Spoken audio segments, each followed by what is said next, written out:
We're moving right along. We're on, we're going to take up consideration of 21 LSO 0514. We've had discussion, we've concluded public comment, and now we're ready for work on the bill. Committee, what's your pleasure?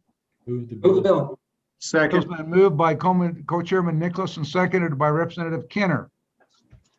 Are there, let's go ahead and go into, I think some of you already have amendments. Are there amendments or further discussion on the bill? Yes. Senator Carew. Yes, Mr. Chairman. On page 2, line 18, at the end of the line where it says grants, I'd like to add, after grants, add 2 political subdivisions or NGOs for 18 and 19, I guess. And that's page 2, lines what, which? Page 2, line 18, 18. in the line, the word grants, after grants, add 2 political subdivisions or NGOs. Okay, thank you. Is that a second, Representative Walters? A second followed by a question. Okay, go ahead. So we'll take that as a second. Representative Walters. Thank you, Chairman Perkins. Senator Guru, is an NGO defined somewhere else? So while I certainly know what it is, do we need some better clarifying language than an NGO? I would defer to the Dave, if you're on there, Dave, can you help us? Mr. Gruber? Is that my phone a friend? That's right. And Mr. Gruber, that picture of Mr. Gruber looks like he was my first year in the legislature. He looked about like that. Senator Chairman, I would defer to Matt. I think he's back and he's the drafter. Okay, let's. Are you there? Matt, are you there? There he is, director. Friend to a friend. So, Mr. Chairman, the question is, and actually I just got back on. The question was that we've got an amendment proposed that on page 2, on lines, on kind of at lines 18 and 19, that after the words grants on the end, it would put 2, what it was political political subdivisions or anyway, and NGOs. And the question was, were our NGOs defined enough that if we put NGOs or actually spell out what that stands for, is that defined well enough in statute, or would we need some kind of additional descriptor for those types of organizations? Mr. Chairman, I think you would want some other descriptor of what you're actually talking about. I don't think just any non-governmental entity, if that's what you want to leave it that open-ended, then that would do it. But if you have a connotation that you would want it to be a nonprofit, that wouldn't be understood under Wyoming statute. So it's Chairman Nicholas. Yeah, and so the problem with the crafted language is if you add those 2 by statutory interpretation, you could argue that those are the only people you could give grants to. Mm-hmm. So you've got to have some other additional language to make this work. Okay, well, actually I was, okay. If someone else wants to make a motion, then take another wing at it. I'll take another swing at it. Or if someone wants so let's go back and revisit that just for a second, Director. So if we go to lines 15, we've got the department shall be authorized to designate other state agencies or entities administrative functions under the program. And then it says the department, which of course under this issue would be Family Services or other state agencies or entities so delegated, they would be further authorized to issue grants under this program for the purposes of case management and other housing support as permitted by federal law and regulations. So it's just a further authorization beyond a governmental entity designated by the Department of Family Services. And so to get to the point of the amendment, does it do that, or do we, or do you have other? Do you understand what we're trying to do, or do you have other language that you might recommend in place of what the proposed amendment is. So the logical, I've got a suggestion. The logical one is on line 21, after regulations, you could put including but not limited to political subdivisions and nonprofit organizations. And you could add any other entity that you want to throw in there, counties and cities and counties or so. Okay, is that, Director, is that a better place for that? Well, Mr. Chairman, I guess, just so I understand the point of what you're trying to get at is that we can have a non-state entity that administer or issue grants to a non-state entity for the purpose of the provisions of case management or housing support. Is that what you want to clearly specify? So Yeah. we'll go back to the sponsor. What Senator Guru, is that, what's your intent there? Well, the intent was to do what we talked about earlier this morning, was to be able to get this out as widely as possible, as quickly as possible, and that there are a network of organizations weaved throughout the state that could help the Department of Family Services. That they alone, the way this is written, they are established in each county, but it's these other groups. They could be faith-based groups, they could be nonprofit groups that could be out there that either could provide information or handle part of the duty themselves. In the case, I know, especially in some of the larger communities, they have, and we heard testimony from them today that they're actually doing it. And so that's why I'm trying to get them in and try to get them a seat at the table and a way that we can get this money out as quickly as possible. That's what I'm attempting to do. And whether it was on line 16 after entities, in line 18, or in line 21, whichever would be the best fit. No, and I think so. I think Chairman Nicholas's recommendation is not a bad recommendation for doing that. So by regulation, we're going to allow them to basically enlist or conscript, but still at the end of the day, it'll be at their discretion. They don't have to do political subdivisions or any particular NGOs, but they would have the expanded authority to you want to make sure that that's available, and trying to create a somewhat of direction, if I understand the sponsor's intent. It is. I don't want to force it on them, but I want them to make sure that they have the availability to use it and give them every opportunity to do it if they so choose. Okay, thank you. Representative Larson, can you help us? So along that discussion, I was wondering, well, he's got political subdivisions, and up on line 16, we use any state agency or state entities. If we change that state entities to public entities, that would include all political subdivisions, I believe, for the most part, as we defined at other places in statute like 16.6.101. Would that cover it, Matt? It's pretty broad there. So a public entity meaning state office, board, council, commission, separate operating agency, department, institution, or other instrumentality or operating unit of the state. Yeah, Mr. Chairman, Representative Larson, and just so, here's my understanding, just so we're not confusing stuff here a little bit on apples and oranges. That first sentence starting on line 15 talks about administrative functions of the program. So right now, the way this is written, that is only the administrative functions are limited to state entities. But the sentence starting on the end of line 17 and going through line 21, that talks about grants for case management and housing support to some other entity not under state control. Could be an entity under state control too. It's not clear, or it's not defined. So you can have either one under there.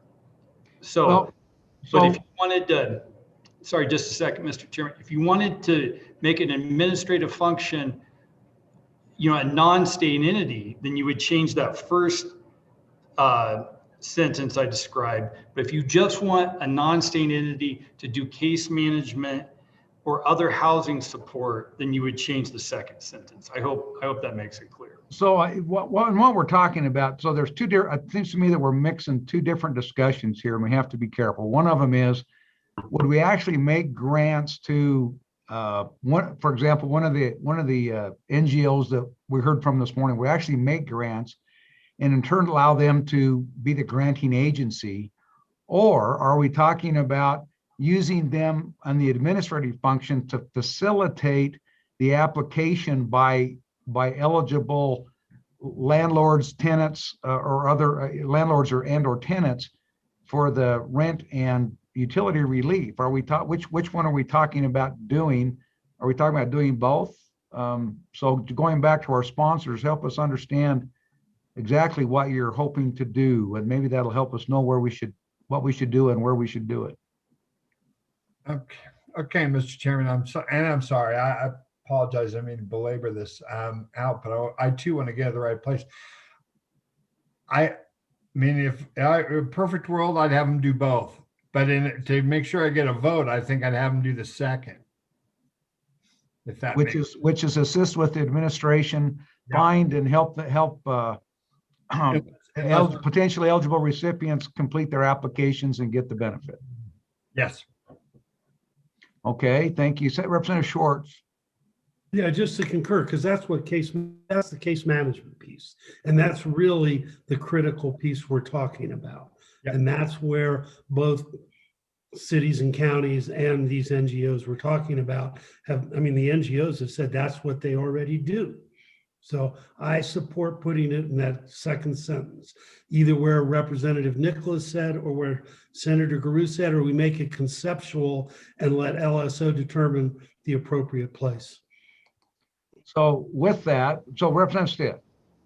Mr. Chairman, I guess I'm confused because the first sentence that starts on page 15, isn't that the case management piece of it? And the second sentence is the actual distribution of the money, or is the second sentence, which starts, that's mostly on lines 18 and 19, is that case management? That's the way I read it, Representative Stitt. How about Matt? Help us if you can. Yeah, I'll try. I guess I read it the opposite way from Representative Stitt and Chairman Perkins, is that the first sentence there only deals with the administration of this program that the feds have allowed us to set up. The actual grassroots effort of finding housing support and also managing the cases would go to in that second one, which right now, I think the way it's written, they can give these grants to anybody, the way it's written right now.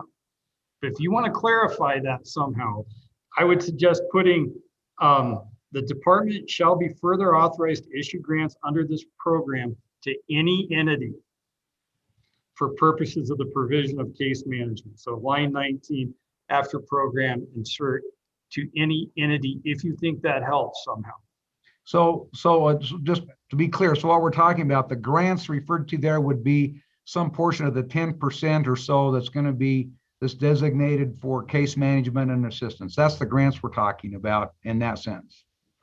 Mr. Chairman, that's my understanding. Okay. All right. So Representative Stitt, does that make sense to you? Mr. Chairman, that does. I just need to read about it and think it through more carefully. Thank you. Okay. Senator Guru. Thank you, Mr. Chairman. So Matt, if we just say entity there, then we've got a description of entity, and it doesn't get the nonprofits in there, does it? Well, I think if you use the term entity instead of state entity, that's the difference. So we're okay. I'm okay there. Mr. Chairman, yeah, if you just say any entity, an entity can be any organization, any corporation, any nonprofit, any political subdivision, anything.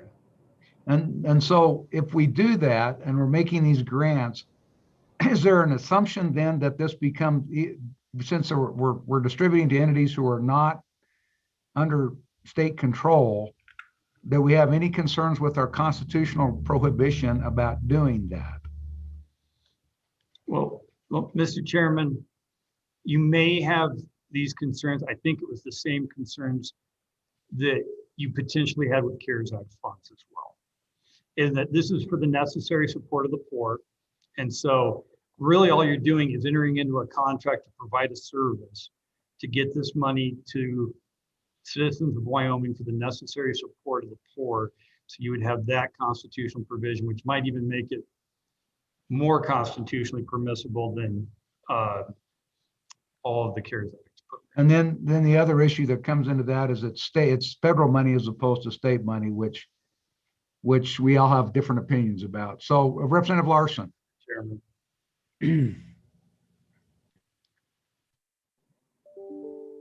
Thank you, Mr. Chairman. So as I read that sentence, I don't see any restrictions on it as it exists now. I don't see where it says you can't give it to anybody there. And so I guess I'm kind of questioning why we need to add anything to it. Mr. Chairman, I concur with Representative Larson, but really, I mean, I don't think it hurts either if you want to put any entity in there, it just to be clear. But I will say this language came from the governor's office. I think they understand what it means, that it means any entity that they can give it to. And I think that was their absolute purpose behind submitting this language. The old belt and suspenders. So Senator Guru, rebuttal. No rebuttal, just belt and suspenders. I do, if one could read it, you know, I read it that way, and I understand what Matt and what the good Representative Larson is saying. I just want to put that in there because another person, very reasonable person, might read, if they go up to line 16, say, these are the only entities, administrative state agencies or entities, and they just travel that word state over to entities. And then all of a sudden they say that's as far as it could go. And I want to make sure that we expand that just a titch. I was first thinking of doing it on line 16, but I understand now it would be to put it where it is. So I'd like. So as a practical matter, one of the issues that Co-Chairman Nicholas was concerned about, and I think regardless of, I mean, in either event, whether we have this in or whether we don't have it in, we're going to end up with contracts with non-state people to do whatever it is we're asking them to do, which then puts us back squarely in the back. You know, does that you know? I mean, I don't see a way around that. Although, you know, the concern is that the AG's office gets overwhelmed and then the stuff comes out too slow. But so Senator Nicholas, as we're here, I mean, did you have any concerns or anything that you were looking to do to potentially bypass or streamline this effort as it winds its way through the executive branch? Yeah, well, my suggestion is we put public entities as opposed to state entities on line 16 to allow them to contract to designate a county or a city to perform the management function in their community, if they so choose. Okay, well, let's hold that one until we finish off with the one we've got. So Senator Guru, you want to move that before you want to call for the question, or you want to withdraw, or what do you want to do? I think Matt needs to reread what he suggested. Okay, Matt, would you go ahead and reread your suggestion? I didn't write it down, but I think I remember it. Okay. Mr. Chairman, it's just on line 19, excuse me, on line 19, after program, insert to any entity. So it would read, the department shall be further authorized to issue grants under this program to any entity for purposes of the provision of care, of case management, and other housing support as permitted by relevant federal law and regulations. Okay, so have we got that motion in mind? Yes. All right, so now Representative or Co-Chairman Nicholas's motion would amend that motion. So let's go ahead and take Senator Nicholas's motion Chairman, now if he wants to make that. I'm not sure it would. So it might be appropriate as a separate motion. Okay. It's on a different, it's to the different sentence. Okay. Oh, it's a different sentence. All right. So we understand the motion. Everybody understand the motion? All those in favor, raise your hand to the camera. And it appears to me that is unanimous. Okay. Almost unanimous. Almost. All those opposed, raise your hand. Oh, okay. And And if I was voting as the chairman, I would have voted with Representative Larson on that one. But anyway, that motion is passed. Mr. Chairman, Other motion, Senator Nicholas or Representative Nicholas. I would move on line 16 that we have state agency or public entities. Representative Larson, I think your comments were on point on this one too, but go ahead, Representative Larson. He was just seconding. I was just making the second. Oh, you're making the second. Okay. Thank you. Got second by Representative Larson. Discussion or questions? And so what that would do is any public entity, and a public entity would either be a municipality, a political subdivision, or a state agency. That's what I understand? Correct. Okay. Any other further discussion on the amendment? Ready for the question? All those in favor, please raise your hand. That one appears, I don't see any opposed, raise your hand. That motion has carried. All right, other amendments on, we're on page 2. Anything else on page 2? Representative Stiff. Mr. Chairman, I would move that we adopt the following amendment on page 2, line 22, delete the phrase under this section for the administration of, replace that language with by the department in connection with, and then on page 3, line 3, at the end of the sentence after statutes insert, provided, however, that the department shall make good faith efforts to obtain the most favorable pricing and other commercial terms from service providers. Okay, thank you. We have a second from Representative Walters. Go ahead and Representative Stith, go ahead, and if you have any comments or just you want to lead the discussion on that. Yeah, the purpose of this is just to give some guidance to the department with respect to this exemption from bidding requirements. You would not want a situation where they decided for housing assistance purposes, they were going to solve the problem by putting a bunch of people up in the luxury hotel resort in Teton Village, for example. And likewise for the administration, so that this amendment's broad enough to cover both the housing, direct housing piece of it, as well as the administration of it. So if they hire a consultant, that they should at least make some effort to not get ripped off. This is the Stith anti-ripoff provision. Thank you. Any other discussion or comment? All right, are we ready for the question then?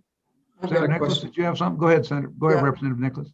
I just have a question about it, because if you're going to pay someone's rent or pay their utility bills, basically you're paying a bill that's already existing or has existed, and you're not in a position to negotiate a reasonable price. And I don't know what kind of time and effort that would require to go into a negotiation phase for this. So I'm not sure how it really applies. Representative Stith, I think you're talking about administration, but go ahead. Mr. Chairman, no, the amendment is broad enough to cover both the direct payments to landlord, and I think Representative Nicholas is correct that we don't want the department spinning its wheels trying to renegotiate contracts. But on the other hand, we also don't want, so for example, a good faith effort to obtain reasonable, favorable pricing would be to accept what the current rate of rent is. I'm just trying to avoid the price gouging situation where the landlord says, well, sorry, that lease expired and now the rate is twice what it was before. So I don't think that I think this language is tempered enough that it doesn't require them to try to renegotiate a tenant's contract. Okay, thank you. Other discussion? Other discussion. Are we ready for the question on the amendment? Does everybody understand the amendment? All right, all those in favor of the amendment, please raise your hand. Got 1, 2, 3, 4, 5, 6, 7, 8. All those opposed, raise your hand. Got 8 for and 3 against is what my count is. We must be missing someone. I think the vice president's checked off for a minute, so. Oh, he's right there. Okay, so that was, okay, so that's fine. Motion carries. Other amendments? Anything else? Chairman, Representative So- Senator, I can't, you know what? I can't, sorry, having served with your brother for so long, and Senator Nicholas just rolls off the tongue, but oh, Chairman Nicholas. so down, it's around line 15. And Matt, you provided language that to the extent the funds are available. And I'm trying to think, was that line 15 after funds, or was that at the end of the sentence? You created a sentence that after I suggested it. Tell me what you did. Yeah, Mr. Chairman, I stuck that after section on line 16. So it would read, project grants or procurements which were approved to receive funds provided the state of Wyoming through the CARES Act by all necessary entities within the executive branch prior to December 30, 2020 shall be funded as provided in this section to the extent funds are available. So moved. Okay, so we got motion, we got a second from Representative Walters.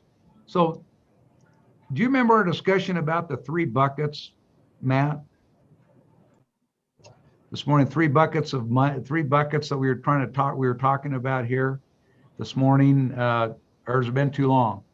I remember, Mr. Chairman. So with that language, which of the buckets does that pick up? Which of the buckets does that cover?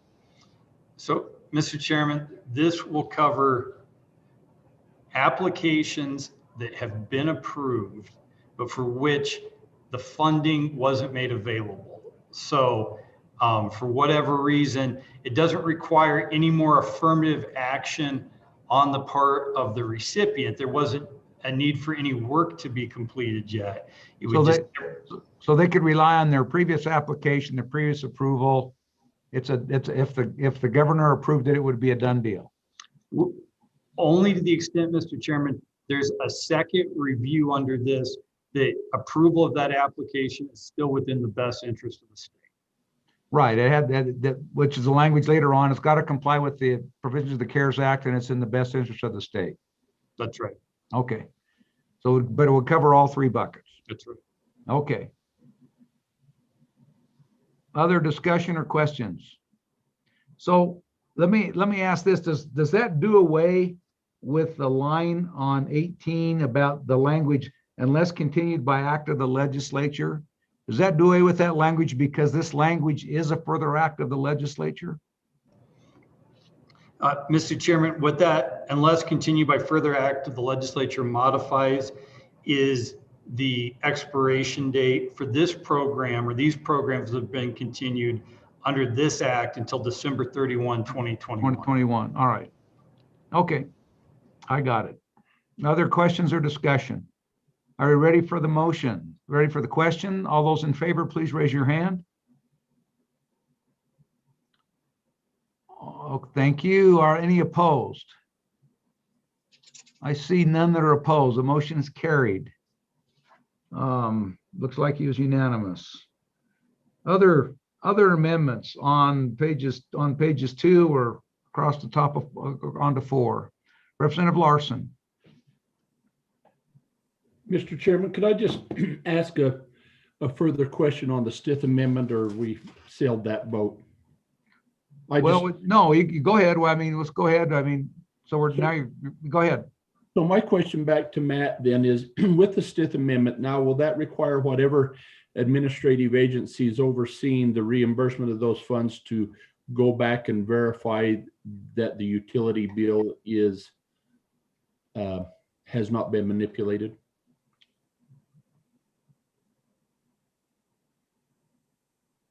So Mr. Chairman, Representative Larson, I'm not really sure.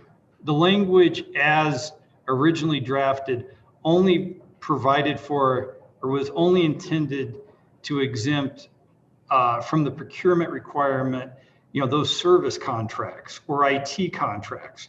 that were needed to administer the program. It wasn't the actual awarding of funding to landlords or to affected individuals with these federal funds. Now, my thought is, and I think that Emily and Rennie would concur, is that the federal guidance will provide mechanisms for fraudulent attempts to receive funding under these programs. Now, whether the language that the committee just passed creates a duty on the agency, which is separate from whatever federal guidance duty is placed on the agency, I don't know, Mr. Chairman, but I really don't think so. Okay. So I guess my concern or question in that regard would be with the inclusion of the Stith amendments as it's currently written, which is, this is a follow-up on Representative Larson's question. And that is, are we potentially, I mean, we've always talked about, we want this to be simple, we want it to be straightforward, we want to get this on the ground, and then we throw this amendment in that now says it's got these pricing requirements in there. And I'm just wondering if, how does that create an additional requirement that either one is beyond and is a different requirement than is set forth by the relevant federal statute? And number two is, does that make the application more complicated? Well, Mr. Chairman, Representative Stith. Go ahead, Representative Stith.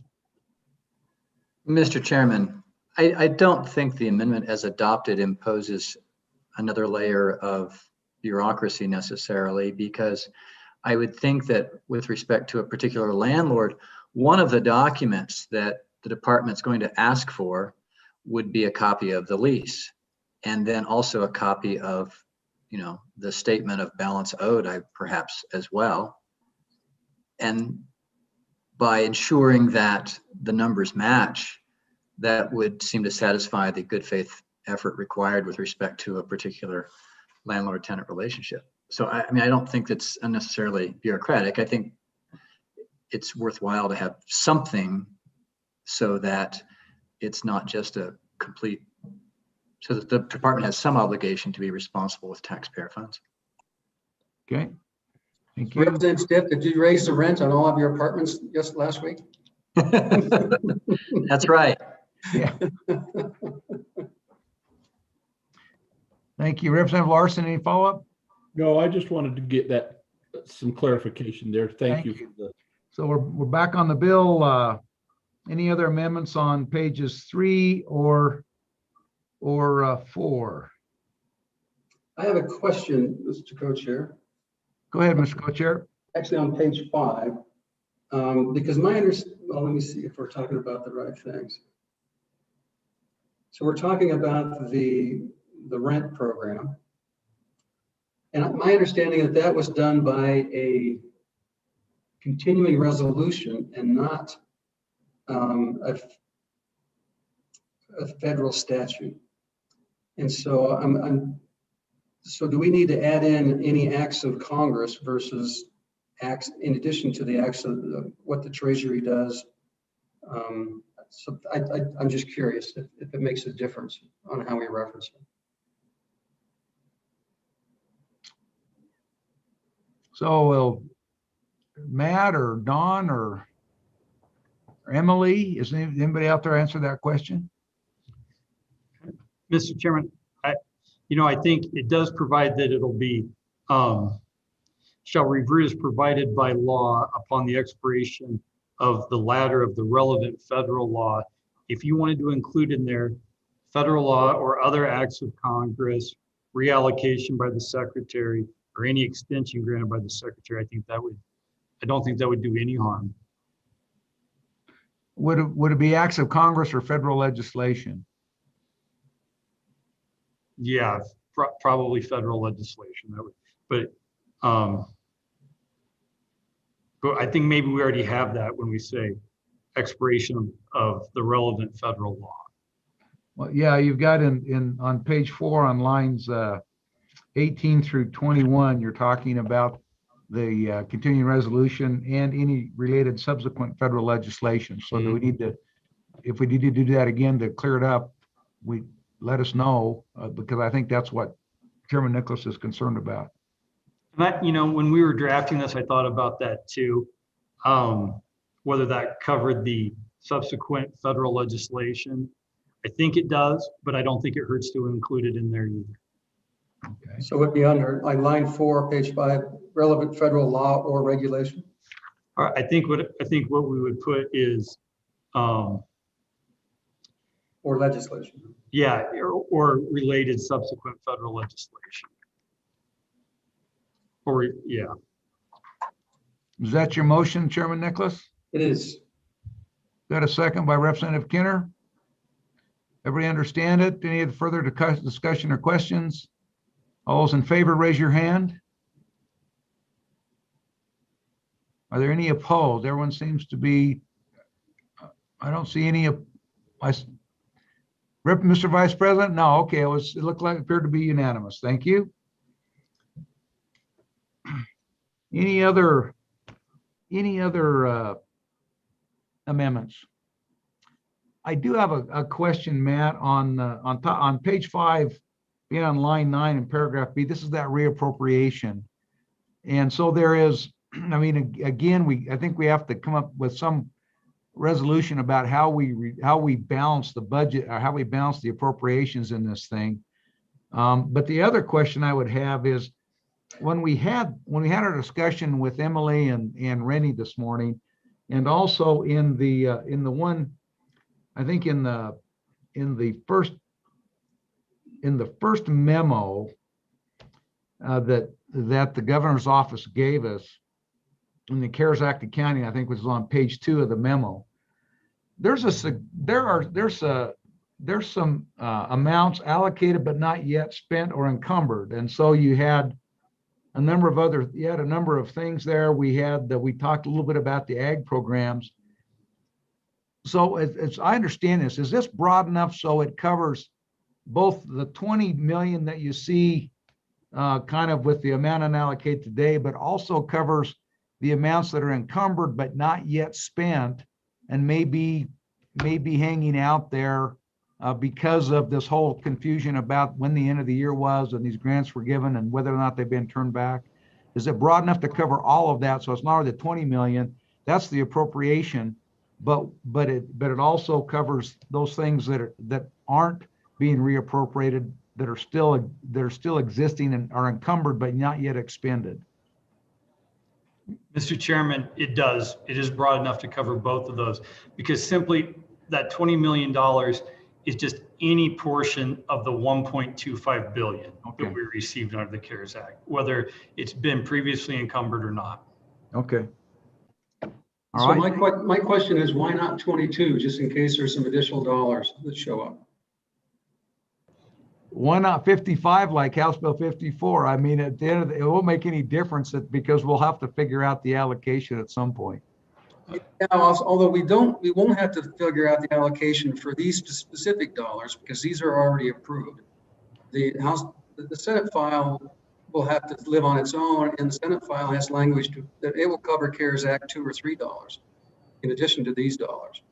And so, and I think that's just a placeholder that my guess is they thought that that's about all there would be of these dollars. But if there happens to be an extra $500,000 of these dollars, or an extra $750,000, then we'd want them to use it. That if they fits within all of the defined amounts. So, Rennie, I guess the question is, are we comfortable that this is going to capture everything that's out there as defined in the bill? Go ahead, Rennie. Mr. Chairman, thank you for that question. I would say that the answer to that is that it may not, but it would definitely force us to prioritize within those dollars that do qualify. So, and then we would have to work with all of you if we did want to spend more and get different approval either at a different time in the future. So you could raise that number, or you could cap it there, and that would force us to prioritize. So how much more do you need to cover the category? Mr. Chairman. Go ahead, Randy. Thank you. To the chairman's question earlier today, there are a lot of still dollars we're checking on. So it's pretty hard for me to tell you I know definitively today. I know it is.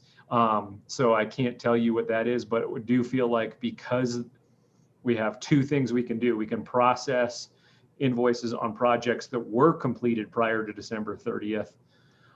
And now we have the ability to make payments on projects that were approved before December 30th but not completed. We think that this puts us in good shape. That could mean that there are some programs or specific grants we would have to say no to at some point, and come back to you. So so we can play with it here, or we can wait and see as it goes through our respective bodies and committees again. But okay, thank you. Are there any other, we're back on the bill. Are there any other amendments? Any other amendments?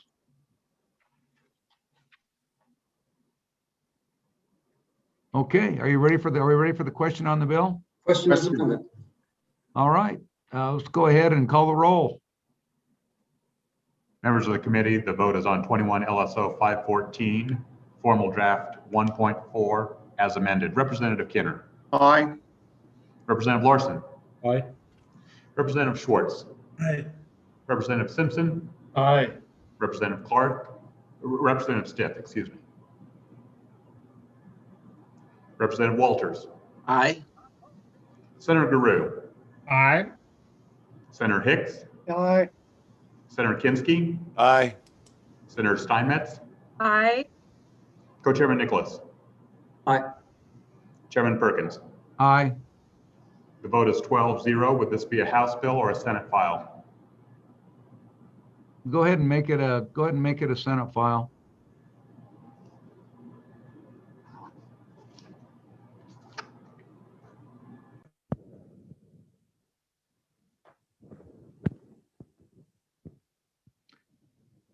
So if we can, just for a second, Mr. Co-Chairman, again, as we talk about, for lack of a better term, the budget, or at least the appropriation reconciliation, my thought is simply that we would put some kind of Series 300 amendment in the budget that allows us to come back and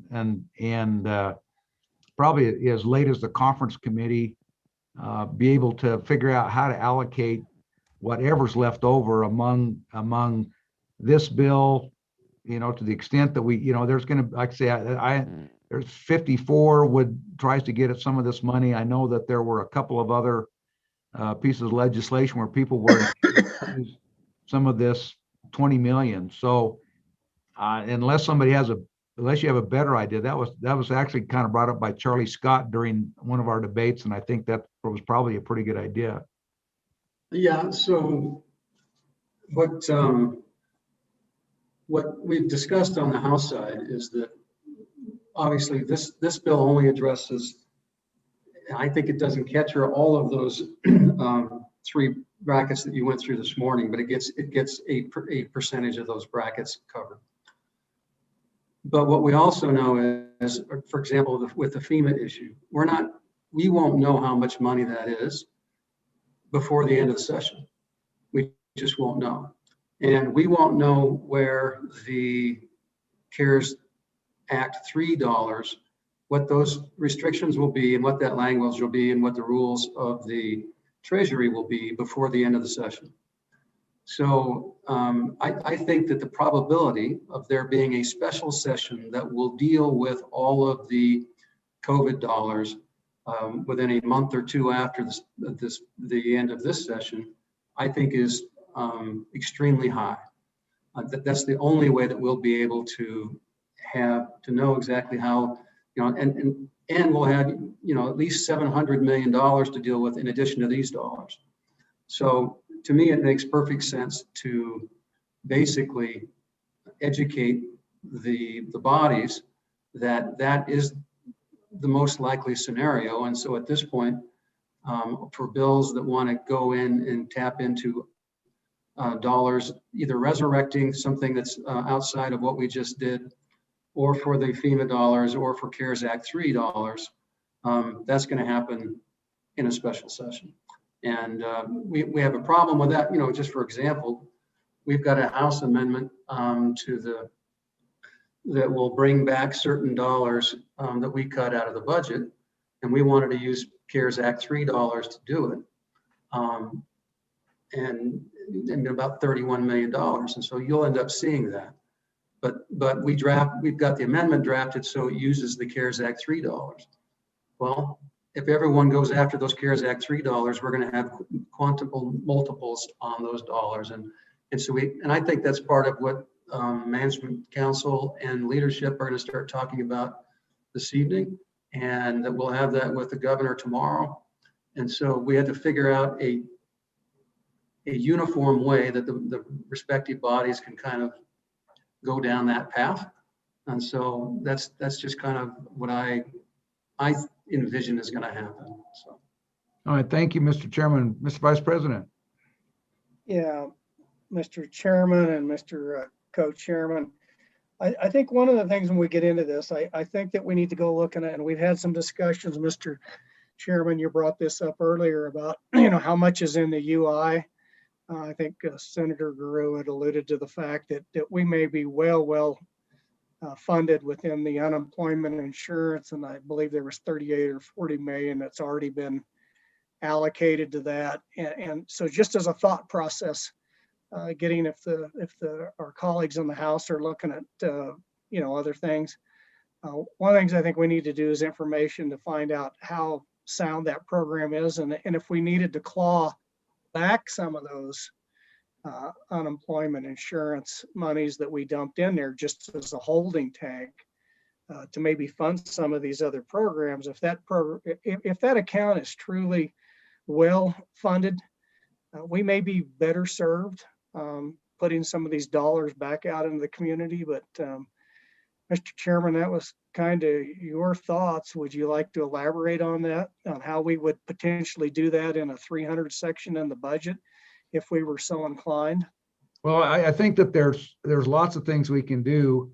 And why don't we go ahead, if Management Council's working on this, and I mean, as long as this stays on the radar, we're going to have, it's a question that's got to get resolved. I think we got to make sure that whatever we do intentionally before the session is over. And that's the only point, is just to bring that up, make sure that it's on everybody's radar, because at some point we're going to, I think that if we go back and look, we're over allocating these available CARES Act 3 funds. And so we just have to go back, and my intent is we just need to make sure we've done whatever we're going to do deliberately, and we develop the necessary consensus in both houses, both chambers, to do what it is that the majority of our members want done. So that's all. So I just wanted to touch base on that. We don't have to belabor that. So anything else on we passed this, anything else on 514 before we move on? Okay, let's go ahead and we'll continue down our agenda. So we're only a half a day late. So let's go ahead and move to I think the next one is 404, which is the IT funding review.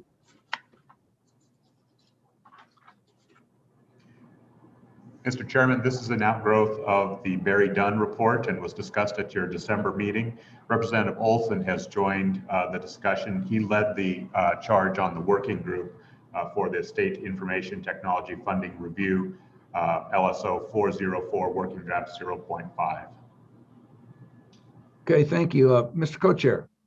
Thank you. But before Jared presents, I think it might be worthwhile to have a general discussion of, Jared took a couple days and put this together, and I think that from And the House discussed this last night kind of in depth.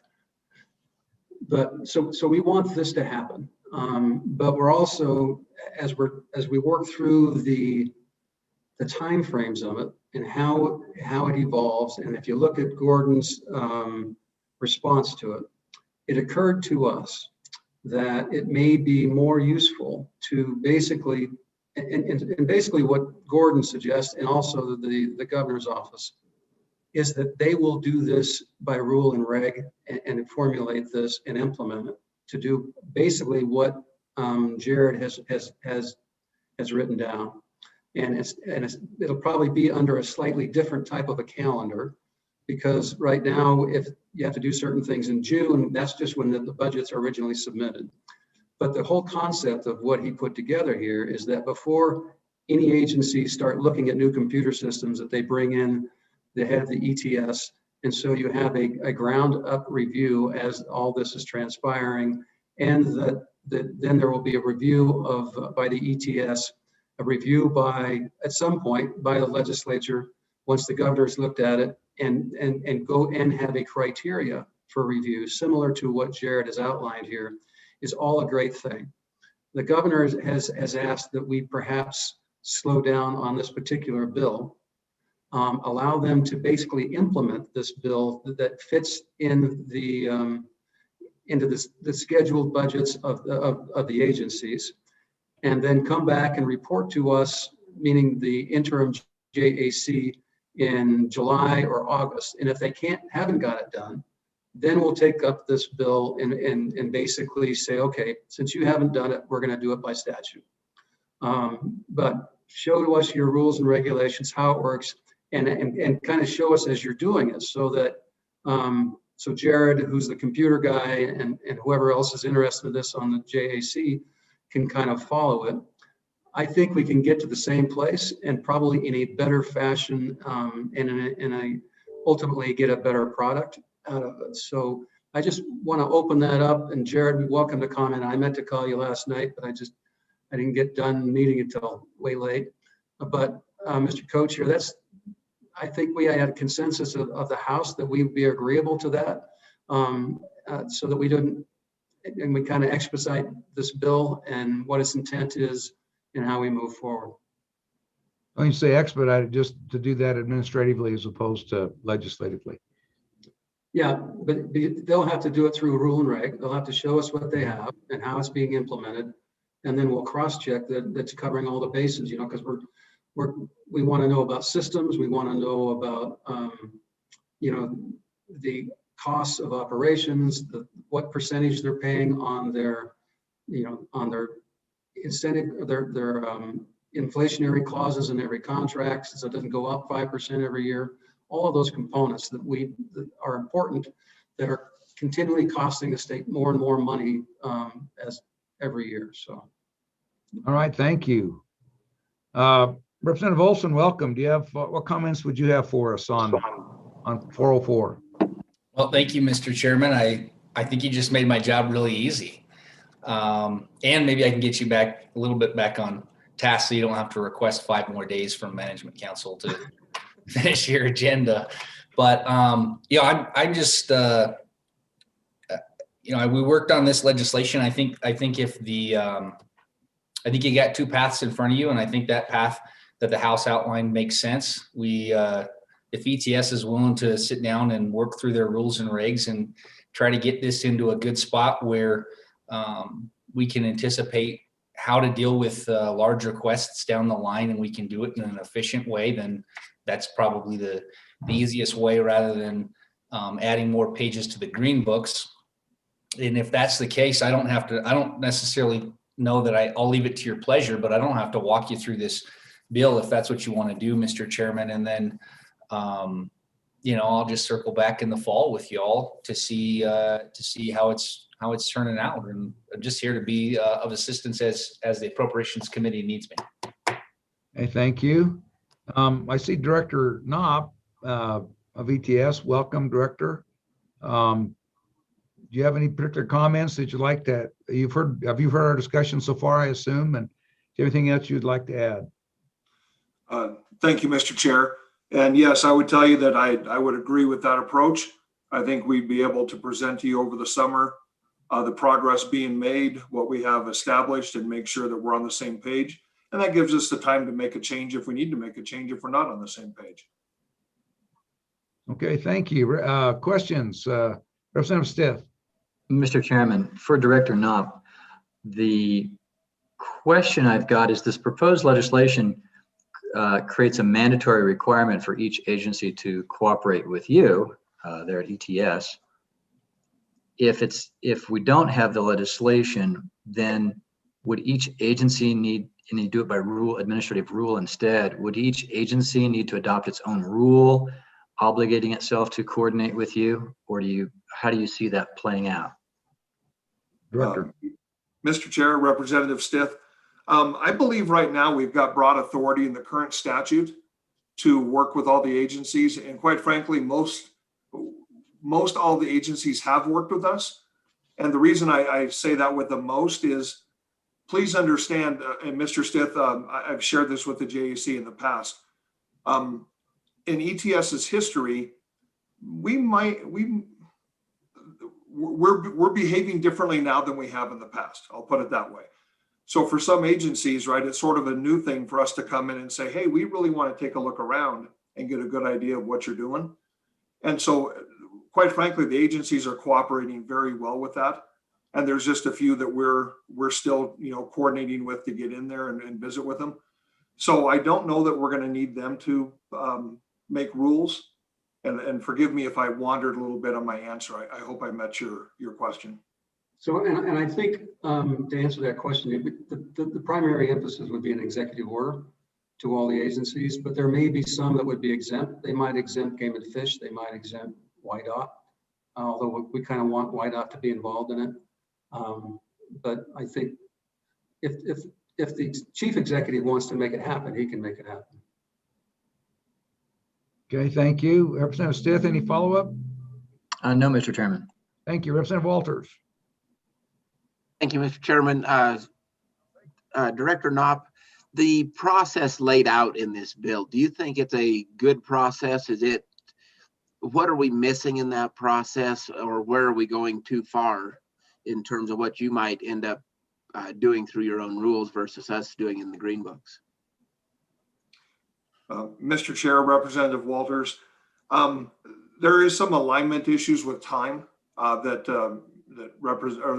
Co-Chair Nicholas mentioned, but I think we can work through those things outside of this process, right? Using the process that's been suggested by the House, and make sure that, because at the end of the day, we want to make sure that we're communicating well with the JAC and with the legislature, and I think this approach will allow us to set that process up. Not only the timing of it, but the content of what the communications are.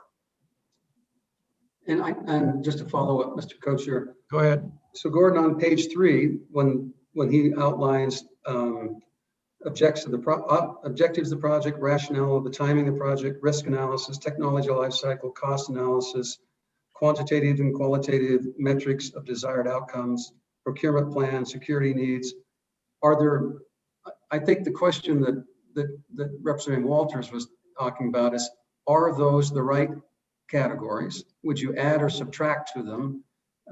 And so how to establish those metrics and that the agencies have to do.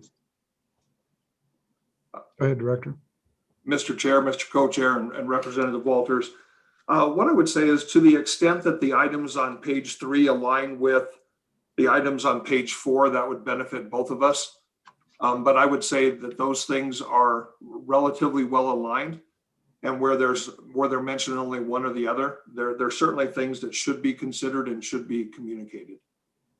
And so as you proceed, what we're hoping is that you'll kind of give us your rough draft of the criteria that you will establish, so that we can see that this summer. Mr. Chair, Mr. Co-Chair, understood. And I suspect we're, at the very least, right, it's a checkbox to make sure that everything I'm providing has been outlined here in this proposed law.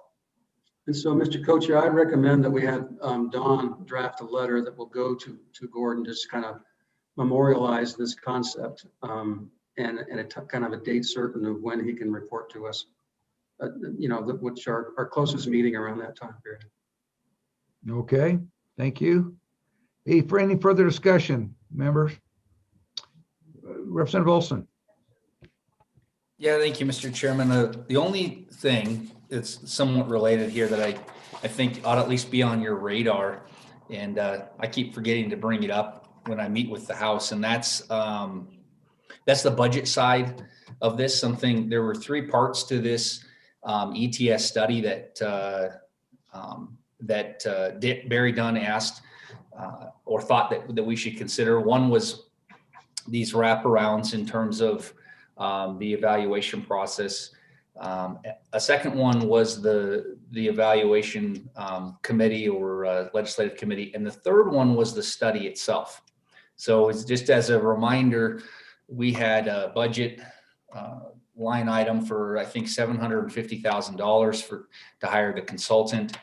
We spent somewhere around, I think, $190,000 after management council, given the budget crisis, had reduced the appropriations. So Barry Dunn reduced its scope of work, and that's what you have is the report that has the recommendations in front of it. But it had originally a broader scope. I think that this committee ought to think about whether you want to continue with Barry Dunn. They were willing to continue and dive deeper with ETS. We gave them a dozen or so projects that they looked into and some general looks at ETS in our agencies. So that's something to look at. That's not in this bill. That would probably be a budget amendment if you wanted to extend the initial study and move forward. Something to think about, especially if we're going to build these, if we're going to build this through regulation, through rule and regulation over the interim. That could be an opportune time for Barry Dunn to re-engage with the process. And, in terms of how we're measuring and what we're measuring, I wish I could take credit for that, but I can't. That comes from the Barry Dunn analysis. And so it could be helpful for this, I think for ETS and for the legislature to have that consultant engaged in that process, but I'll leave that up to you guys. Just want to put it on your radar. Thank you, Mr. Chairman. Thank you, Representative Olson. Did we have a senator on that working group? I thought it was you, Senator Guru. Do you have anything to add, Senator Guru? Thank you, Mr. Chairman. No, I think this is a good way to go. It's such a fluid thing, and the dynamics change all the time, and what's new and what's not. I think we're going in a good direction. I think Director Connaught knows what we're looking for. I think Barry Dunn's given us a good product, and I really appreciate Representative Olson and his work as well. I do have one question about the process and about who's included in this. And so there are several branches of government, but I'm wondering, we've had a little bit of discussion about just wondering where the judicial branch fits in this and if this will be applicable to them as well. I'll let Jared take that one. Yeah, Mr. Chairman. So so kind of back that up a little bit, because that's a good question that goes back to my previous statement, really. When we originally wrote the budget request and we were going to look at large scale projects, one of the things Appropriations was looking at was the judicial branch, particularly in light of its large scale project, right, which is e-filing. When we scaled that budget down to $200,000, we removed the judicial branch entirely. So the process that we went through over the summer and into the fall and to where we are now, all the way with Barry Dunn, we excluded the judicial branch. That's just to give you a little background on it. Was originally part of the scope, something that if you wanted to dive deeper into that would be one reason why we would want to extend our scope. But I think the director could speak to that process, but I don't think that the judicial branch goes through ETS on its technology projects at all. I think it's its own process entirely, which was the number one reason why we went ahead and excluded it, because it would require a lot of work looking at two completely different branches of government as opposed to just the executive branch, but maybe the director could speak better to that. Thank you. I don't know if Director Knopp took that bait or not. I can't tell. Well, Mr. Chair, what I could offer to you is that the judicial branch is a separate branch of government. I will tell you, since I came into this role, that we have collaborated with their former CIO. I know right now that that position is vacant, but we have been working with them. However, we did not review their e-filing system or their proposal.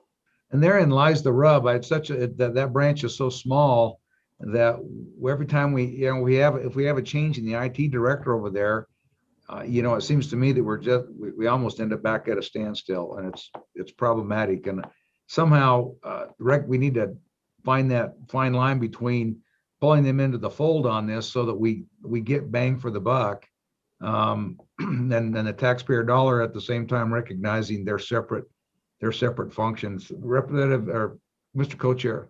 Yeah, two things. Number one,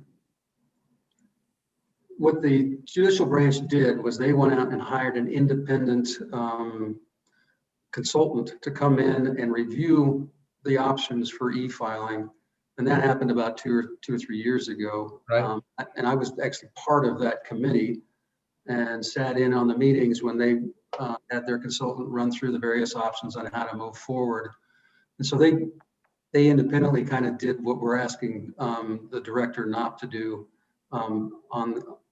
for that particular system, but only because it was been a nightmare for, as you know, this has been going on for about 15 years over there.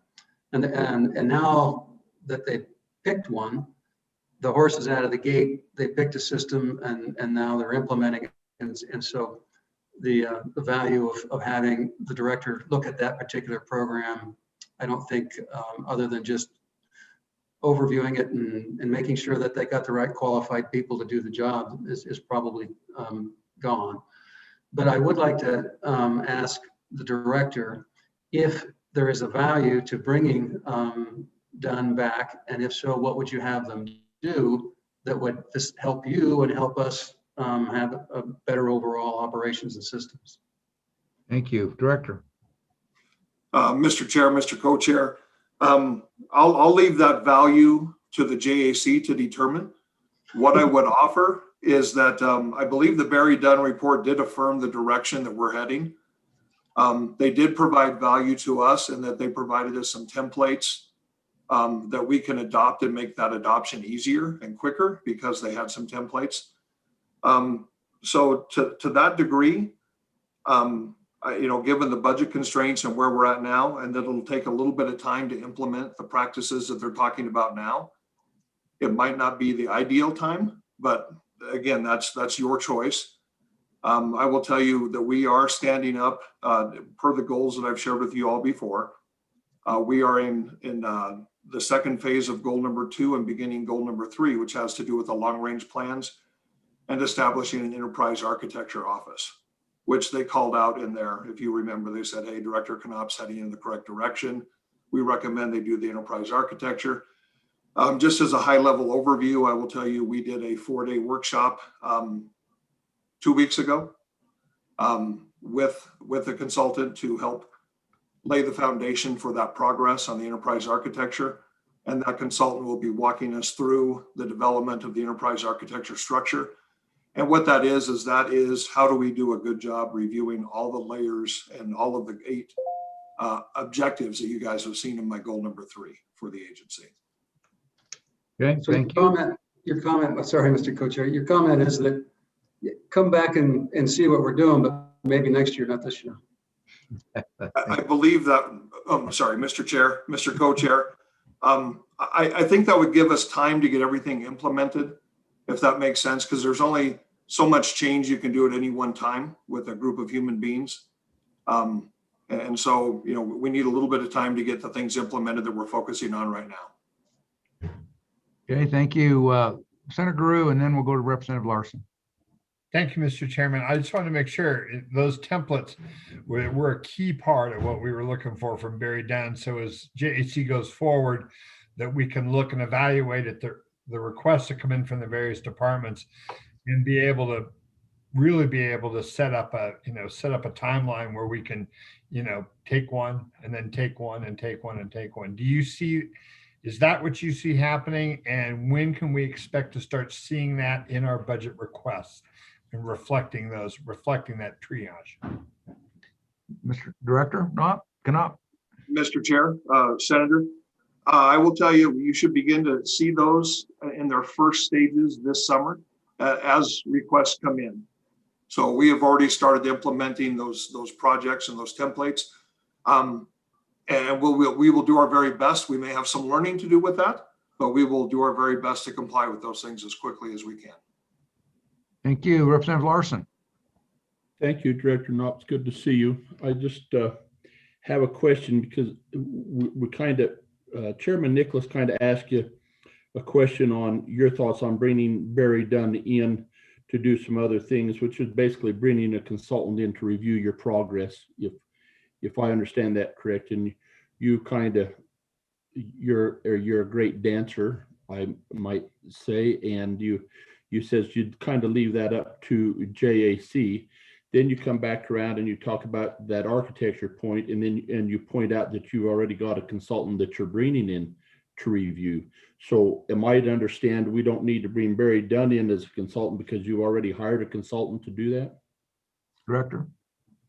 Mr. Chairman, Representative Larson, that depends on what the intent of bringing Barry Dunn back would be. The consultant we're working with, we had already had under contract, and we're working with them prior to Barry Dunn being brought on board. It was part of the maturation level. If you recall, I shared that ETS was pretty immature when I started reporting to you. And so this consulting group is a group that we contracted with to start helping us through some of these processes. Their most recent work is in the enterprise architecture area. The initial work where they helped us was with that, if you remember, the first goal that I talked a lot about was getting a deep understanding of the agencies, our customers, the people we serve. They helped us establish that framework and process by which we would gather that information. So they've been helping us grow and mature for quite some time now. So follow up, Mr. Chairman, if I may. Please do. We need, but I'll just, to members, if we need to wrap this along for a bill that we're not going to, looks like we're not going to hear, we need to keep moving. So go ahead, Representative Larson. I guess my question is, so can you just use this consultant in lieu? Can they do the same thing that we was going to ask Barry Dunn to come in and do?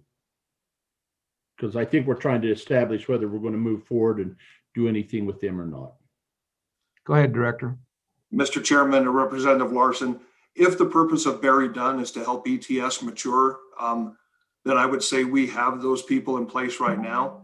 If the purpose is for them to come back and verify that we're making progress towards those steps that Barry Dunn outlined, we could ask this group to do that, or you could ask Barry Dunn to come back and do that evaluation, or I could give you a report demonstrating our progress towards those things that Barry Dunn has pointed out. I think any one of those three paths would provide, I think, what you're looking for, but I don't want to be presumptuous. Well, Mr. Co-Chair, if I might, because since we're going to send you a letter anyway, let's just include that in the letter as part of your report back to us. So that's number 3. Okay. Thank you. Director, go ahead. Do you have a comment? Just a clarification. Mr. Chair, Mr. Co-Chair, what I believe I just heard is in the letter, part of that will be us following up to demonstrate our steps towards those items in the Barry Dunn report. Correct. Okay, thank you. Thank you. Anything else, members? Okay, thank you, Director. Appreciate that. Representative Olson, thank you for your time today. Appreciate you coming and testifying before the committee. Members, Mr. Co-Chair. Go ahead, Mr. Co-Chair. Oh, did you want to make an announcement about the community college, Bill? Yeah, thank you. I was gonna resolve this and then do that. I forgot to do that when we came back. So thank you. So is there a request for or a suggestion for action on 404?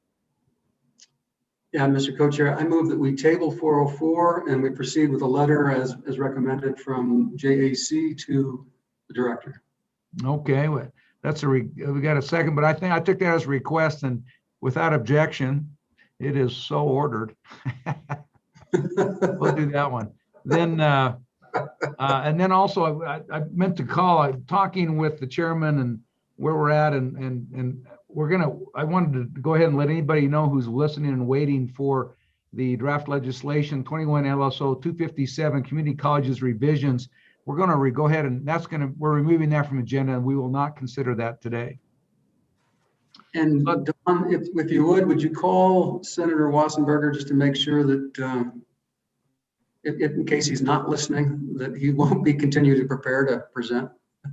So yeah, if we could get Karen or Don or somebody to send him a text or give him a quick call, we'd appreciate it. Mr. Chairman, he's on the line right now. Okay, there he is. Well, tell him thank you, but never mind.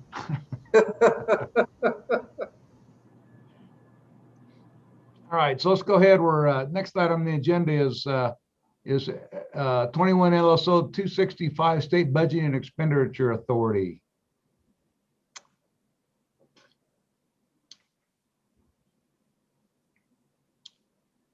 So do we have somebody to introduce or take us through this bill? We do, and he's in the upper left-hand corner of my screen. Mr. Chairman. Oh, Representative Larson, yes. So, Mr.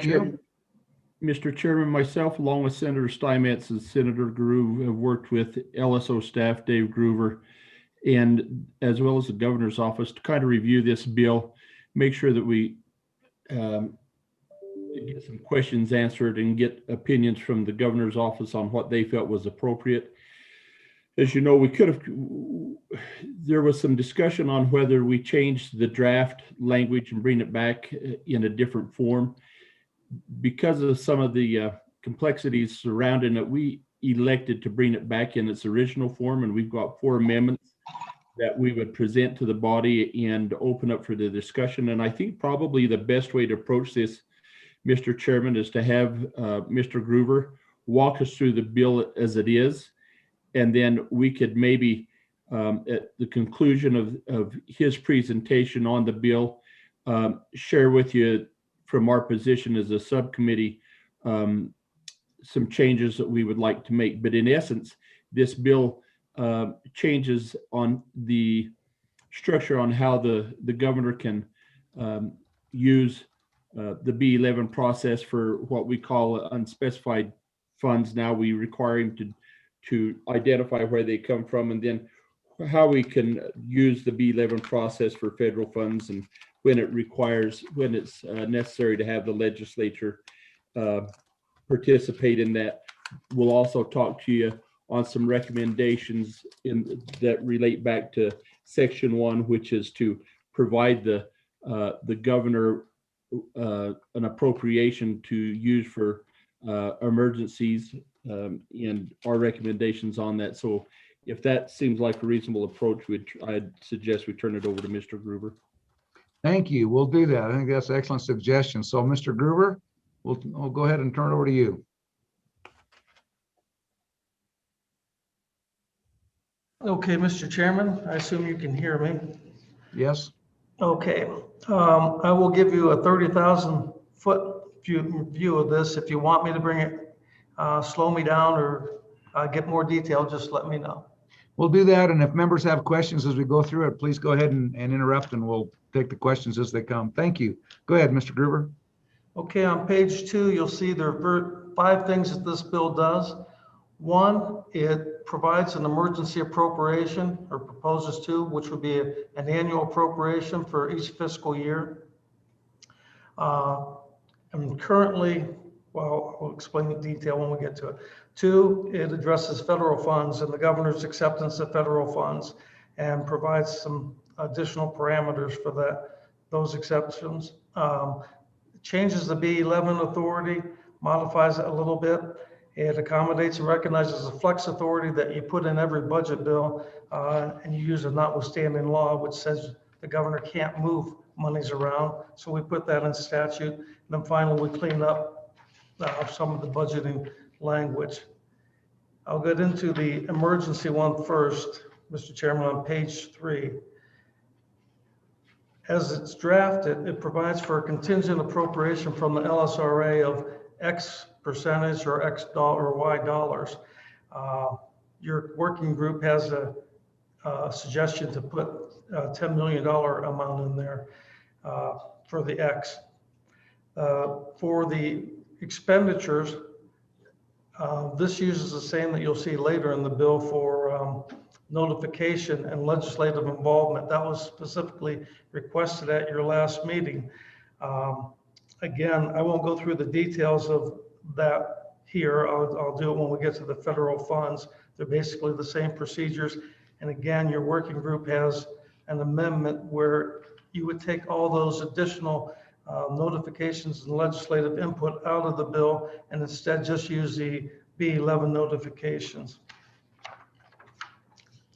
That would take us over to page 6. And these provisions and their new provisions of law would stay. The expenditures of this emergency appropriation can increase the standard budget. So let's say you give him $10 million, he spends $2 million on some canal program. He can't come back the next year and say, now the budget that where we spent that through should be increased by $2 million because that's what we spent last year for with these emergency dollars.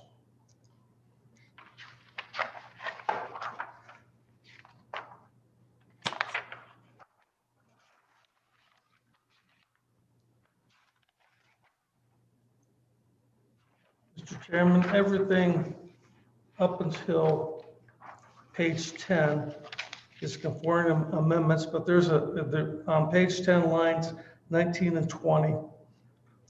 This is an important provision. This is how he can expend or why he can expend the emergency funds. And we create a new definition of public welfare emergency. In current law, you have a provision that says the legislature shall appropriate from the general fund dollars for emergency expenditures by the governor. And basically it has very limited requirements for those expenditures. It speaks to emergency and unanticipated financial needs. The JAC, the last JAC, wanted to have both a financial and a public welfare component. That was inserted on page 10, lines 28 through 30, carrying over to page 11, lines 1 and 2. And this really broadens in some ways and narrows some ways the governor's spending authority for emergency purposes. It demands immediate action to ensure the proper function of state government. That's in current law. The addition would be or to protect health, safety, and welfare or economic well-being of the public, and then or against a loss of essential public services. The current law would be essential state functions. So this would allow emergency spending or spending of the emergency money for local emergencies. It would also allow for the normal public health, safety, welfare things, and also for economic emergencies. And here you can think about things like COVID, maybe the coal mine shutting down, things like that, where you don't currently really have the law allowing emergency expenditures for those kind of purposes. On page 11, we get into the B11 changes.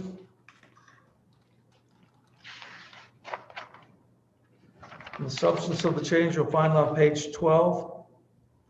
Currently for B11, the governor's restricted from changing general fund budget authority. This changes the term non-general fund sources to say specifically what we're talking about.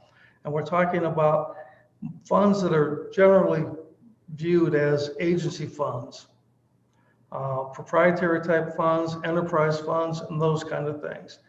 And the reason we made that change is when you say non-general fund sources, there's some concern that, well, the SPRA, it's not a general fund.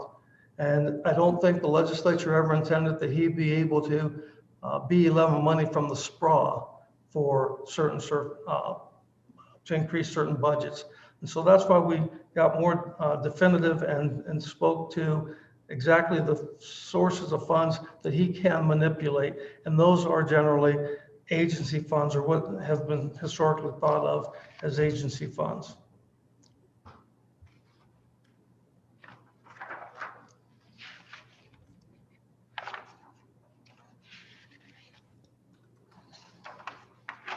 Again, it's pretty conforming amendments, Mr. Chairman, up through page 14.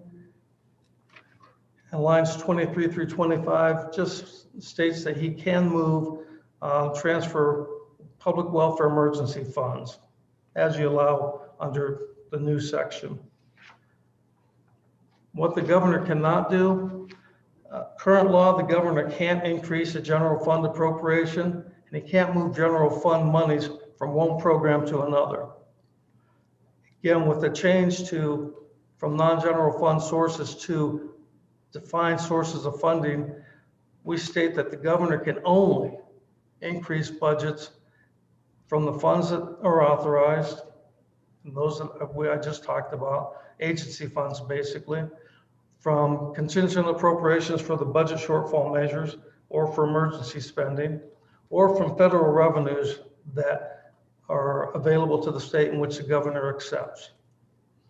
And the reason for doing this, Mr. Chairman, really goes back to a 1986 LSO opinion, where the LSO and Ralph Thomas, then director, took a pretty firm stance. And the point was that only the legislature gets to appropriate monies. You can allow the governor to move some of those under defined parameters and circumstances. But Ralph actually took the position, you couldn't just say, Governor, go ahead and move, here's a block grant, Governor, and do what you want. Because the ability to appropriate and why you can spend money lies with the legislature. And so that's what these provisions, this tightening up on page 15 is really based on, Mr. Chairman. Now on page 16, we get into the federal funds, and the current law stays the same. An agency cannot accept federal funds in excess of what you've appropriated unless the governor agrees in writing to accept those funds. Now for the acceptance of federal funds, right now, Mr. Chairman, if it's in excess of $1 million, all the law requires is the 10-day notice beforehand. And if he can't give 10-day notice beforehand, the notice to the legislature as soon as practicable afterwards. That provision is retained if the federal funds are for a specific limited purpose and the legislature has authorized a program for expenditure of those types of funds. If either of those provisions are not met, Mr. Chairman, on page 17, we get into a different procedure for federal funds. And again, you have to remember, this is only if you're above that $1 million cap. If that happens and you don't have the federal funds limited to a specific purpose, or you don't have a program that you've already approved to expend these funds, then the governor has to notify the management council. Management council in the draft bill would appoint a select committee. The select committee has to meet within 10 days, make 1 of 3 recommendations. Either fine, governor, spend it as you think, make modifications to the expenditure, or hold on, this is a big enough issue, you can't expend these for 40 days. And that is intended to give the legislature time enough to call itself into special session and do whatever you want to do with the $20 million in CARES funds or whatever the money happens to be. Now, your working group has an amendment to that, Mr. Chairman. Instead of a select committee, they would put JAC to substitute for that. But the provisions there would stay the same as in the draft bill. So if on that point, Dave, so are we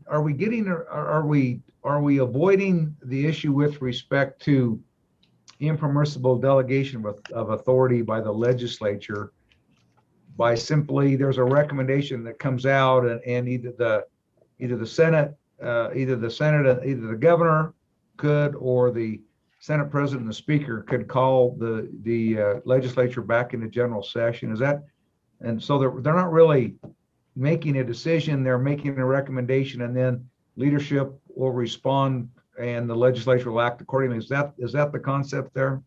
Mr. Chairman, that's exactly the concept. And you are riding on the edge here, and I'll give you just a little background. It's a delegation issue, and that's why the committee's actions or recommendations. If you're actually going to stop the governor from expending the funds as he proposed, then the legislature has to do it and come back in the special session. So you have that issue. The other issue you have going on here is separation of powers. And I can tell you, we don't have anything in Wyoming on this specific point. And you have case law through the rest of the country. Colorado takes a position, their Supreme Court. Federal funds allocated to the executive branch, the legislature has nothing to do with that. It's between the governor and the federal government.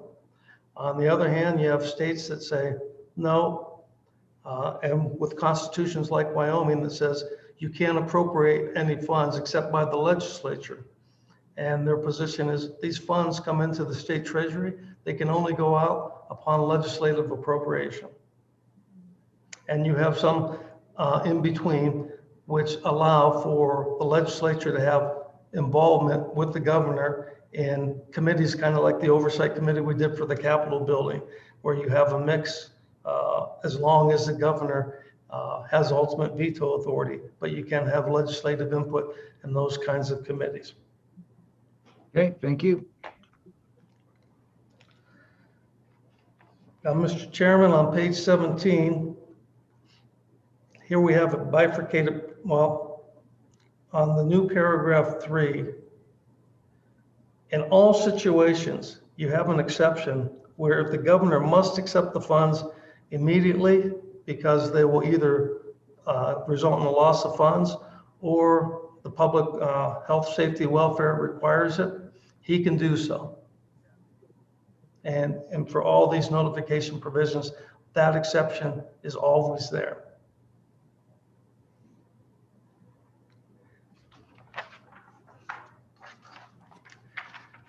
On page 17, carrying over to page 18, you have a bifurcation of the process where you have bifurcation, the acceptance one level, then the expenditure at another.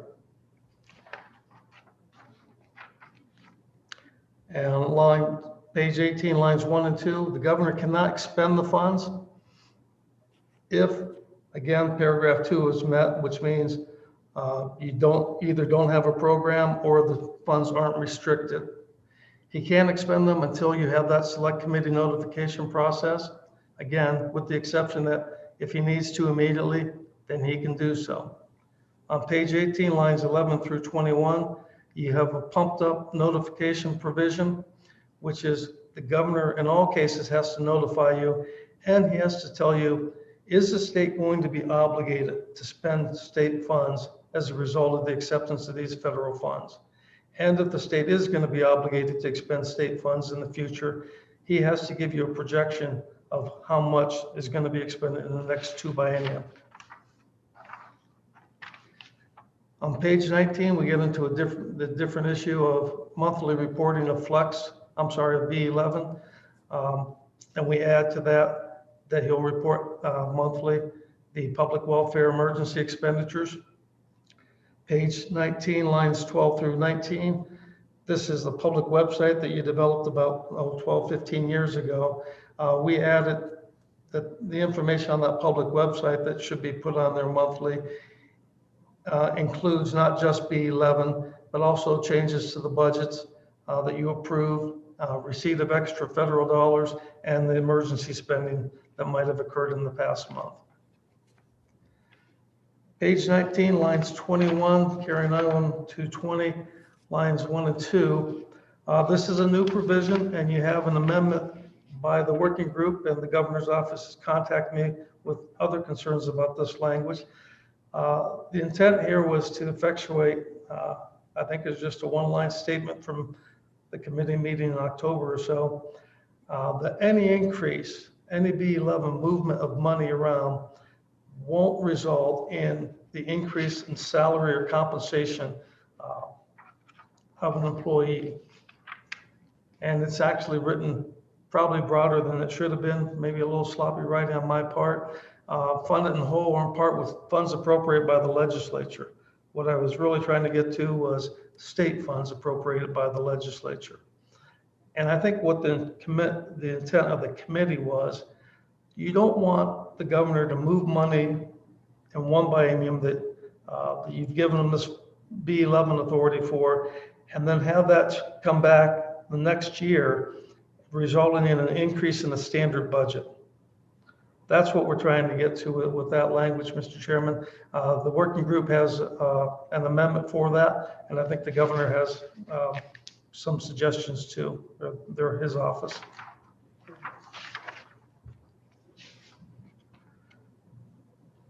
Okay, Mr. Chairman, going to page 22, and here it's a different issue, and this is the LSRA spending. We use the LSRA for the emergency funds because that's a pot of money that you have available. For current law, the governor cannot recommend spending from the LSRA more than 5% in any fiscal year. For the budget shortfall measures, which is we don't have the money we thought we were going to have, the JAC about 7 years ago put in, you also can't expend more than 5% of the LSRA for those recommended contingent appropriations to get us up to the amount of money we thought we were going to have. The point was, no, you're going to bring down expenditures. You're not going to spend the LSRA in 1 year. And so they put a 5% limitation on that, Mr. Chairman. This adds to that limitation. It's carried on with the working group's amendment too, is that not only are the budget shortfall measures included in that 5% cap, but the emergency appropriation that you're going to make would be in that 5% cap. So if you do end up with $10 million, you'd have 5% of the LSRA minus $10 million for the governor to be able to recommend in his budget. Mr. Chairman, on page 23, lines 12 through 16, we specify that the monies appropriated for or authorized for one fiscal year lapse at the end of that fiscal year. They can't be carried over and used in the next fiscal year. This should be a year-to-year process for the emergency monies appropriated under the new law.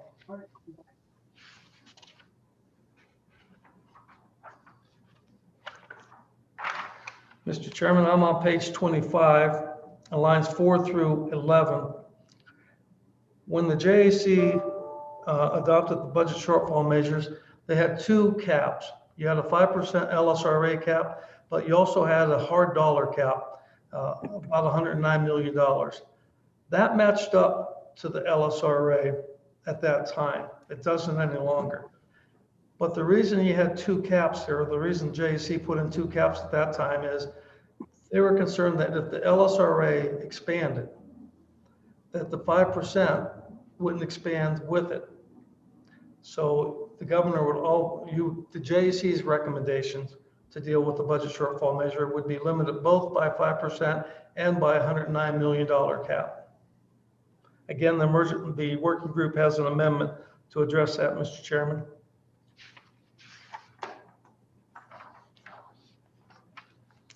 On page 26, Mr. Chairman, we get into the notice requirements for the federal funds. And that I spoke of for the emergency monies of what that would require. The same thing for the emergency fund, for the federal funds here.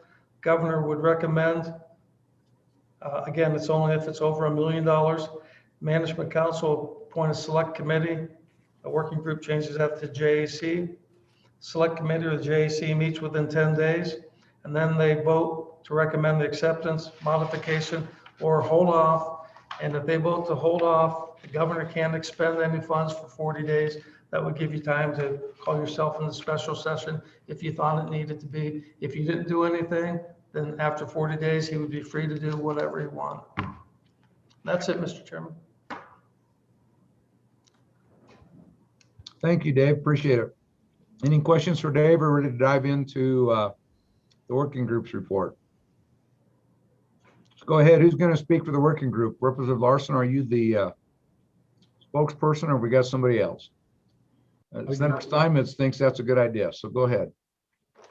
So I would just suggest to the committee that we ought to have all appropriate JAC members read this budgeting statutes. It's really pretty fascinating, and it's been really good for me. But for me, what I kept getting confused here in this bill is you have to take into consideration in 9.2.10.14, we established a 1014.1 and then a 1014.2, which is our budget shortfall measure. And then we add a 1014.3, which is this public welfare emergency. And the public welfare emergency and the budget shortfall kind of walk hand in hand, and they're kind of drafted the same way. And so when you come in there and you see the new language in there that talks about 1014.2 or as drafted in 1014.3, it's talking about how the governor handles budget shortfalls or these public welfare emergencies. As you go back and you study, well, and as you read this bill, I think it's also really important to remember what we've done in House Bill 94 last year, which is to talk about the reporting requirement that the governor has to do on the B11 process. And that new language isn't in your statutes, but it's in session law, and you see it in this bill on the reporting process. When you go back and you study 94204T, that's where they talk about how they classify the funds for the various agencies. And when we talk about giving the governor the ability through the B11 process, he can do that if there's right now three things: a general fund, if there's actually four. If there's an emergency financial situation, I'm on page 12. If there's general fund appropriations can be conserved, agency program requirements has significantly changed.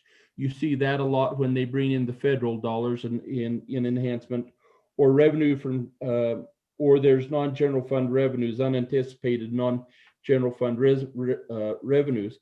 And so when you see what the four things that can trigger the B11 process, and then he kind of had this unfettered access to non-general funds, it really did appear like a gap. And so I think establishing that the governor, if he's going to use these for the B11 process to move funds around within agencies, that he ought to use the funds established for agencies. And so that new language on 12 that refers to 94204T establishes what those are: the special revenue funds, the capital project funds, debt service funds, and proprietary fund types, and then it lists what those are. And so he has to tell us how he's going to move it from one to the other. Then the next real major important thing, as Dave pointed out, is then we go to the federal funds. And we're putting some guidelines there, because right now we say we've had an increase of federal funds. FMAP has changed, and so we're going to have more funds for Medicaid, and so he can by B11 approve the use of those extra funds. The question comes in, as we found out last year, is what about when we get some of these unrestricted funds, and what do we do then? And there was a AG opinion from AG Crank in the Friedenthal administration that says if these unrestricted funds come in, as Dave pointed out, they're the governor's. He can do with them what they want. The same day that AG opinion come out, you have the Polly Groover LSO amendment that says, oh, hold on here just a minute. If it's parked in the treasury, anything comes out of the treasury, we appropriate. And And so in my discussion with the governor, he and I talked, he says, Representative Larson, why do we need this? Is there something I've done? And frankly, reflecting back on the CARES conversation that we had with him, is who gets to appropriate these CARE dollars? And fortunately, we have a legislature and a governor that get along. And you'll recall that we had some discussion back and forth, and we says, no, let's come into session. And we drafted those bills, those Senate files that we adopted, and then we give him pretty broad latitude. You had to use these funds. Here's the programs, and by this date, and anything not expended by that date, then the governor had access to use. But we appropriated those funds for that purpose. The Crank memo said that he didn't have to do that. And Co-Chairman, excuse me just for a second, Representative Larson. Co-Chairman Nicholas, I've got a little bit of a minor emergency I need to take care of. Can you take over for a bit? I don't blame you. I'm Yes. surprised you're not the only one. Okay, thank you. My wife is calling.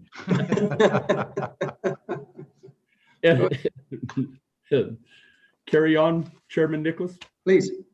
And so I think my response to the governor and to his office as we worked on this has been, I think the intent of this legislation is in the future when you may have a governor or a legislature that maybe are not as cordial as what we've been blessed with, this is going to provide further guidelines there to prevent a spitting contest, if you will, on who gets to do what. It gives a pretty good indication of how this works. And so as these federal dollars come in, they come in from a program like the FMAP from Medicaid.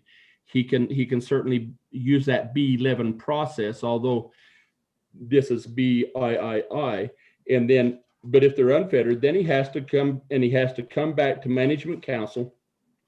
And we had discussion in our work group on, do we want the governor to, so right now as it's structured, and the way it's structured in 1014B is he makes a recommendation back to Management Council. Management Council can make a recommendation or ask JAC to review it.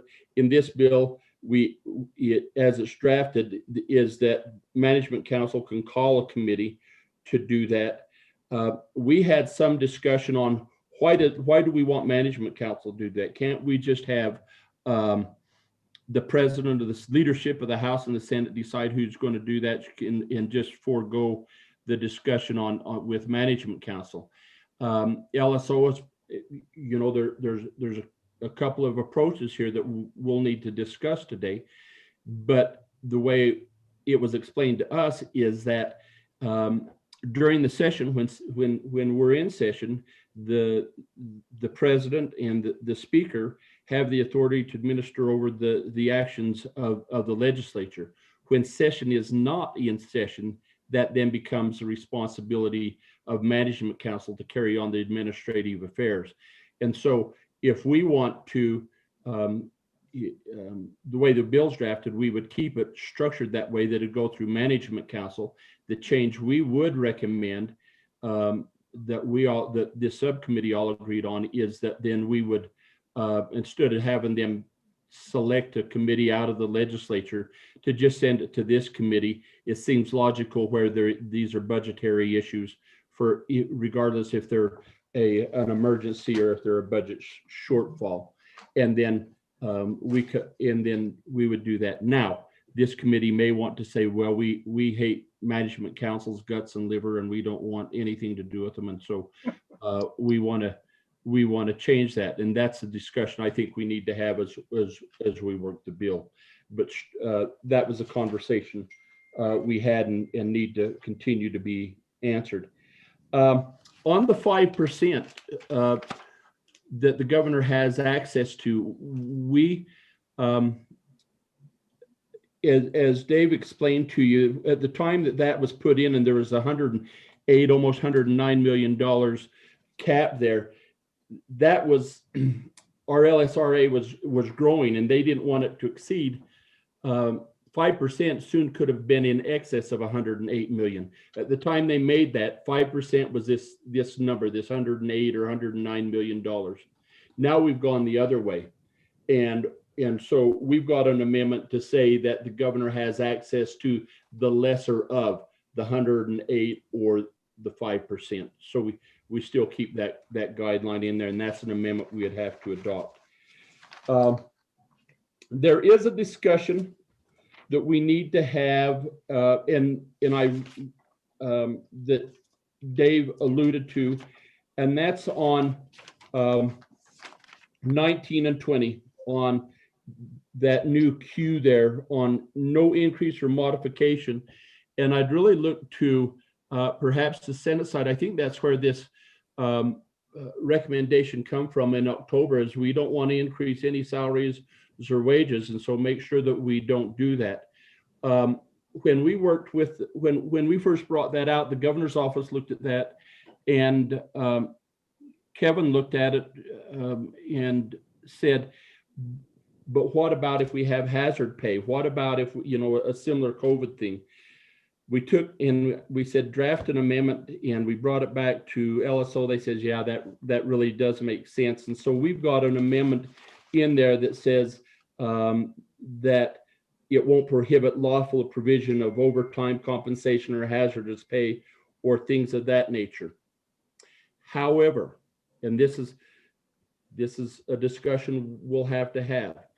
However, even as amended, if we adopt this amendment, if I were the governor and I had some federal funds come in, like the CARES dollars, and I wanted to, and we created legislative or however a new program, and I needed an administrator over that program, I could B11 money out of these funds that have been parked in the auditor's office to bring somebody in and pay for the cost of their salary to administer that temporary program, as long as they didn't have another salary being generated by state or funds appropriated by us.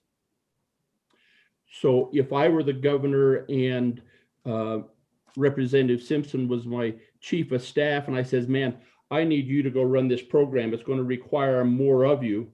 And what I'll do is we're going to give you a little bump here because it's really going to take a lot of time, and we're going to add another $5,000 to your salary till this program is over, then you'll fall back. I couldn't be 11 those dollars to give him that enhancement because his salary is already based on an appropriated fee. So if that was the intent of what we're trying to prevent here, then I think we have it captured. However, if the intent of this idea was that we didn't want to come in and take these CARES dollars and increase Representative Simpson's salary and then have that carry over into the next standard budget as an increased salary, then we can use some similar language that we have back in there that says those can't carry forward. And so a little conversation when we get to that, when we work the bill, for you to give us some direction on. I think that Senator Guru and Senator Steinmetz and I, as well as LSO, think that both ways probably have merit and can work, but just trying to understand maybe the intent of that back in October. So then I'd like to come back because if you, well, come back. On page 28, we have a pretty big repealer, which is this 94209, which we currently have, and it tells us that we appropriate money every year from the general fund to be used for necessary and ensure the proper function of state government. We don't do that, even though it's a shall.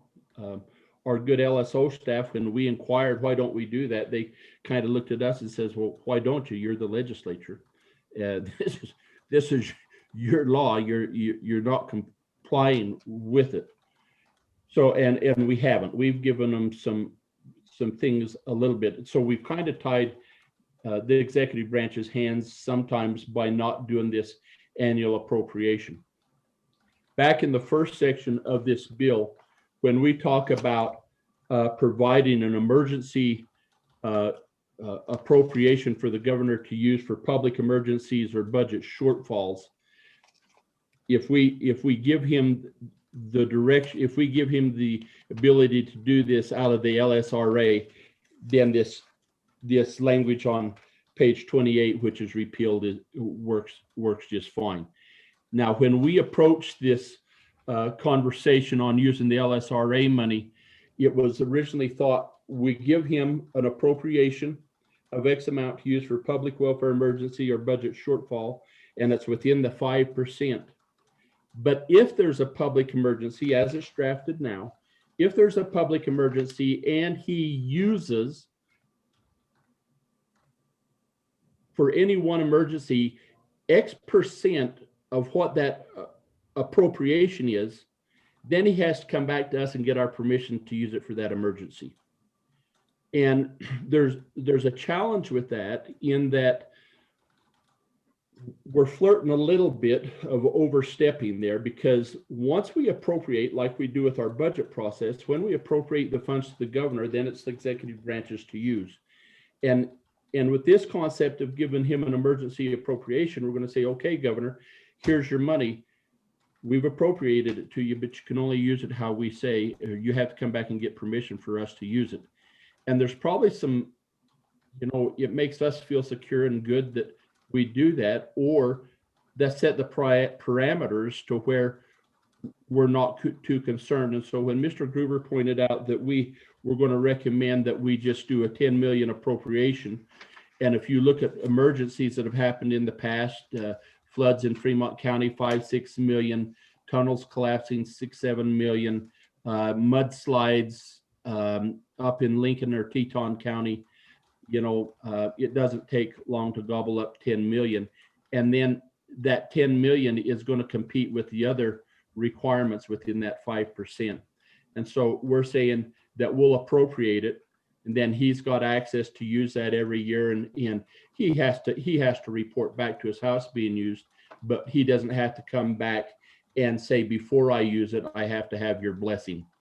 And so we're giving him the ability to address emergencies, and with that appropriation, he won't have to come back to us and like I said, and do that. So, Mr. Chairman, I guess I would say to my colleagues there, Senator Steinmetz and Senator Guru, if I've left out the crown jewel here someplace, or the most important information, please, because it's been known to happen before, clean up my mess, please. And if not, we would be happy to try and answer questions that the committee might have. Thank you. And thank you. And Senator Steinmetz and Senator Drew, thank you guys for your extra work on this. Anything else to add, Senator Steinmetz or Senator Drew? Mr. Chairman, I think Representative Larson, as usual, covered it quite well.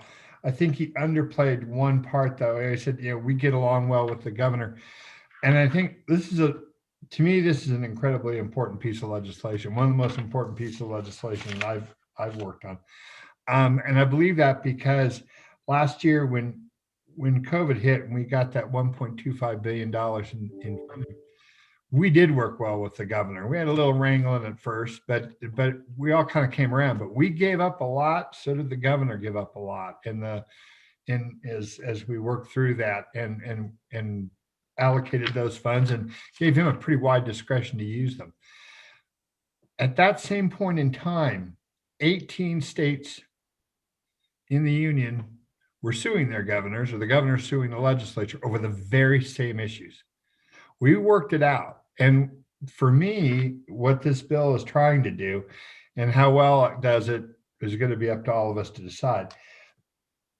But I think what this does is this sets a template if things didn't work as well, and try to stay out of immediately going, as I like to call it, to the mattresses and start fighting and lawyering up and getting all uppity about it, to try to work a way so we could have some breaks and have some ways that we can work together that kind of force us to work together if needed.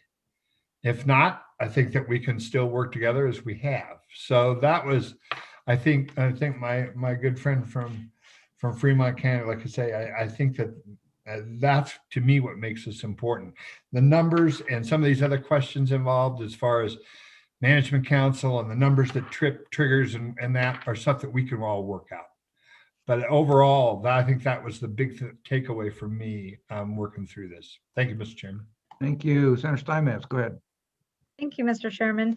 I would agree with everything my colleagues have said and want to thank Vice Chairman Larson. He's done a great job of shepherding us through this and digging into this in detail and being the liaison with various entities working on this. With that being said, it made sense to me when that everything is included in that 5%. This, if we did 10 million or whatever the number would be, it's not outside of that 5% that we've already allotted of the LISRA. Secondly, the reporting and Dave Gruber can correct me if I'm wrong, anything over $100,000 he's got to report to us anyway. That would continue on with this process as well.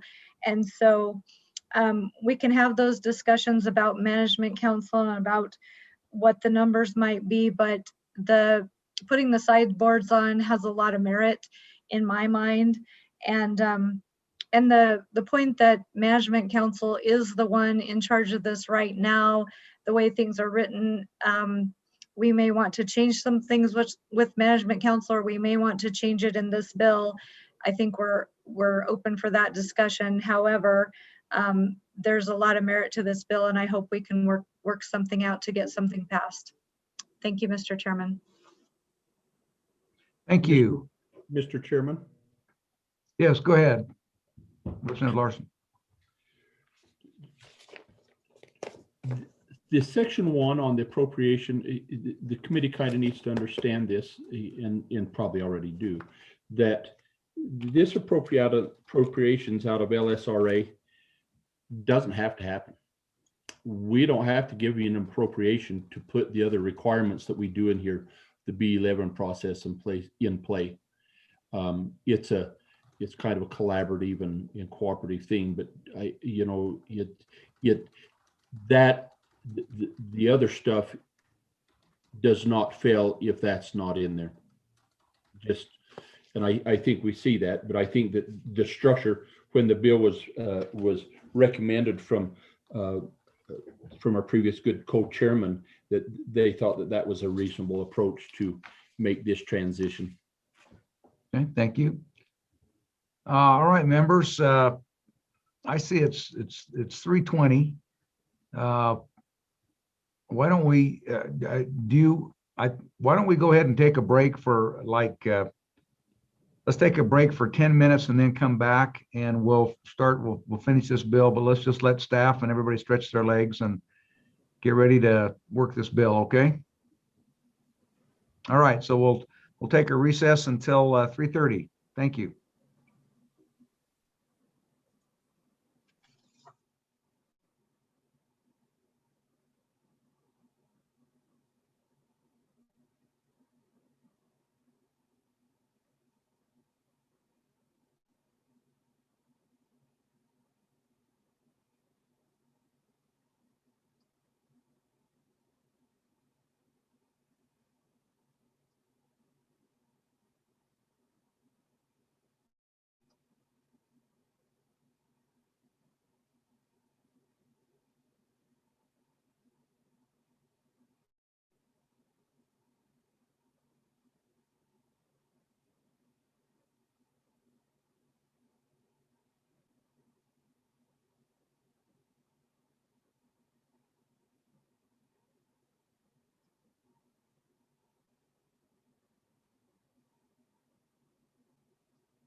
All right, go ahead and we'll come back to order. So we've got, before we move into public comment, is there any other questions or explanation that folks want about this bill?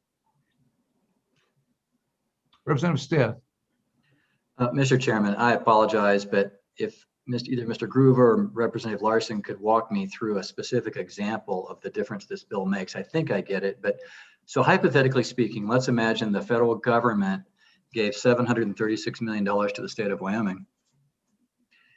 And the governor, for example, really wanted to use it to build a medical school. Without this bill, could the governor just sign a check for at least $108 million as a down payment to the corporation to build it? But with this bill, if the relevant committee voted against that, then he'd have to pause for at least 40 days, giving the legislature time to have a special session. Is that how, I'm just trying to get a sense for how this bill changes the way the world is. Representative Larson, you want to answer that, or does Mr. Gruber want to answer that? I'm happy to make a stab at that, but in essence, you're right, Representative Stith.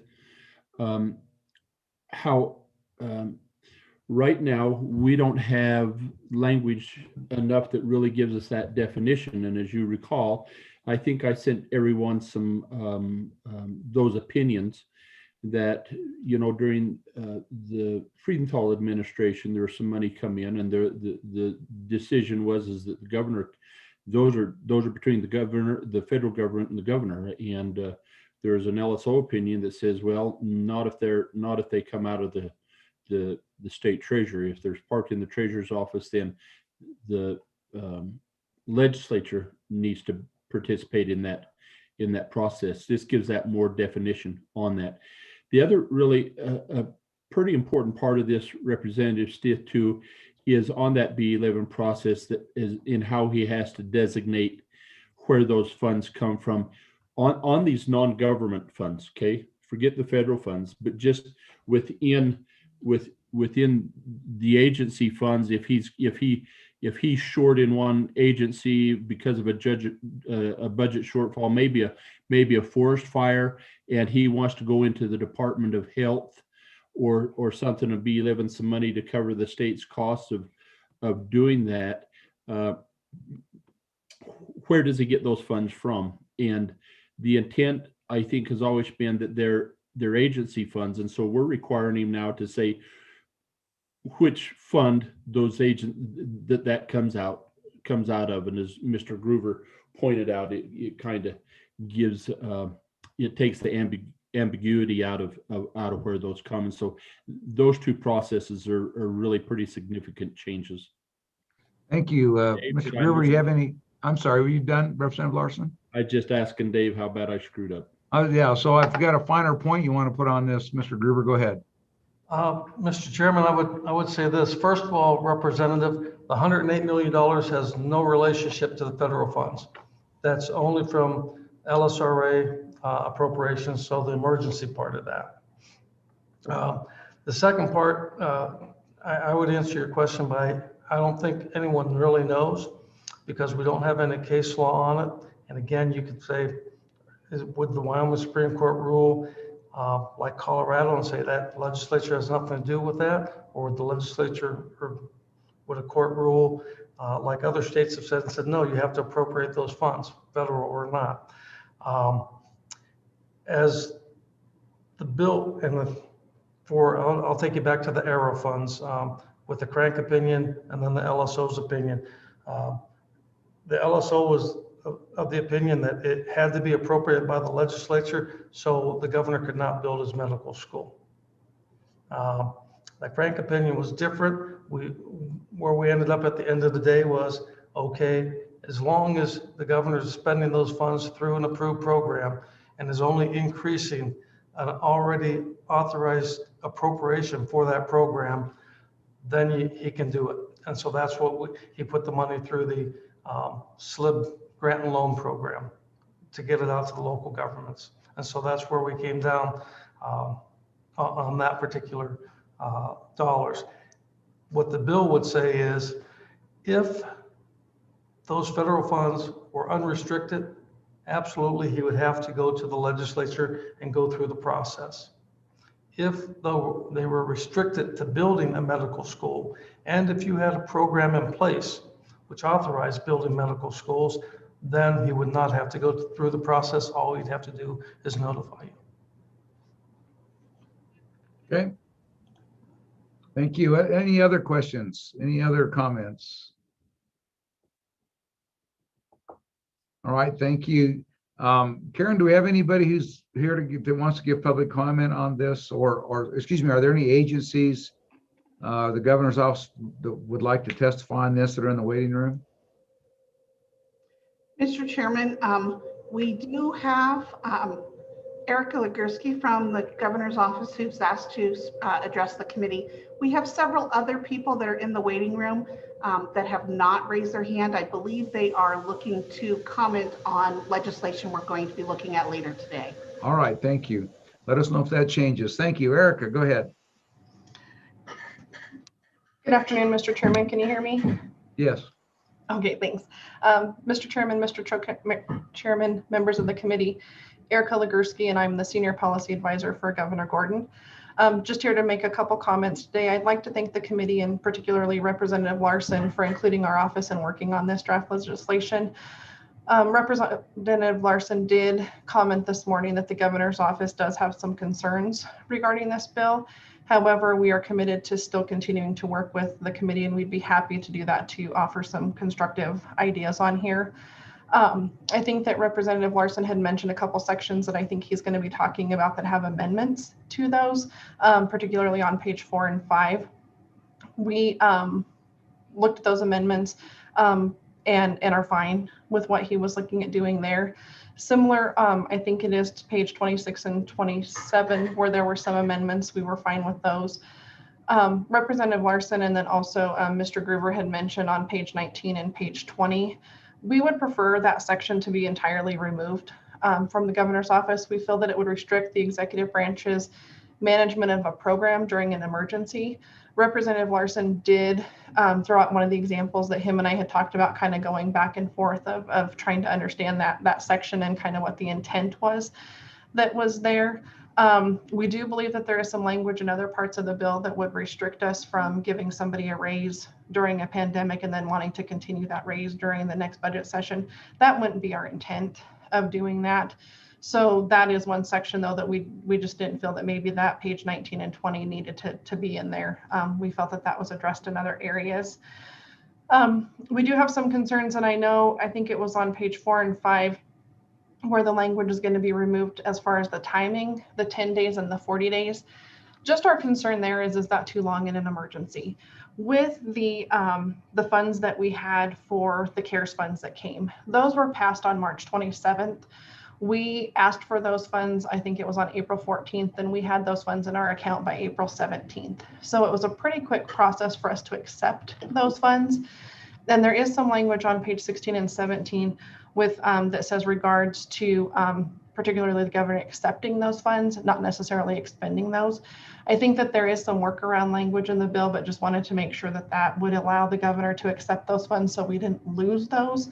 And then we would be able to respond to the emergency with those funds if we had them. Similarly with the rental assistance program that we had talked about earlier today, it was a fairly quick turnaround time by the time that they had announced that those funds were going to be available to the time that the governor had to where he had to do the certification to say that we wanted those funds. So it's within that, kind of 10-day time frame there. So we just wanted to make sure that we weren't restricted in any way from receiving those funds. And then again, I think that there is some language, and depending on the emergency, we just didn't know if 40 days was too long in order to be able to get those funds out to the individuals who needed those. Just wanted to also say, I know that a couple of you have mentioned that there's a good working relationship between our office and yours, and we feel the same way, and we're very happy about that and very appreciative of the relationship that we have, and that we would be happy to continue to work on that through this bill in particular. So just wanted to let you know that that we did have some of those concerns, but I thought we worked very well with Representative Larson to address some of those. So I stand for any questions. I thank you, Erica. Questions for Erica or the? Go ahead, Representative Larson. Thank you, Mr. Chairman. So Erica, on page 17 of the bill, if you've got that in front of you, where it talk about if immediate, if there's immediate action that needs to take place, as you pointed out, sometimes those come in quickly. And it says that he may accept federal funds and notify the legislator as soon as practicable if there's immediate action that's necessary. Is that language not sufficient to calm your nerves? Or go ahead, Erica. Representative Larson, no, actually, I think that language would be fine in there for the acceptance of those funds. The one where I was, yeah, and I think that alleviates that concern on page 27. Thank you, Mr. Chairman. Thank you. Other questions for Erica? Senator Grew. Thank you, Mr. Chairman. Good afternoon, Erica. You were talking about page 19 and 20 and some of the concerns that the governor's office had there. Could you just elaborate on what you think that should look like? Go ahead, Erica. Mr. Chairman, thank you. Senator Grew, I think that what we were kind of envisioning there was just deleting that entire section there. What my understanding was from talking to Representative Larson and also Mr. Grew was that it was, not having the governor give somebody a raise in order to help with the pandemic and then turning around and having that be put in the standard budget. I do think that there's some language that's been put in the budget bill and then also is alluded to in this bill to where that any of the increases that the governor were to make to a program should not be then put in the supplemental budget request for the next year. And I think that language would suffice for when you're talking about an employee compensation. Okay, thank you. Other questions? Other questions? All right, thank you, Erica. Appreciate it. No one, if there's, Karen, is there anybody else, Karen, that popped in after Erica finished? Mr. Chairman, no one has raised their hand in order to provide comment on this topic. All right, thank you. Members, we're on the bill. We'll go ahead and close off public comment then. Move the bill.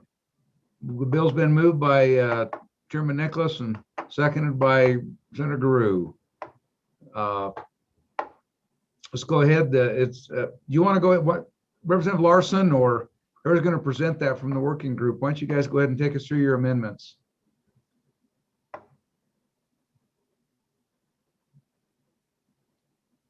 Thank you, Mr. Chairman. Starting at the beginning of the bill, the first amendment, and I think you guys all have that. It's the amendment number 1. And this is the amendment where instead of having a contingent fund, we appropriate $10 million out of the LSRA, which is part of the 5%. And so in this amendment, you'll see, if you have that amendment in front of you, you'll see that we go through there, make those necessary corrections. But then the important part of this is that then removes the need in this. That will take, you'll see on page 4, starting on line 6, you'll get rid of the rest of that page. You'll get rid of, on the next page, lines 1 through 14, and in which is really that part there where if the governor spent over a percentage of this contingent amount, he had to come back and get our blessing. And so I think that's an amendment that I would move, Mr. Chairman, as we start down the bill. And if I get a second, we can have a discussion on it. Got a second from Senator Steinmetz. So go ahead. Questions about or on the amendment? Questions on the amendment or discussion? Where did you come up with, what's the 10? Tell us about the 10 million. What's that number? Is that just because 9 seemed too low and 11 seemed too high, or what was that? No, you're really right, and there is flexibility there. We kind of went back to LSO and says, okay, what have contingency or what have emergencies cost us in the past? And as I alluded to in the other discussion, that ranges from floods at 5 million and landslides at 15 million, and right in there in 10. There's nothing there's nothing chiseled in to memorialize it anywhere. So. And would this 10 million be in addition to the other emergency relief funds that he's got? Nope, I'm seeing Senator Steinman shake her head no. This Part would of be the 5%. What's that? It's part of the 5%. Okay. Okay. Other questions? Do we understand? Are we ready for the question? Mr. Gruber, did you have a comment? Mr. Chairman, I would just say it's part of the 5%, but it doesn't have any effect on other emergencies. If you give them money for fire suppression, those kind of things in the budget bill, that would be in addition to this $10 million. Yeah. And so I guess the question would be, so when you add the fire suppression money and the other things that are running around there, and maybe we're going to hit this later, but what's the ability of the governor then to be leveling that money around as he would need it? How's this bill change that?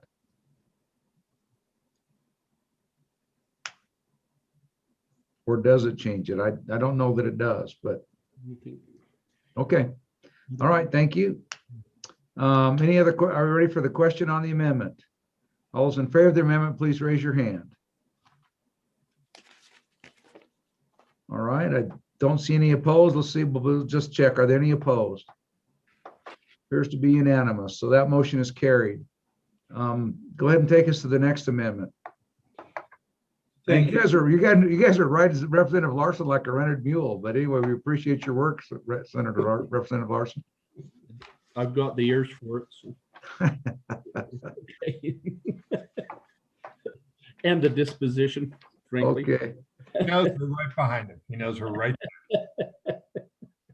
So the next amendment, amendment number 2, is where we change in page 6, page 17, page 26, that the management council would, the committee that it would go to would just be the Joint Appropriations Committee, rather than select another committee out of the legislature. And our thoughts on this is, as you look at this group, if you're looking at, if it's an agricultural thing, we've got ag experience here, we've got corporations experience here, we have labor and health experience on this committee, we have education experience on the committee, revenue experience on the committee. I think the JAC has always been a pretty well-rounded committee brought in from the other standing committees, and if we're trying to get decisions made on budgetary emergency issues, it was a logical approach. Speaking of rented mules, that is the JAC. We're all rented mules. So anyway, thank you. And so you've moved. Have you moved that, Representative Larson? I was going to. And we got a second by Senator Guru. Further discussions or questions on the amendment number 2? Are you ready for the question then? All those in favor of amendment 2, please raise your hand to manifest an aye. Thank you. I'm not seeing any opposed. Are there any opposed? I see none opposed. That motion has carried. That takes us to, go ahead and take us to your next amendment, which I think is amendment 3. It is, if you use Lander math, it's amendment number 3, and that's on page 19 and 20. There is one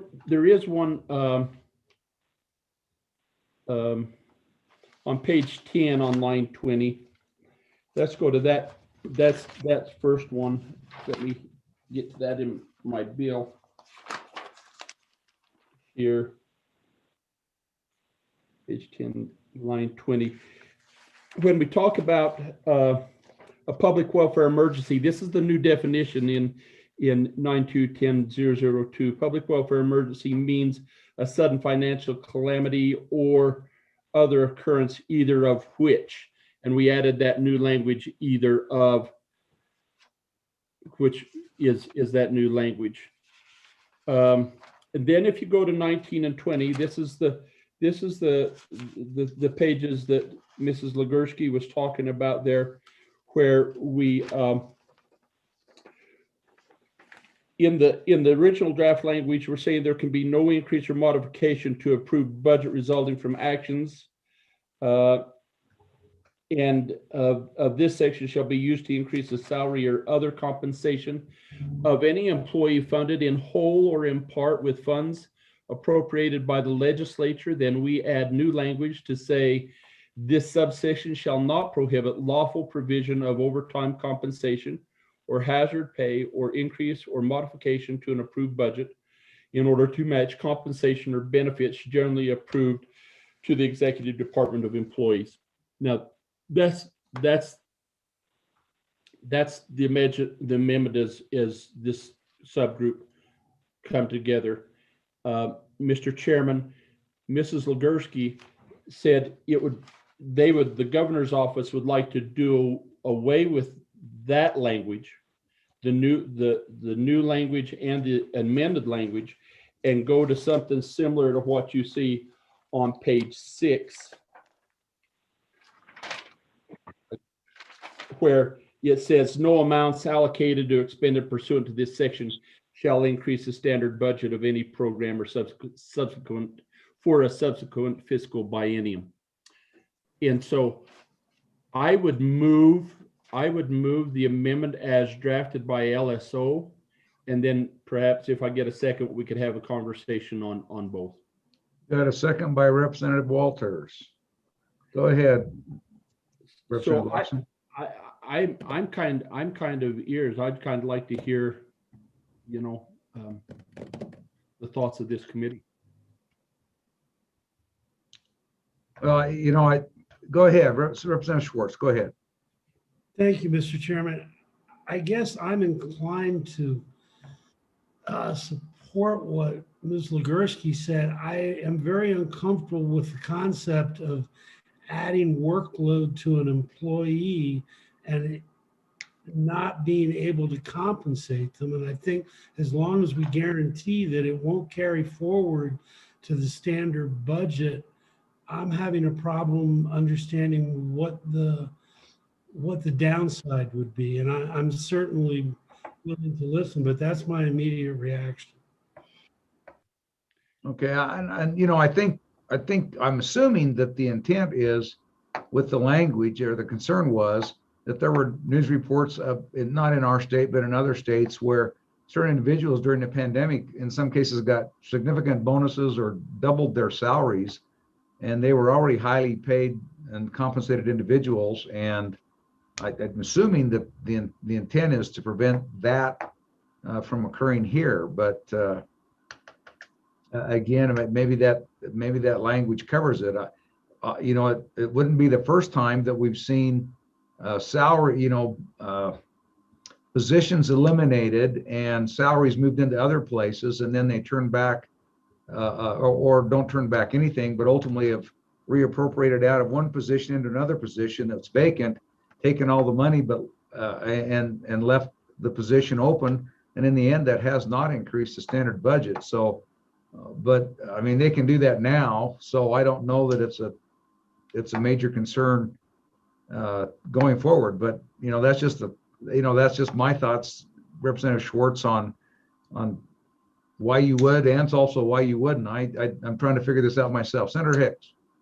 Yeah, Mr. Chairman, for the committee members, and I'm not familiar with all the employment policies of the state of Wyoming, but wouldn't it be the prerogative of the executive to provide additional compensatory time for hours worked instead of just allowing more salary? In other words, if somebody had to, these are mostly exempt employees that I'm assuming that we're talking about. So they're paid an annual salary. They're not hourly wage. Typically under the Fair Labor Standards Act, they would be just provided whatever compensation the employer wanted to provide them. But I don't know, was there any discussion along those lines? I'm a little concerned about just paying money out if there's other forms of compensatory actions that the executive branch can take as far as time. Well, and I think that's true for all exempt employees. but it's not true for for non-exempt employees. Non-exempt employees have to be paid, or sometimes they can elect their alternative. So, did you guys have that discussion, Representative Larson? So, I think the original concern, and Dave can correct me here again, but I think the original concern come back from Mr. Hibbard was really kind of to the point that Senator Hicks brings up.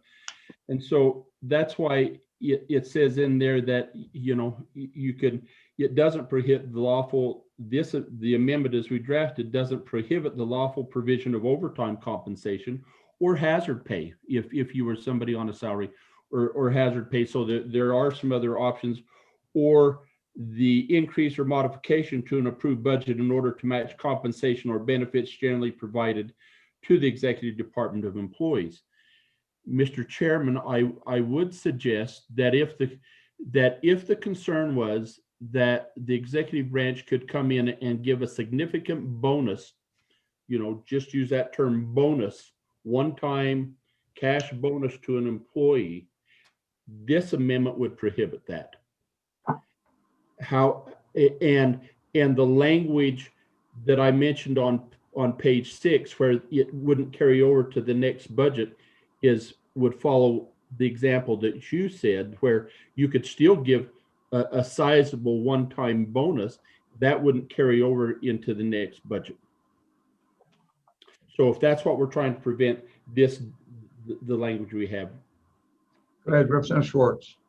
Yeah, thank you, Mr. Chairman. Just to qualify my previous statement, I wouldn't be opposed to having a cap on any kind of, whether it's a bonus or some increase in compensation, but I am concerned about relying on comp time and hazard pay.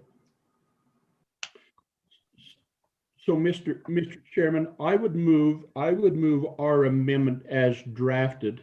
It was just, and kind of wanted to have this conversation in case everybody thought that we had missed the mark. I think what I'm hearing is that we probably hit the mark with what is expectation, and then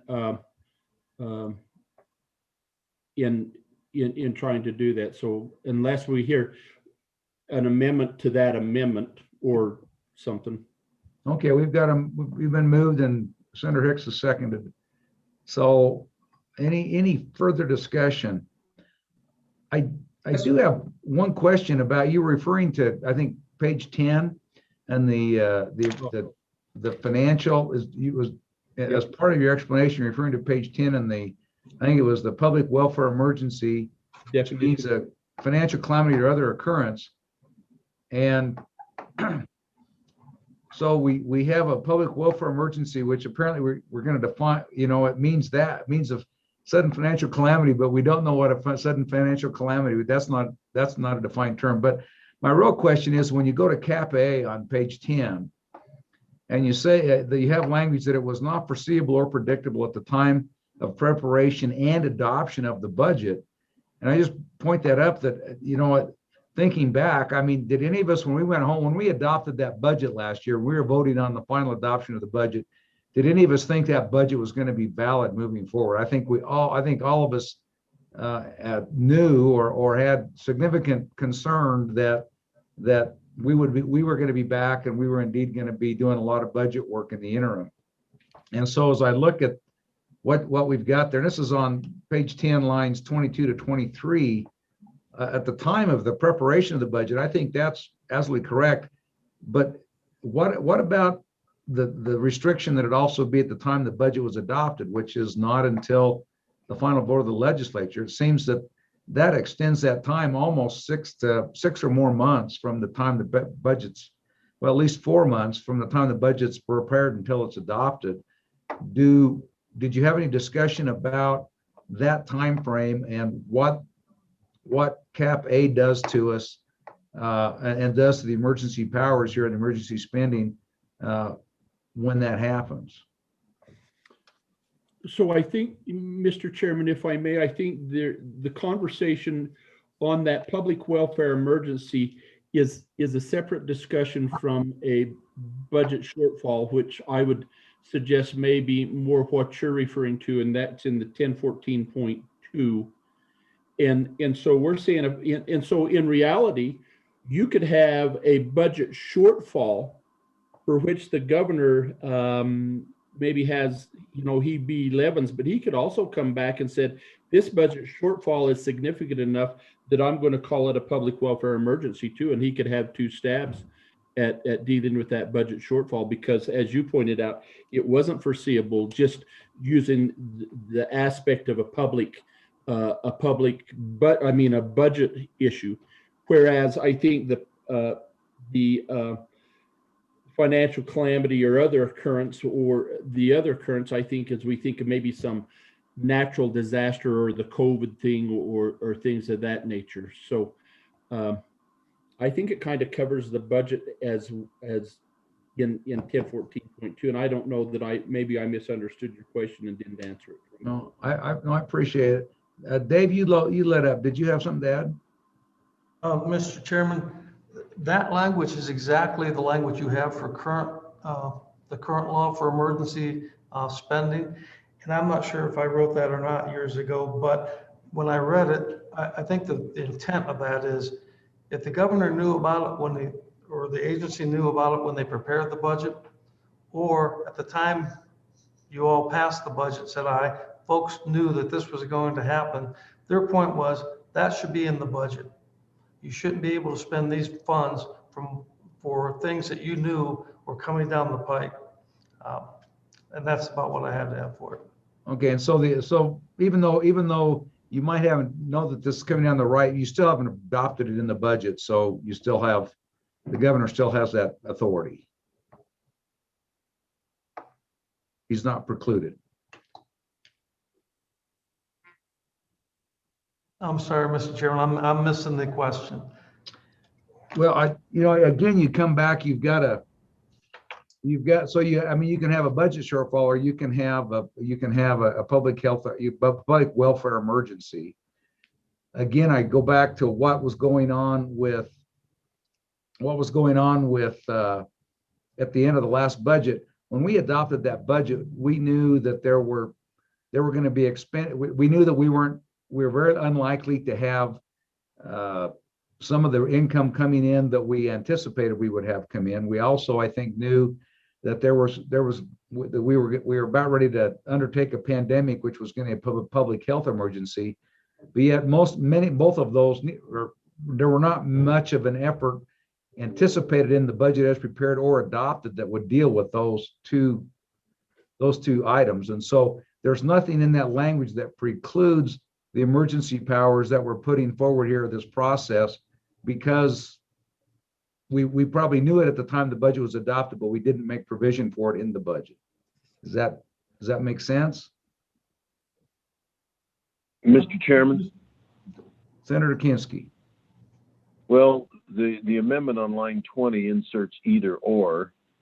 So it's either A, it was not foreseeable or predictable, or B, it demands immediate action, which I would take to mean that even if it was foreseeable, it's such that demands immediate action. So I think we're okay. And then the third one, the and, is for which other funds are not available. So it has to be an A or a B and a C.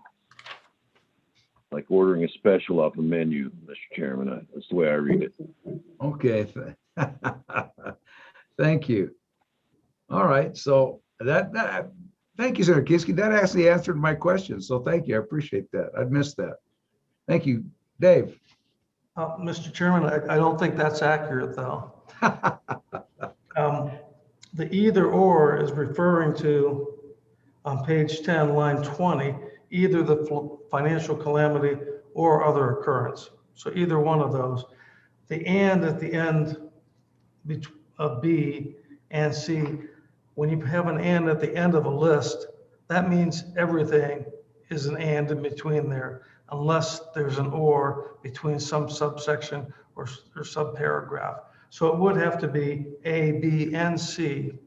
And my answer to your question is, if it was foreseeable, at the time you passed the budget, the governor would not be able to spend these financial emergency dollars on that situation. The point being that you knew about it, you should have addressed it in the budget or some other appropriation for that foreseeable situation. I'm not saying that's the right policy choice, but that's how it's constructed. All right, thank you. Senator Steinmetz. Thank you, Mr. Chairman. And then on page 11, that C, for which other funds are not available for expenditure or insufficient to meet the needs of the emergency. That to me kind of answers one of your other previous questions about other emergency funds. If they're available, then those should be utilized first. Okay. Co-Chairman Nicholas. Thank you. So I'm trying to, Don may know this, but we have in the past, when we were doing emergency funding, and I think it was 14 or 15, we looked at this language and had this same conversation. And what my recollection is that the foreseeable or predictable is it kind of resolves it, because it's foreseeable that there's going to be a pandemic and that we might have some new impasse that's on the horizon.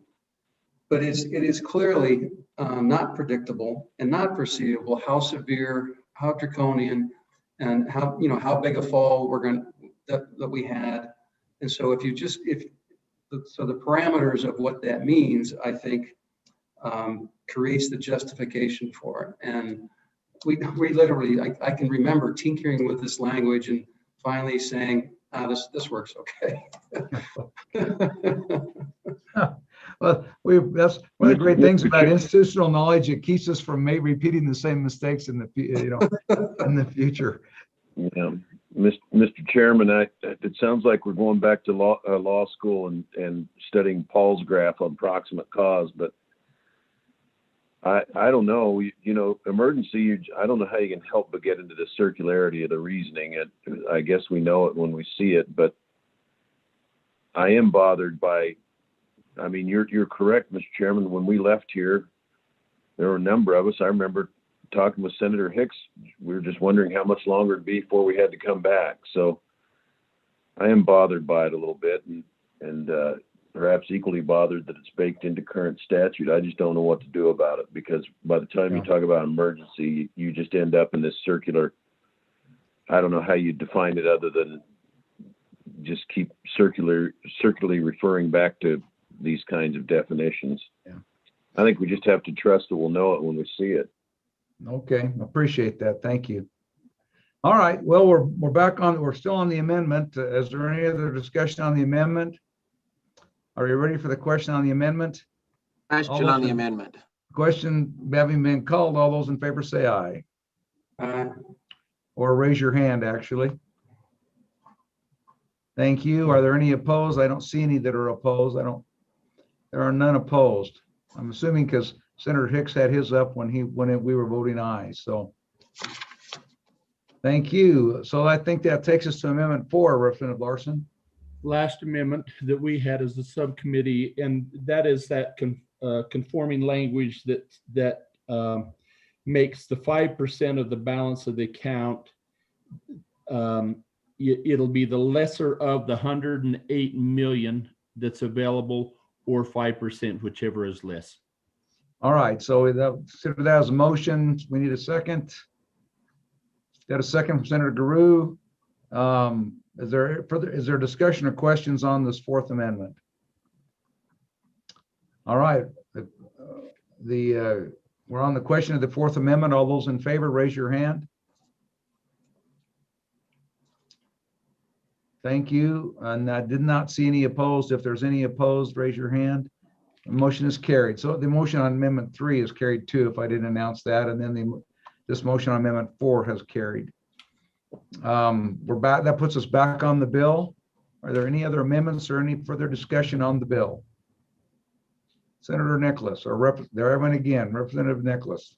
So, Mr. Co-Chair, over the course of the years on this committee, I would say at least once a year, when Don is presenting various actions of the governor to us, he'd say, well, this is one of those things that has happened that's borderline, and because there's a gray area between the authority of the governor and what how you can appropriate and how you can do it. And that occurred again last year. And both Chairman Bebout and I said, Don, let's have a go at fixing that so that we can minimize those occurrences. And this is the byproduct of our request that we come up with something. So I just want to thank Representative Larson and Senator Steinmetz and Guru for putting this together, because it's a good deal. It's good. And even though it appears to be more restrictive on the governor, we've got to set guidelines and put up goalposts, and that's what we're doing. So thanks for the work. All right, and thank you. Yeah, good point. And again, I thought I said it before, but also again, if I hadn't, thanks to Representative Larson and Senator Steinmetz and Senator Drew, thank you for your extra effort on our behalf. So let's, are you ready for the question on the bill? Question. All right, let's go ahead and call the roll on the bill. The committee, the question is on 21 LSO 0265, working draft 0.5 as amended. Representative Kinner. Aye. Representative Larson. Aye. Representative Schwartz. Aye. Representative Simpson. Aye.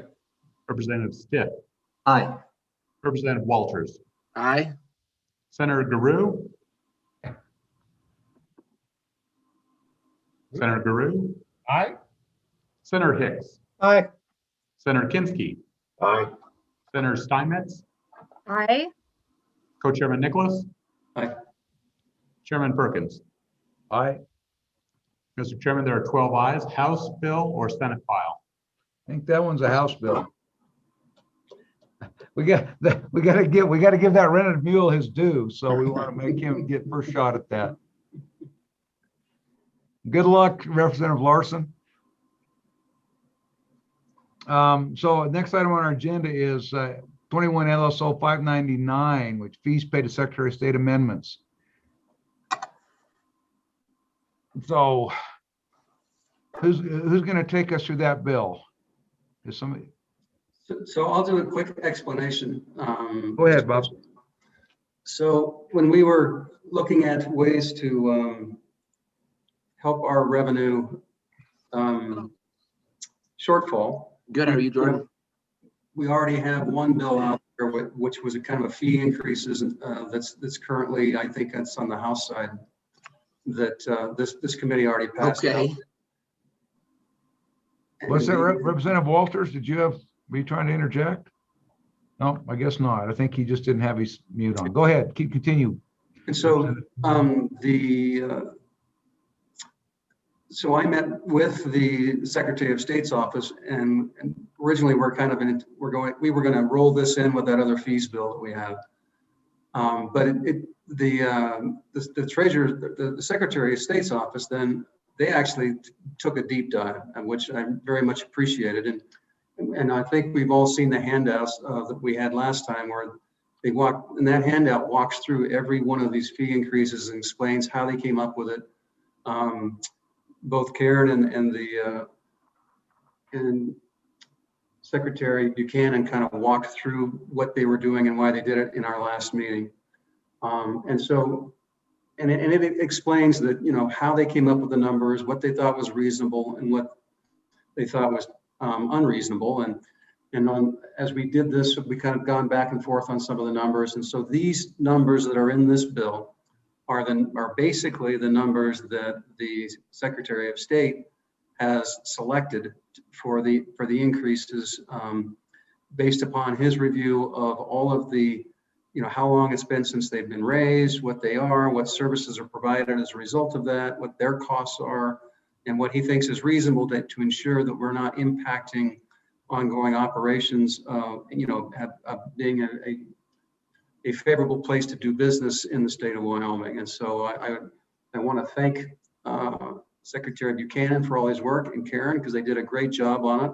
I think the number that this is going to bring in is roughly about 6.7 million a biennium with these fee increases. But when you walk through them all, they are quite modest.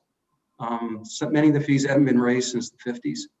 And so, and I can see they just pulled up, but and so my hope is that we will let the secretary speak, and then I don't know if we need to do a page turn through this, Mr. Co-Chair. It's pretty simple. And we've kind of seen the fees as on the fee study that he's presented to us, that I just had that re-email to everybody just in case they misplaced it and they can pull it up on their screen on a split screen. But Mr. Co-Chair, I see that the secretary is online, and so I'd be welcome to entertain any of his comments.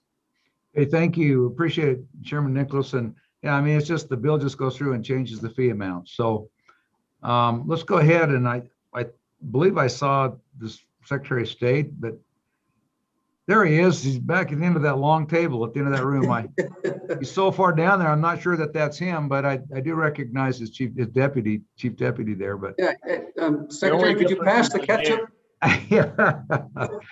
Go ahead, Mr. Secretary. You're welcome. Thank you. The floor is yours. Yeah, I was going to say, Mr. Chairman, the only difference is the hair. You know, I'm jealous of that. No, thank you. Just real quick, if you want us to go through page by page, we can.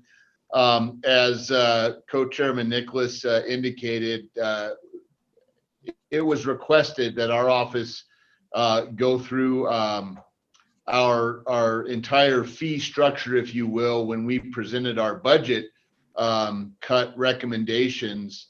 And we have over 200 different fees office-wide. So it was requested that we take a real solid review of that, just to see where we were as far as fees, how long they had been the way they were, whether or not they could be adjusted. And so what we did is we took a very long and thoughtful approach to reviewing which fees could be adjusted, which should not be adjusted, and kind of an overall goal of updating the fee structure. We took a look at the states around us so that we were comparing apples to apples. For example, comparing the different tax structures in other states when you're looking at an initial filing fee versus an annual report fee and those types of things, just to make sure we were making an accurate comparison. And so just as a recap, during the 2019 and 20 biennium, we generated just over $57.5 million, which was an increase of $8 million over the last biennium. And as you know, most of that, over $44 million, was generated by the business division. So it's important to note that our fees are in rule and they are also in statute. So what is before you today are in the bill, obviously, are changes to the statute. And that represents would represent about $3.7 million per biennium. The changes that would come into place through rulemaking would get us to about, I'm going to say $5.5 million a biennium. So the bill before you is fees set by statute only, and they are primarily associated with business, securities, and election statutes. So real quick, especially if you don't really want to go through the bill, it's a pretty simple bill to read. But under the business section, we dealt with non-resident motorist service of process, certifications, amendments to entity filings, initial filings by foreign entities, the minimum annual report fee for PCs and LLCs, nonprofit initial filings and amendments, and then some series LLCs. And then in the compliance section, we updated some fees when it comes to brokerage firms, which I know Chairman Nicholas is very familiar with that, because I think he may have had a change to those in years past. And then in elections, you can see there, we have some adjustments to the fees associated with applications for nomination for statewide office, federal office, legislative office, initiatives and referendums, and then lobbyist registration fees. Some of our fees have not been adjusted in 40 years, some 20 years. Some, I mean, it really was something that was overdue. But we offer you this legislation basically just as the results of our review, where we think you might consider some modifications or adjustments. But as I've always said, you're the policymaker on this. I don't necessarily advocate or not for this bill, but we were asked to do it. It was overdue. We did it, and this is the result we're giving you for right now. Thank you, Mr. Secretary. We appreciate that, and thanks for your effort. Mr. Co-Chairman. Thank you, Mr. Co-Chair. So, Mr. Secretary, my question is, this will be raising more revenues for the state. We appreciate it. But as to you and your office, I'm curious, when you testified in front of us before, essentially you don't have the staff or the ability to do any type of real enforcement processes on applications that in LLCs or in corporations when they assert what the valuation is of the company. And so thus, and you have different fee structures or amounts based upon certain valuations. So what do other states do for enforcement mechanisms? Do you think it would behoove us and still be pro-business if we had took a little bit of the funds you're generating to allow you to do some modicum of enforcement review in the process out of your office? Mr. Secretary. Thank you, Mr. Chairman, and thank you for the question, Mr. Co-Chairman, Representative Nicholas.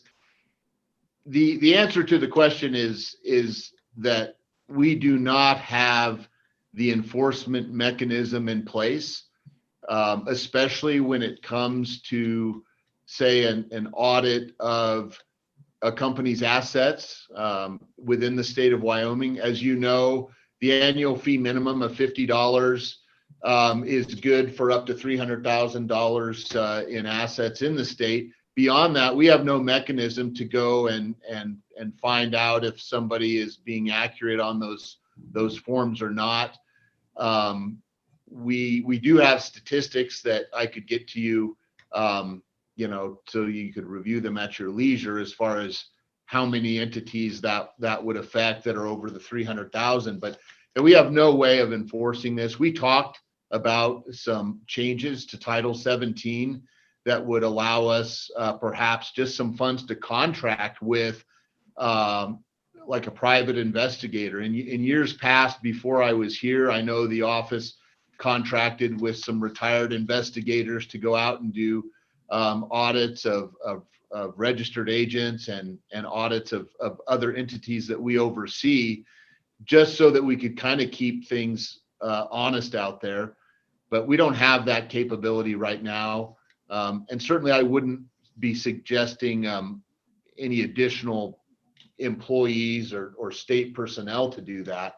But I think it would be wise to at least consider the proposition that you take some of the funds and allow us to have some type of enforcement mechanism, both on the annual report asset side, but really also on the registered agent side of it too. I mean, mostly all we can do are some desk audits and things, and Karen can speak more to that if you have questions about how robust of an audit system we have in that regard. But I can tell you overall it's minimal. Thank you, Mr. Secretary. Other questions for the Secretary of State? Representative Stiff. Mr. Chairman, Mr. Secretary, I see on page 12, lines 14 through 16, that there will be a fee of $750 for filing for election to a federal office. And that's a new subsection. So has it been 0 up to now, or am I just misreading that? Mr. Secretary? Thank you, Mr. Co-Chairman, Representative Stith. No, it was the same as statewide, so. So it was 50, is that right? 200, it looks like. 200, yeah. So and I think, 200.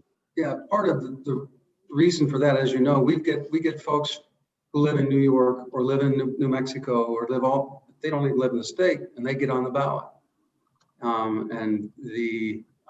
think people need to take this more seriously, and if they want to run for office, particularly on the federal level and be on our state ballot, frankly, I think 750 is too low, but it's better. It's a good start. Okay. Any other questions for the Secretary? And just so you know, Mr. Chairman, there's an example of something that has not changed since 1993. That was a very good year. I can't even remember that far back, Mr. Thank you. And I guess the other question, the overriding question, I think you've already said this, but just to confirm it and ask it straight directly, Mr. Secretary, is from as you went through and did this in your mind, that raising these fees does not make Wyoming particularly less competitive with its neighbors or comparator states. Is that true? Thank you, Mr. Co-Chairman, for the question. I would say that's absolutely true. We were very careful, and I believe all of you got the packets, that we sent out that so that you can actually compare this for yourselves as well. But we have all of the data from surrounding states. And we were very careful to remain competitive, especially for the initial filing fee, and again make an apples to apples comparison, recognizing that Wyoming has a lot of tax advantages as far as the lack of gross receipts tax, corporate income tax, and those types of things. So I would assert to you that your statement is correct. Because as you can see, these are very modest increases. Like I said, we were asked to do the review and to make some suggestions where we could, and that's what we did. So when you see, a $10 increase on the annual report, that's nothing that's going to make us non-competitive with other states. Thank you, Mr. Secretary. Other questions? Mr. Co-Chair? So, Mr. Secretary, if we were to, in the budget, set aside a certain amount of dollars for you to begin retaining some type of investigator, have you considered what that number would be? And because if we can stick it in the budget and you try it for a year and see what works out, and then we could determine, you could tell us if it's the right number, if it's the wrong number, if we want to add that to your budget. What's your thought process on that? Secretary?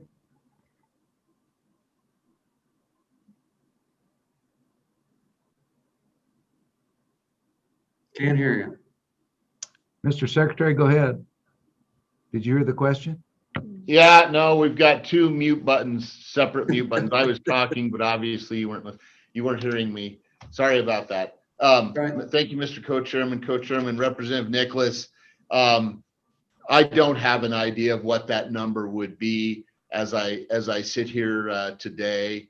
We had talked about changes or legislation in Title 17, and we had kind of left it that we would entertain that through an interim topic and try to get a handle on what we would need to change in the statute.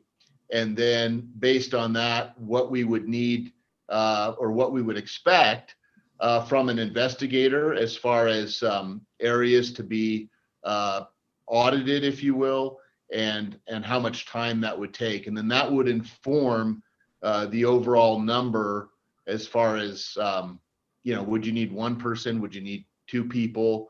And on a contract basis, what is the going rate for somebody like that? What's the availability in Wyoming for somebody like that? And so there are a few variables that I would need to look into before I could feel comfortable giving you an accurate number. But I can certainly do that. In fact, we plan to do that, but it may be something we could work on and then circle back in a year. Well, that'd be great. And I imagine there's some low-hanging fruit that you can get on the internet and literally find out valuations and assess, an asset review without very quickly on some large companies. But yeah, whatever you need, please let us know so we can accommodate you. I appreciate that very much, Mr. Co-Chairman, and we'll definitely get you that information. Thank you, Mr. Secretary. Other questions for the Secretary? Seeing none, Mr. Secretary, any final comments? No, just if you have any questions, anybody on the committee, please communicate with us directly. We'd be happy to answer any questions, and thank you for the time today. I appreciate it. Thank you. I appreciate your attendance today, and thanks for the work that you do. You have a great staff, and they do a lot with the pretty lean staff you've got. So we appreciate that and recognize that. Thank you. Thank you, Mr. Chairman. Indeed, they do. I do have one more question, Mr. Co-Chair.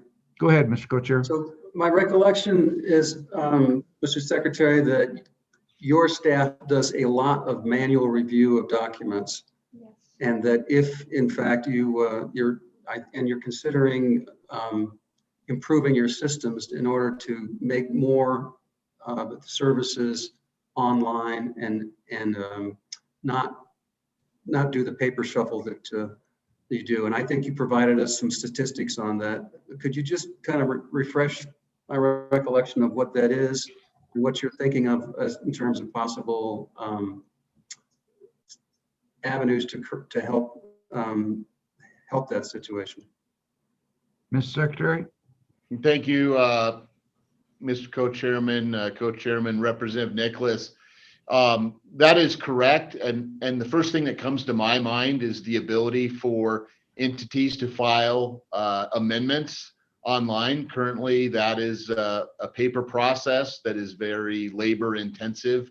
As I mentioned during our budget meetings, even initial filings, we still do quite a few of those by paper as well, even though that's available online. And so especially with amendments, my executive assistant even sits over here during the day and helps out the business division processing the paperwork so we can meet our statutory deadlines. So that's a testament to their hard work and a testament to the fact that we would like to make some improvements to the system to make it more automated, to make it more customer friendly, to make it more efficient. The last numbers we looked at for a very full, robust online amendment system would require just probably shy of $2 million. That's just an estimate, and it might be a little bit of an old estimate. But that's something we've wanted to do for a while now, and it's just something that has not been economically feasible to do given the current fiscal climate. But certainly we would be amenable, if we were able to use some of our revenue to make system improvements. So thank you, Mr. Co-Chair and Mr. Secretary.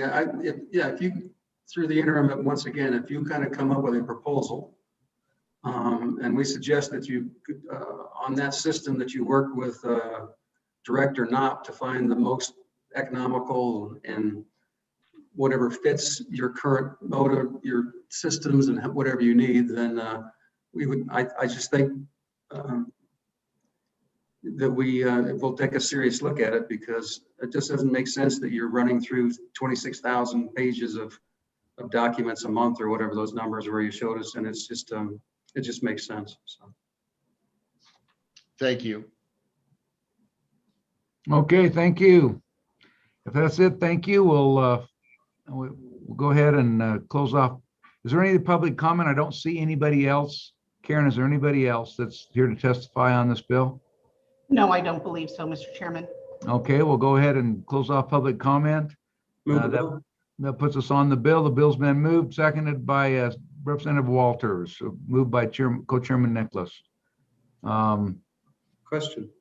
Okay, let's go ahead and call if there's no amendments, or Senator Hicks.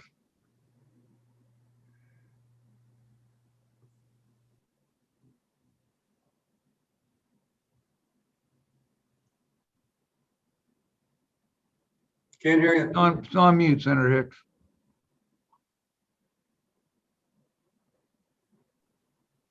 There you are. All right, we'll try this. Page 5 or page 12, line 5. After the word senator, insert $200 for.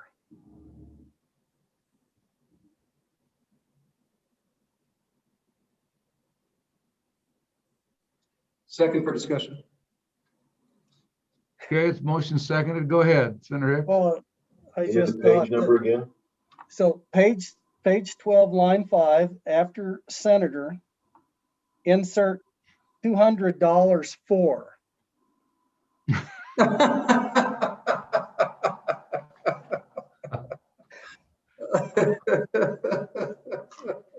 I appreciate the second. Yeah, I appreciate the second by Senator Representative Nicholas. Call for the question. Good one, Hicks. Okay. Mr. Chairman, I just wanted to see how many of these guys were still awake and paying attention at this late hour. Anyway, we appreciate that.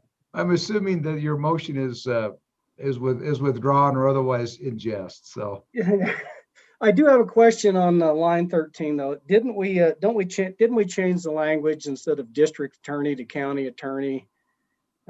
Seems like we've cleaned that up and changed that language in other places in the statute. So it would just be something as maybe a technical correction for LSO to look at that.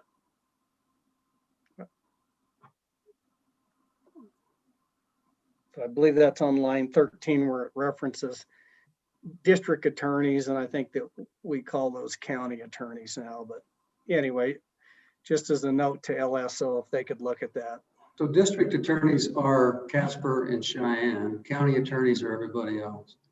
Yeah, but it says at the county level. Maybe that is correct. But do the district attorneys stand for election where all county attorneys do? Yes. So yes, they do. And the county attorneys are covered under the remainder of that because they're by the electors in the whole county. Yeah. Okay. That's correct. All right. Okay. Any other comments or questions? Are we ready for the question? Let's go ahead and take the roll on 599. Members of the committee that votes on LSO 599, working draft 0.4. Representative Kinner.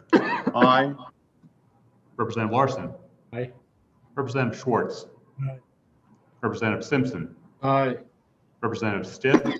Aye. Representative Walters. Aye. Senator Garou. Aye. Senator Hicks. Aye. Senator Kinski. Aye. Senator Steinmetz.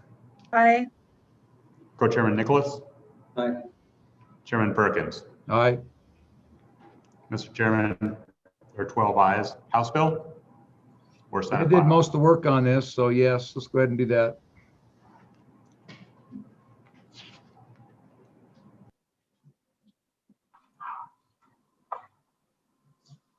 Next item on our agenda is the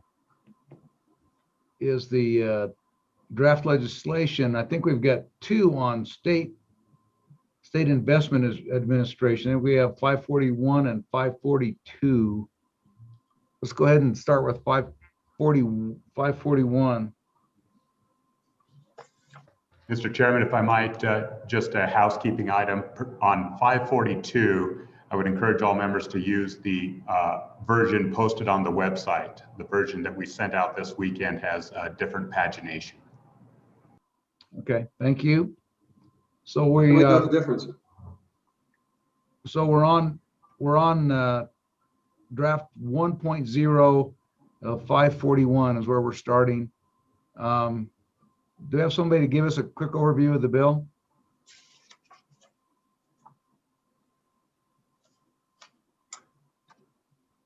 So, Mr. Chairman. Go ahead, Mr. Co-Chairman. Just an introduction. These bills were worked up by a working group of the CapFin committee and we had presentations in CapFin about modifying how we determine risk on securities and equities, because the investment world has changed since basically since over time. Now you can have bond funds and other types of investments that can be riskier than certain equity funds. And so the CapFin then that you chair kind of formed a working group, and that working group sat down together with folks from the Treasurer's office, with Mr. Fleming, and basically this is the resulting drafts of redefining how we allocate risk, and that's how they got in front of us. So with that, I'd be happy that we've got both Patrick online and we've got Treasurer Meyer, and we can kind of turn it over to them to kind of walk us through or just give us a general explanation. Thank you, Mr. Treasurer. Glad to have you today. You bet. I think we save a little time. I don't have the drafts in front of me, but what we decided in our IFC meeting was to use the 70-30 version. That was a little more self-explanatory, a little closer to the current statute, and a little easier to understand. And the testimony was that should give us the flexibility that we need in a reference portfolio. I think Patrick can go in a little bit more detail about the reference portfolios and how they work. I do have an amendment that we sent out to all of you guys and to staff that essentially clarifies the normal structure that we have in the SLIB board process, where the treasurer makes recommendations after consultation with the IFC, and then makes a recommendation for approval to the SLIB board. So that language is there. It's essentially doesn't change the process that the SLIB board has to determine what the benchmarks are, but it clarifies the processes that we use currently to put matters in front of the SLIB board. And with that, I turn it over to our CIO, Patrick Fleming, to answer any questions and explain a little bit more in detail over what I've explained, and Representative and IFC member Nicholas. Thank you, Mr. Treasurer. Mr. Fleming, welcome. Thank you, Mr. Chairman, Treasurer Meyer, members of the committee. My name is Patrick Fleming. I'm the CIO for the state and the Treasurer's office. Because we're talking about volatility and risk and so forth, I thought it would be better if I was able to present some of this. So I was wondering, Karen, could you put together or put on the screen the presentation that shows what we're doing? Wait just a moment. Okay, I'll just start off. As Co-Chairman Nicholas mentioned, what we're trying to do here is in these draft bills is really to redefine the definition of risk. We're not asking to take on more risk, but what we're doing is trying to define what risk is. And as you know, when we started out years ago, all we had was U.S. Treasury bonds. And then we went to 55% of equities in the stocks of U.S. corporations. And after Amendment A in 2016, we moved that to 70%. But really what's happened, as you know, the asset classes that we're referring to have changed dramatically. And so looking at a 70-30 portfolio, looking at bonds and equities is really an archaic measure of how we would look at it. And so what's happened now is in the bonds, what we're looking at, instead of US Treasuries, we have US corporate bonds, we have mortgage-backed securities, we have emerging market debt, we have bank loans, we have numerous different high yield bonds. And in equities, you have international equities, domestic equities, small cap, large cap, private equity. You have emerging market equity. And also in our equity bucket, we also have other assets, for instance, like real estate would be considered an equity, and hedge funds and so forth. So really it has changed dramatically over the years. And what we're trying to do is kind of make this more up to date of what we're doing, because in the current environment, what we classify as a bond can be more risky than an equity, and what we classify as an equity can be less risky than a bond. Karen, could you go to the third page, which is the quilt? So for those of you that have, I thought it would be better to kind of pictorially look at this so you can actually see what we're referring to. And this is for those of you that have looked at our quarterly returns, you will always see the calendar performance and what have you. So what I want to do is, if you look at the right-hand side of this quilt, it shows the asset classes, and it will show the return from the annual return from 2006 to 2020. And then it shows the standard deviation, which is the measurement of volatility, and that Sharpe ratio, which is just simply the risk-adjusted return. So as you can see, the equities in generally are much more volatile, which is understood. But then if you look down to that red star, which is the real estate, it had an annual return of 6.4, yet a volatility of 7.16. And then up above it. I don't see any picture yet. So does anyone else? Yeah, there we go. I've got the picture. I've got it. Yes, it's on a share screen.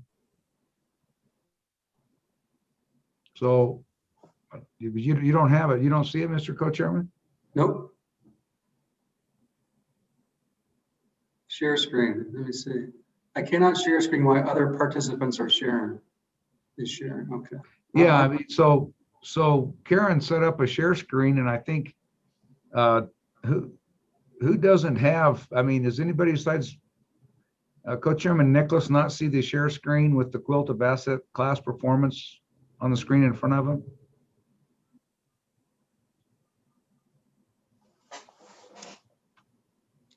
Okay, who doesn't see it? Raise their hand.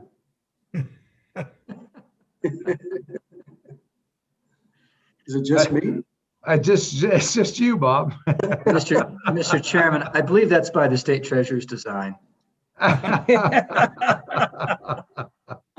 Okay. Well, I don't have to see it. I can pull it up another spot. Go ahead. Okay. Go ahead, Patrick. Okay, great. Yes, because Co-Chairman Nicholas did see this, and we went through it with the IFC. So I'm glad that he's the only one, because he knows what we're referring to. But above that red star, you'll see, for instance, the private equity. So private equity, as you can see on the return, is 11.88% annualized, and yet its volatility as a standard deviation is only 9.03.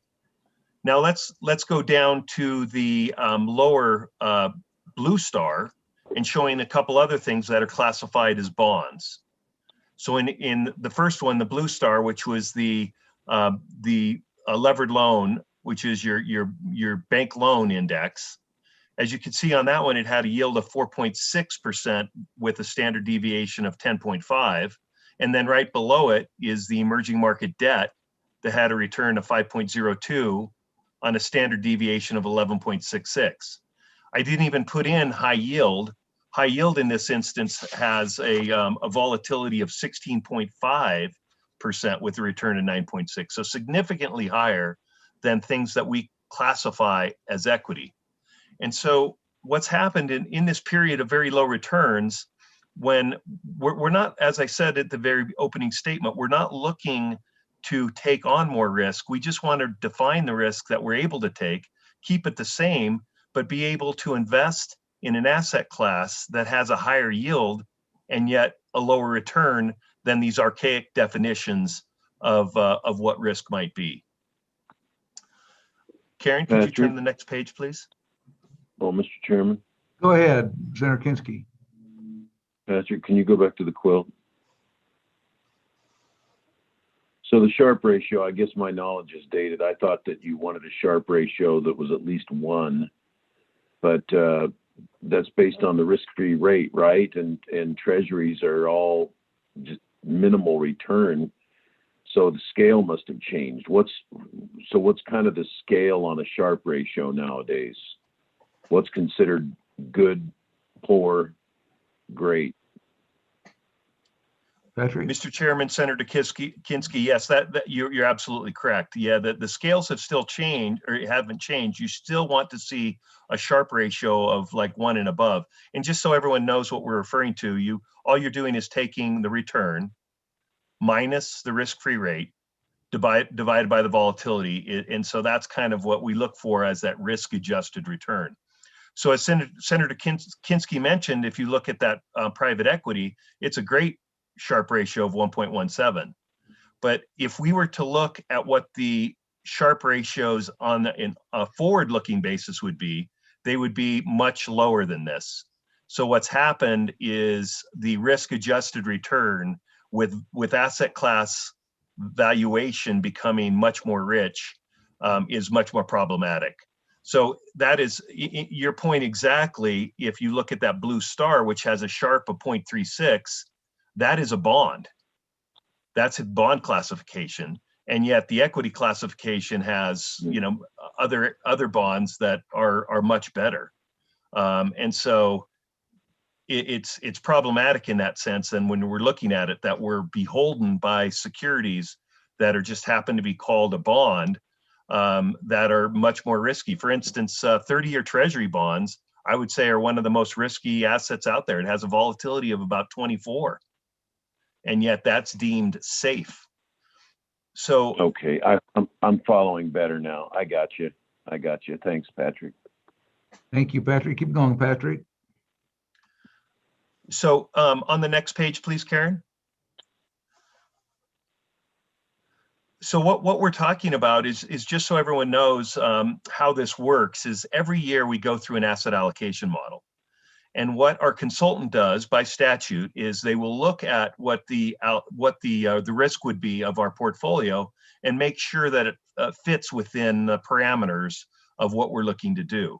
So even if we had this change in risk, it doesn't mean that we're going to take risk. And in fact, the actual volatility of what we invest in is significantly below what these numbers are. So if you look at the mandate by our IPS, as far as what the Permanent Mineral Trust Fund would have, is it's saying that we can have a 22% volatility with a 99% confidence interval. And that we're getting a little bit into the weeds if you want to get into what value at risk and some other things are. But just suffice it to say that even though that they would forecast on that yearly asset allocation meeting of a 22% vol, the actual volatility is significantly lower. It's averaged 7.8% over from 2008 to 2020. So by doing this, you're not saying, oh, we're going to enable to take the significant amount of risk, because what we're doing is the IFC would look over the asset allocation and prove it that in this 1 in 100 years that you would have a loss greater than this 22%. That's what's meant by the 99% confidence interval. But you still want to quantify that risk would be. And then each asset class in that we're looking at, so in the different bills, the one we're looking at the permanent funds, but then the next one we're looking at the state agency pool, it's at a 20% volatility with 99 confidence. And so each different asset class has its own. So the bill allows for each entity to have a lower volatility if in fact that's what the IFC and the SLIB board have decided. So with that, that's kind of an overview of what we're trying to do. The bottom line is not take on more risk, but what we're trying to do is, with the risk that we have, allow to us to invest in, that we're able to get a higher return with a better risk-adjusted return than what we have presently because of the low rate environment that we're subjected to.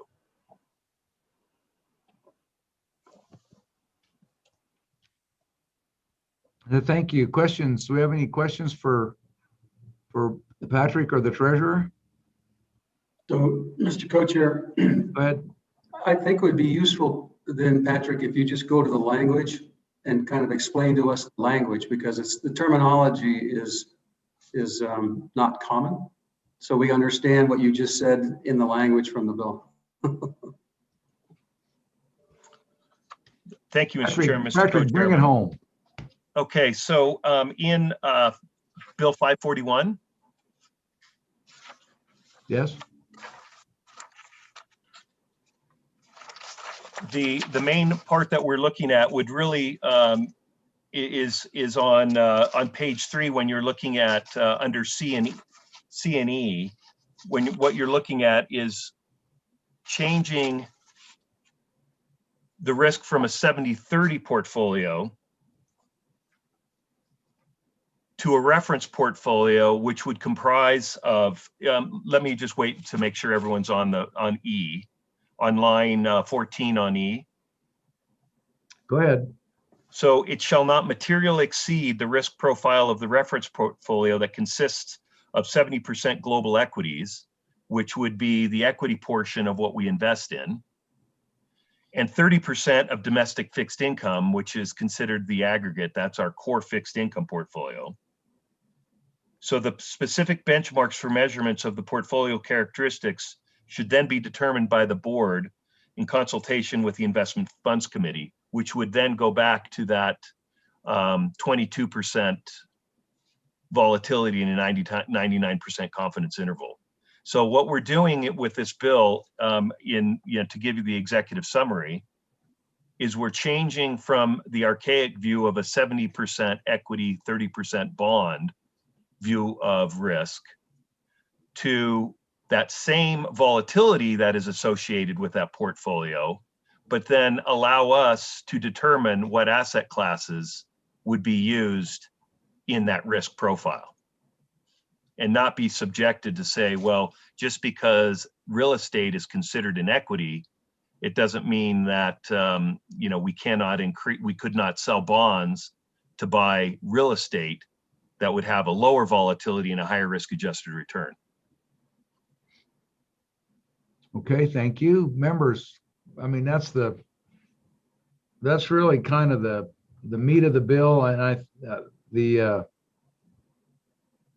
and then with some exceptions in F, which are basically legislative directed investments and some other thing, a couple other things that are kind of exempted from that. But so questions for Patrick, Senator Guru. Thank you, Mr. Chairman. Patrick, thank you. And I just want to make sure I got this. We're not changing the risk factor in a way.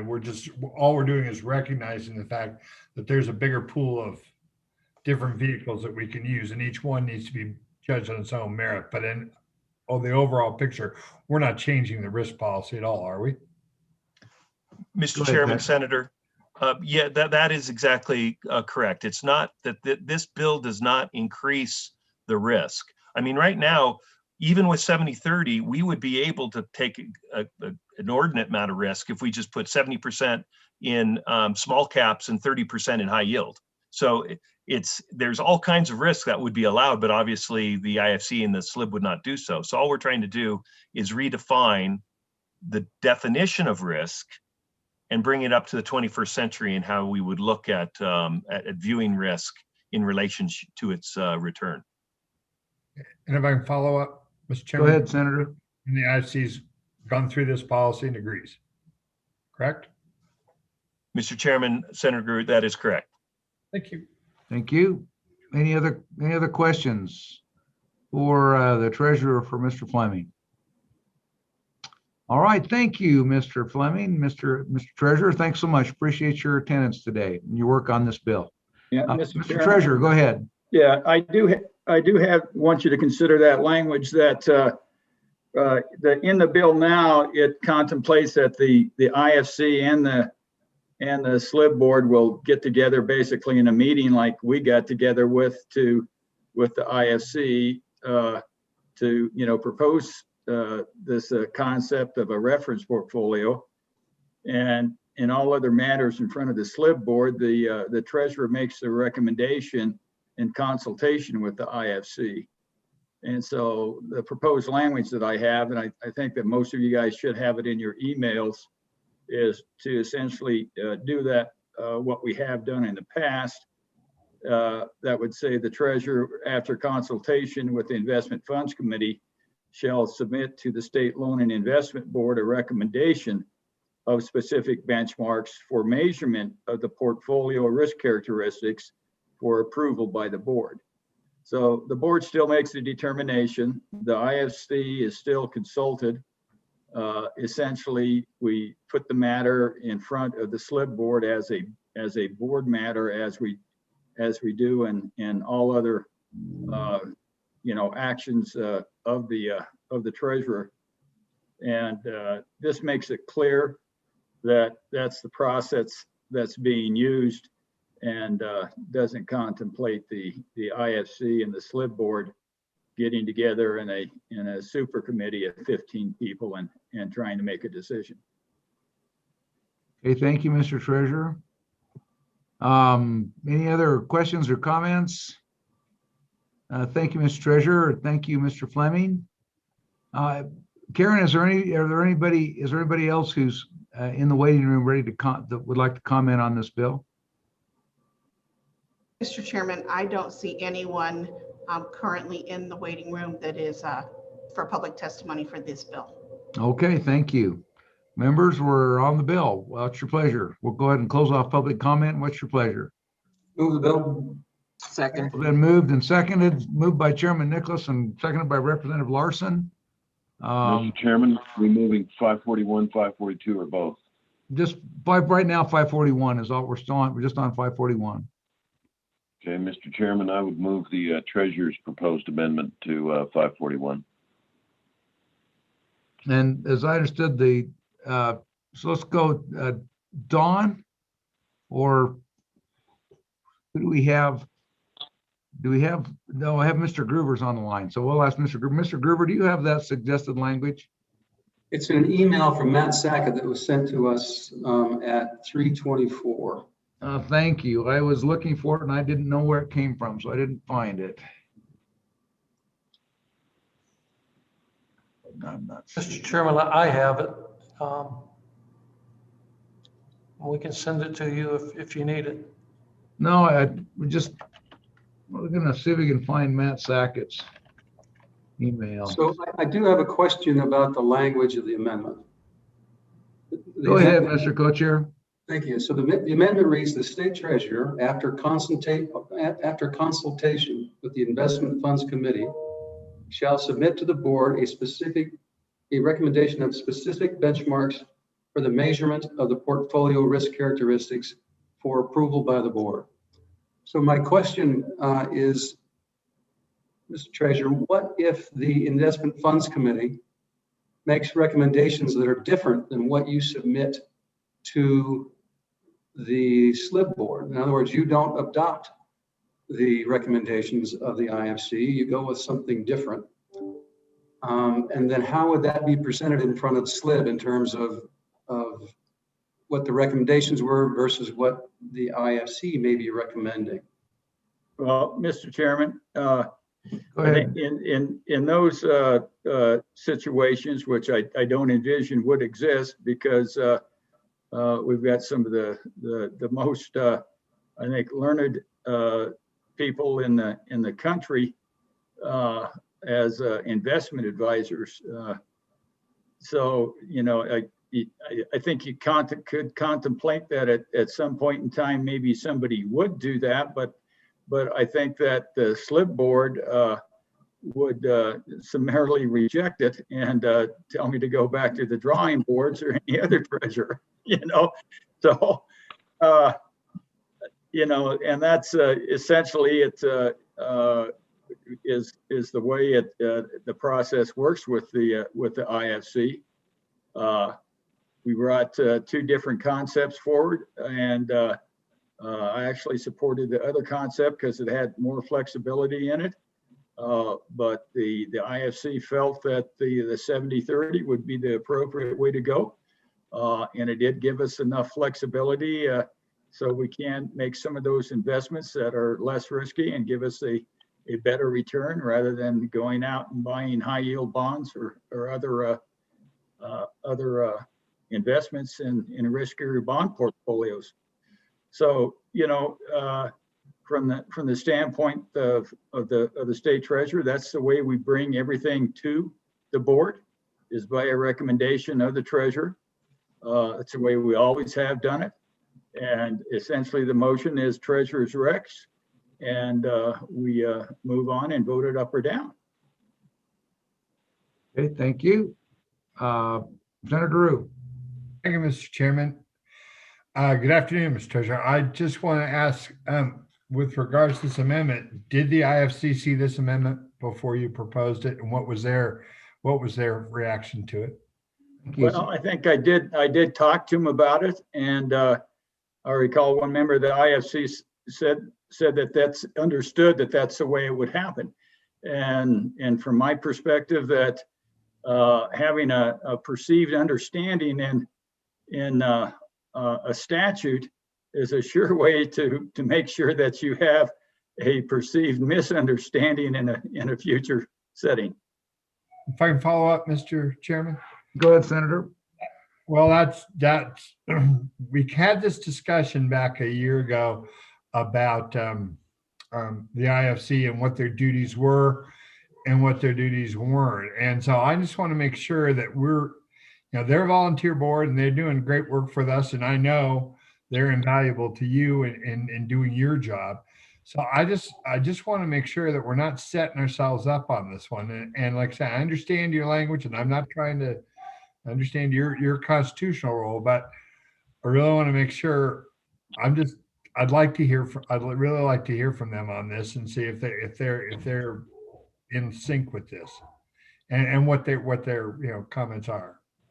Yeah, well, the IFC is a volunteer board, Mr. Chairman, and irrespective of that, there are things where I'm going to ask that in some areas that the IFC actually give us a little bit more than a volunteer effort. And we'll see, we're going to try to push the needle as far as we can on our volunteers to see exactly how much time they want to spend. Okay, thank you. Let's go to Representative Walters, and then we'll go to Senator Hicks. Thank you, Mr. Chairman. Speaking on and against the amendment, I really favor the existing language, and the main reason I do is it allows all members of the SLIB board to become more educated on what these investments would look like and how that would work. And in doing so, and in being against the proposed amendment, I'm really not thinking about the existing SLIB board. I'm thinking about the SLIB board of 5 years from now and 10 years from now. And the better educated they can be on the state's investments, the better the state will be, as investment income is a huge part of the state's revenue picture. And so by leaving the existing language in place, I think that allows for that board to become more educated on these investments. And so again, on and against this proposed amendment. Okay, thank you, Senator Hicks. Yeah, Mr. Chairman, I've got a proposed amendment to the amendment that I think will resolve this issue. Okay, go ahead. If you will allow me. So if you go into the proposed language, the state treasurer, after consultation with the Investment Funds Committee, shall submit, insert the recommendations of the IFC back to the existing language to the board of specific benchmarks for measurements of the portfolio risk characteristics. And so this gets to exactly what the treasurer said, is he's going to take those recommendations to the SLIB board. So they will have the treasurer, which I believe is the appropriate mechanism, to take that recommendation, and it will specify the recommendations of the IFC to the board. So I think that addresses that concern. I think that's consistent with the treasurer said. The process would be, it just clarifies that. Let's go back and we'll let's do a little housekeeping with your proposed amendment to the amendment, Senator Hicks. Is there a second on Senator Hicks's amendment? We have a second from Senator Steinmetz. So any further explanation or discussion, Senator Hicks? No. Okay, thank you. So we're on the amendment to the amendment. Does everybody, Dave, did you get the language that Senator Hicks gave? Yes. Okay, thank you. Does any further discussion on the amendment? Does everybody understand it and are ready to vote? Okay, we're on. Go ahead, Representative Schwartz. Yeah, I would just like to hear that language one more time. Could you repeat that for us, please? Yeah, let me click back on here. So as the current language reads, it says the state treasurer, after consultation with the funds committee, shall submit, insert new language, the IFC recommendations back to existing language to the board, a recommendation of benchmarks for the measurement of portfolio risk characteristics for approval of the board. So I think we'll need some poetic license with that, but that's the idea.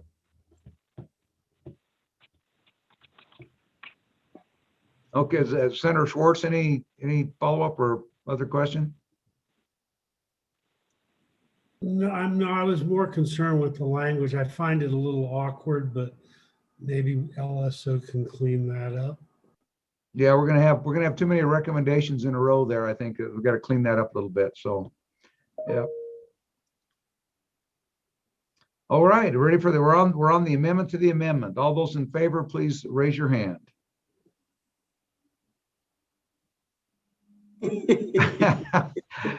Some are more in favor of this amendment than others, but it appears that I don't see any opposing. Are there any opposed? Okay, there is one opposed. So the motion is carried. We're back on the amendment. Is there any further discussion on the amendment? All right, so we're back on the amendment. All those in favor of the amendment as amended or modified, please raise your hand. So we've got 1, 2, 3, 4. Uh-oh, they're moving. 1, 2, 3, 4, 5, 6, 7, and I would vote aye. That's an 8. To those opposed, we've got 3 opposed. So that motion has carried. We're back on oh, maybe it's one more. Maybe that was 8 to 4, but it's still passed. We're back on the bill. Any further amendments? Question on the bill? There being no further questions, let's go ahead and take the roll on 541. Members of the committee, votes on LSO 541, formal draft 1.0. Representative Kinner. Aye. Representative Larson. Aye. Representative Schwartz. Aye. Representative Simpson. Aye. Representative Stiff. Aye. Representative Walters. Aye. Representative Guru. Or excuse me, Senator Guru. No. Senator Hicks. aye. Senator Kinski. Aye. Senator Steinmetz. Aye. Co-Chairman Nicholas. Aye. Chairman Perkins. Aye. 11 ayes. House bill or Senate file? Senate. Senate file. we might be able to handle this one.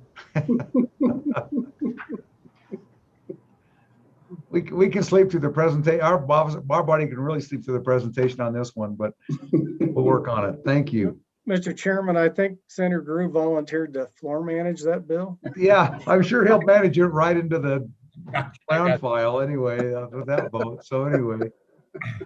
Thank you, Mr. Chairman. Yes, go ahead. Somebody. No, I just said thank you for the action on the bill. It's really important to move the investment process forward. Okay, so now our next item on our agenda is 542 is 21 Move the bill. 542. Move the bill. Okay, we've got a motion on the bill. We got a second by Representative Walters. Mr. Chairman, Go ahead, Senator Kinski. I'd move the same amendment, the treasurer's amendment as modified by Senator Hicks on the prior bill 541. Where would that go in this bill?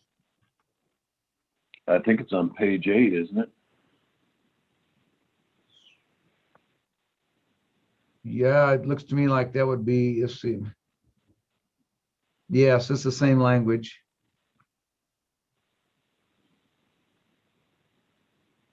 Okay, is that before we, so does anybody, so we've got that motion. Did we get a second? We have a second by Senator Hicks. So let's go ahead and we can take that. Is there any discussion on the amendment? All right, so let's go ahead and we'll I guess we'll go ahead and the question on the amendment. All those in favor of the amendment, raise your hand. And all those opposed, raise your hand. Looks like it's the same 8-4, so that motion is carried. We're back on the bill. Is there any explanation or is there anything anybody wants to say about this bill? We've started into it, but we haven't taken any comment on it. Is there any, first of all, is there any public comment that's waiting on this, Karen? No, sir, no one's waiting for this particular bill. And so we've still got Mr. Treasurer and Mr. Fleming. Comments on the bill, Mr. Treasurer? Yeah, I can say that the concerns that some of the IFC members had on the bill was that this actually allows third parties to have some influence with the amount of risk that we may or may not be able to take. And I still believe it has the flexibility for the IFC to set those benchmarks, so we can work within that. The reason the average risk was taken between our peers was because our peers at average return is about 2% more than what we're getting. And one of my goals was to try to raise our average return up by that 200 basis points across the board. You know, that's close to 400 million a year if you count your bonds. I don't think you can do that, but you could sure you know, expect somewhere around 300 million more a year if we got the same return as our peers on average.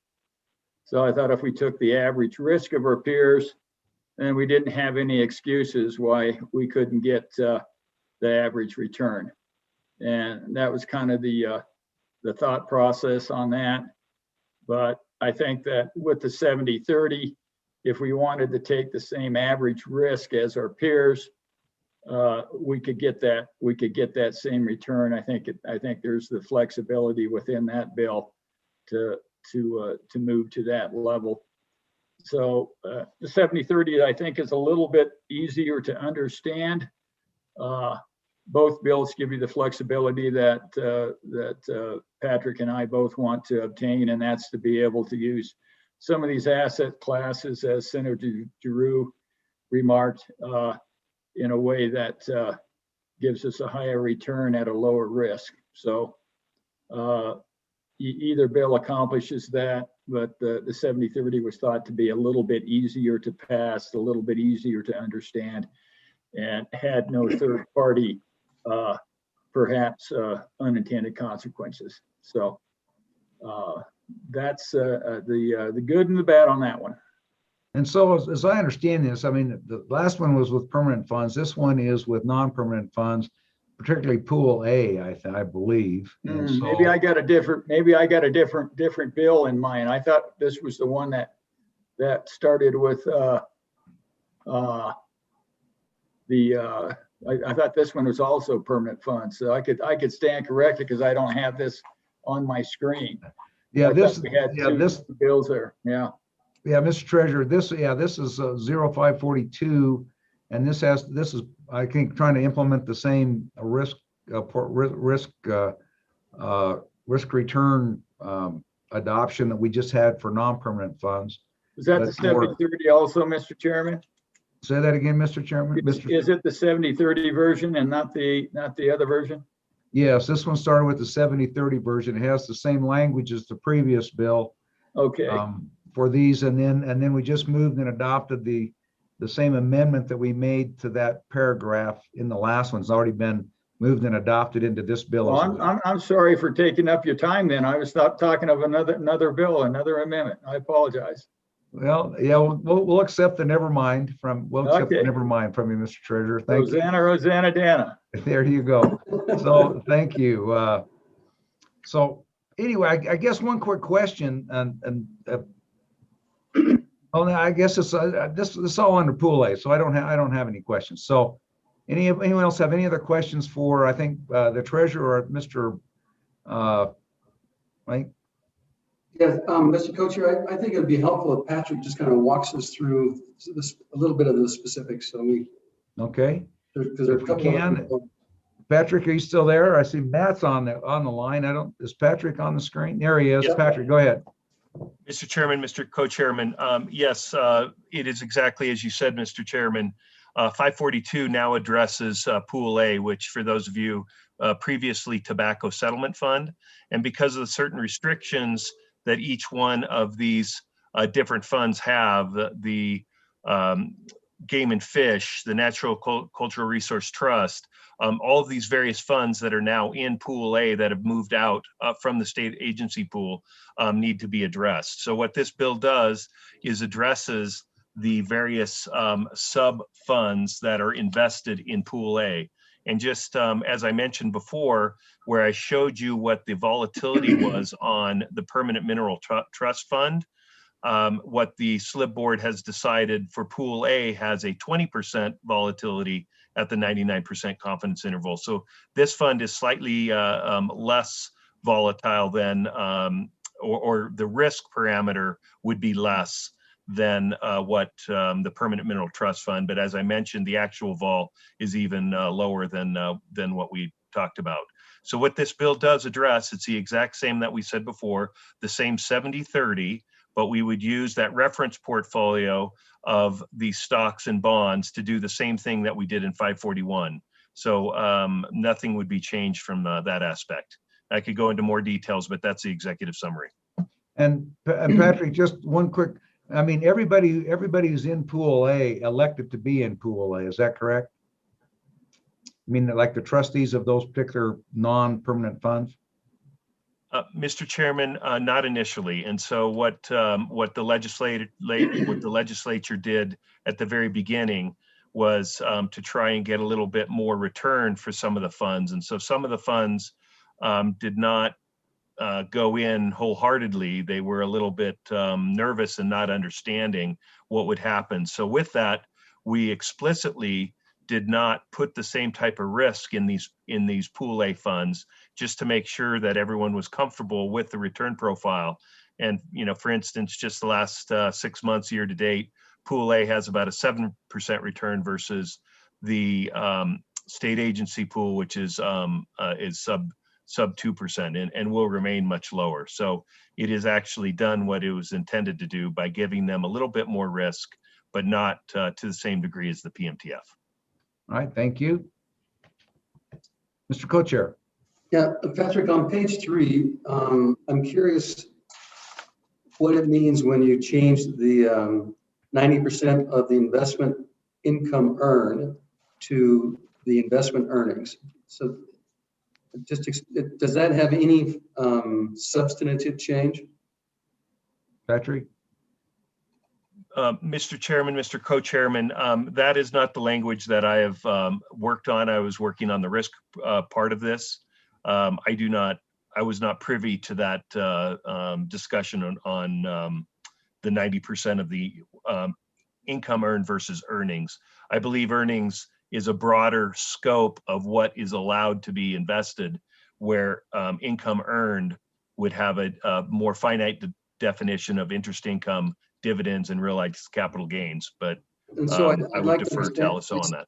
I see Matt Sackett's still on. Matt, why was earnings put in there? And does that count unrealized gains? Does it, I mean, if you're investing in real estate or something, explain to me why that was done. And then give me an example of the impact of that, if you would, please.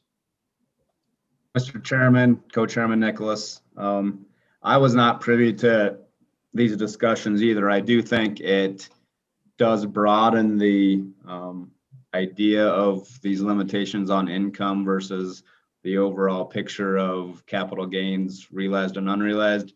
I don't know if Dave Groover in this, there are some constitutional issues related to, I think, our classic definition of income, but I don't know if this language gets us around the kind of constitutional idea of income versus other types of gains. So I think that's what the bill is getting at, to try to make it more clear that earnings is more expansive than just the income, which, as Patrick alluded to, comes from a historic perspective of only investing basically in income assets, bonds and treasuries and whatnot in the past. Once we started moving to a more future, with the times investments in stocks and other things, this income definition has become more limiting. I think this idea doesn't make it more clear, but I don't know if it gets around. I think what you're thinking is the bigger limitation within the constitutional idea of income. So I don't know.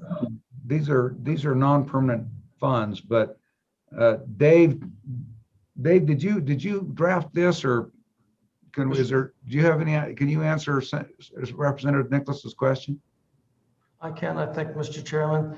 I'll take you back a step. Both of these bills were peeled off from a larger bill, which the purpose was to go to an endowment concept for the permanent funds. So we pulled these two out because I think you need some constitutional amendments for that.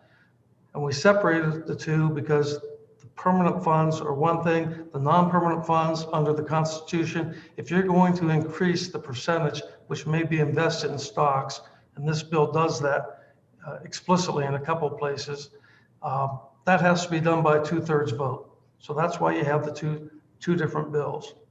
Now, getting to Representative Nicholas's exact question, yes, in the more comprehensive bill and the standard definition of income, it's interest, rents, doesn't necessarily include capital gains. These are all now invested in equities, and since you're going to have capital gains with investment in equities, we turn the term income to earnings. And you don't have the constitutional limitations because you're right, Mr. Chairman, this is not dealing with the permanent funds here. These are all non-permanent funds. So with that regards, Dave, I think we need explicit examples of what that does and how that modifies the overall risk factors and how much more essentially it looks like it then it pours money back into the fund. Is that correct? Or earnings back into the fund, I should say. That's what. So I think we need to have this kind of diagrammed out for us so we can understand it and articulate it and know what the impacts are in terms of where the dollars go. Representative Stith? Mr. Chairman, just to be clear, the term investment earnings here on page 3 does not include unrealized capital gains, does it? It would only include. Right. That's my understanding. It does not include it only include realized capital gains. In fact, I think it only includes net realized capital gains. So your capital gains are likely to be offset against capital losses, And then that would be, I don't believe your earnings would include anything more than that. Patrick, do you understand that differently? Mr. Chairman, I would defer to Mr. Groover on that. Okay, thank you. Dave, do you have? Mr. Chairman, historically, that's how we've treated it. Okay. Again, in the other bill that may be coming, may not be coming, that would define that representative, and the proposal would be endowment concept. It would include unrealized capital gains as a percentage of what they could spend. So without that other bill, I think that's House Bill, the draft 336. Whether that survives or not, we don't have any definition of earnings without that bill. And so at some point, we probably ought to define it in this bill so we understand what it is. And also just aids to the discussion. But Mr. Chairman, if I could. Go ahead. You have definitions in the state treasurer's policies and in SLIB rules and regulations. And that goes to the Meyer rule and as modified by Gordon. And you don't have anything in statute. You repealed the definition of income following Treasurer Meyer about 12, 14 years ago. so can you provide us with what the treasurer's rules are? And so we know what they are. And then once again, we need to see examples of that. Because if you're transferring 10%, so the 90% becomes a different figure than it would on earned income, obviously. And so what the overall net result of that would be. Mr. Chairman, we can, but, and you probably understand that in case committee members don't, all of that's existing language. No effect of this bill doesn't change any of that and the percentage distribution. So, but it would, Don, because it includes different types of earnings, and so it would be a different number. I think, unless I'm mistaken, I think that the regulation of the board already includes investment earnings like capital gains in earned income. If I'm not mistaken, am I correct, Mr. Gruber? Mr. Chairman, that's my understanding.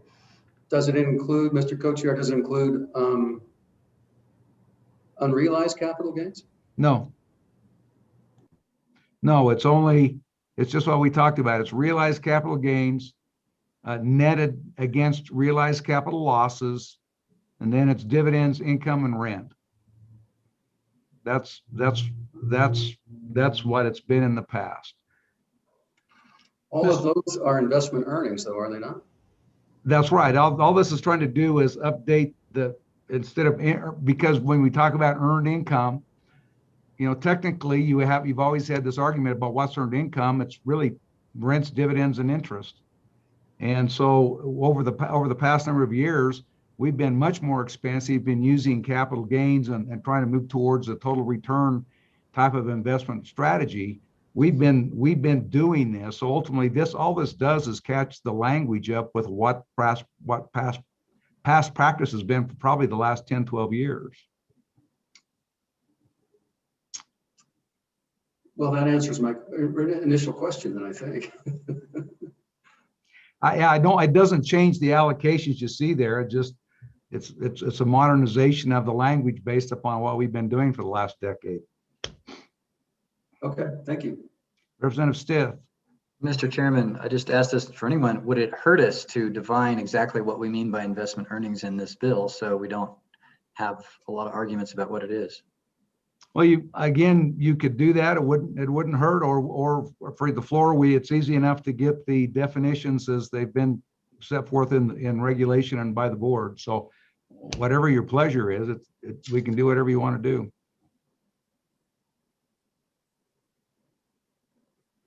Dave, go ahead.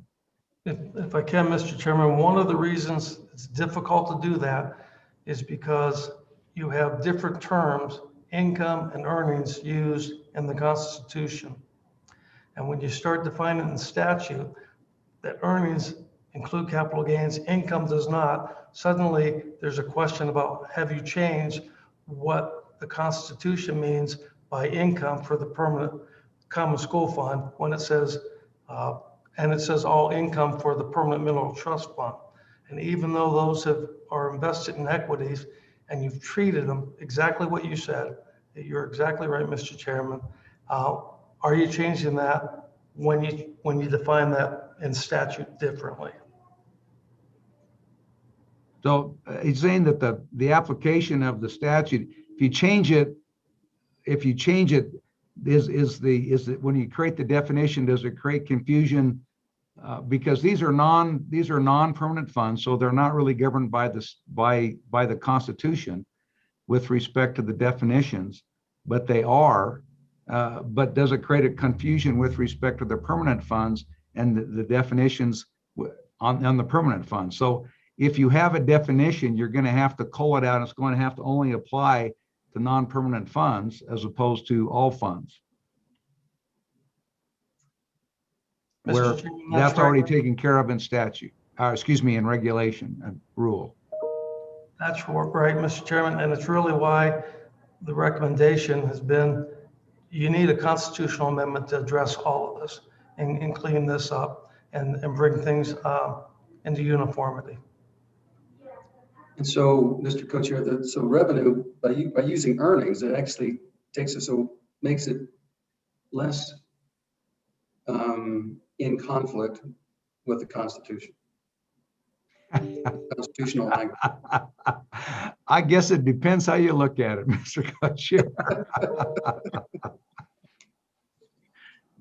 But yes, it removes by using earnings here, then you're not saying, well, the Constitution says income means this. And so applying the Constitution over to these non-permanent funds, which we're free to do with as the legislature determines. And so I think that's what Dave is saying, why they've resisted that, because it does create a potential conflict with the meaning of income as it's set forth in the Constitution, particularly under the the Common School Permanent Land Fund language, if I remember right.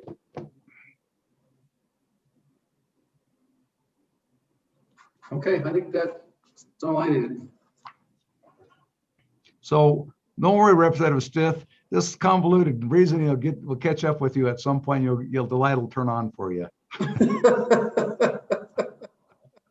Yeah.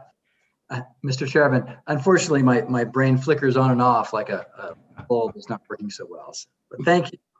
Thank you. Don, did you have something? Did I see you raise your hand? Yeah, Mr. Chairman, members of the committee, and it may not be an opportune time, but I think we'd be remiss if we didn't mention page 5 significantly expands the number of funds which would be invested in Pool A.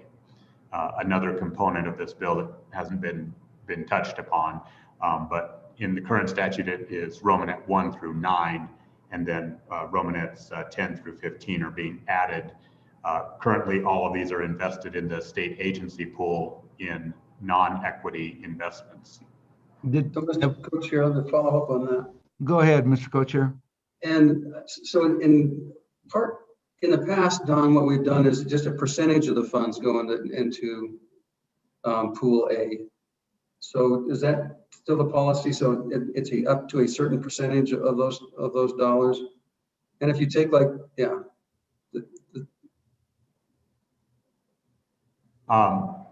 Pool A introduction, which actually appears on page 4, I believe, does include, it used to have the 70%, and that is being struck for this risk-based profile of the 70-30 profile that Patrick discussed. There is one fund, the Unclaimed Property Fund, which was added to Pool A last year, that has a separate restriction that not more than 50% of the funds within unclaimed property can be invested in Pool A. So is there a rationale of striking the 70%? I mean, does that mean that on all these funds and the other funds, permanent I through 9, they can invest all of it versus 70%? Go ahead, Dave. Mr. Chairman, what you're doing through all of this is replacing that 70% cap with the risk investment in stocks with this risk profile, the same risk profile you just talked about for the permanent funds you're doing for these non-permanent funds. And Don's right, you're adding 4 or 5, whatever the number is here. And Mr. Chairman, in response to your question, have we asked anyone about whether they want these funds invested this way? I have not. This was just drafted for an individual legislative request. And what we did was just put those funds that you've created by statute as trust funds into this pool A, thinking that they all should be, unless they had a liquidity requirement, they all should be invested subject to this 70-30 risk profile. And when you do that, you do change, just to follow up on some things that haven't been talked about, a couple that you have a percentage set in statute. The LSRA, you require 500 million in fixed, and then the percentage of the balance was 55%. That's struck in this bill. The permanent mineral trust fund reserve account, you have a 75% set threshold. That's struck in this bill. All in favor of the 70-30 risk profile.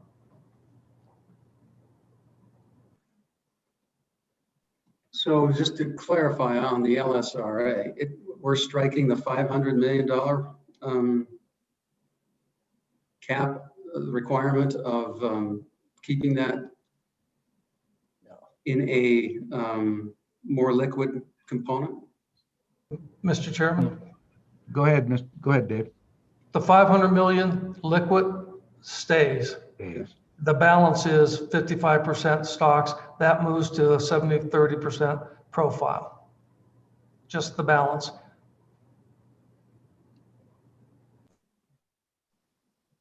Okay. While it lasts.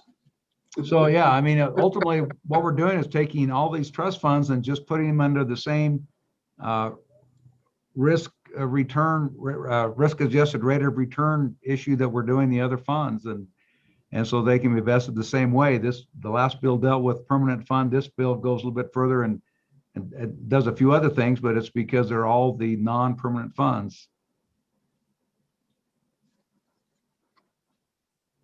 Okay, that's all the questions I have. Okay, Dave, go ahead. Last thing, Mr. Chairman, I have to mention it. The other thing this bill does is for these non-permanent funds, authorizes or allows investment in alternative investments. And whether that'll ever be done, I don't know, but it does broaden that authority. And Mr. Co-Chair, is it under the same conditions of other alternative funds? Because that's a little bit higher bar, right? Mr. Chairman, yes. And still be subject to the investment policies as recommended to the IFC, to the treasurer, by the treasurer in consultation with the IRD, to be recommended to the board to be approved. So there we go. Representative Simpson. Mr. Chairman, am I the only one that's troubled by the fact that we have not talked to these organizations that really rely on these programs? Are they going to wake up and notice that we've changed their funds to a new investment strategy and be surprised by that? Well, I don't know if they'll be surprised, either pleasantly or unpleasantly, but I'm sure that we'll hear from them as if this bill moves forward. But I mean, as you heard, you go back and look, these guys have been in the state pool. In the last year, the common agency pool had a -2% return, where the other items in pool A had a positive 7% return. And so, sometimes, first of all, it's not their money, it's state money for state programs.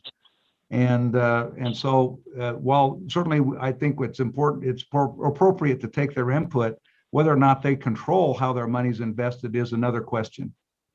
Representative Simpson. Thank you, Mr. Chairman. I'm not arguing that we're not making a good decision. I'm just arguing politically. I would recommend to the state treasurer that he communicate with those parties so that they know what's going on to get them on board before the bill hits the street.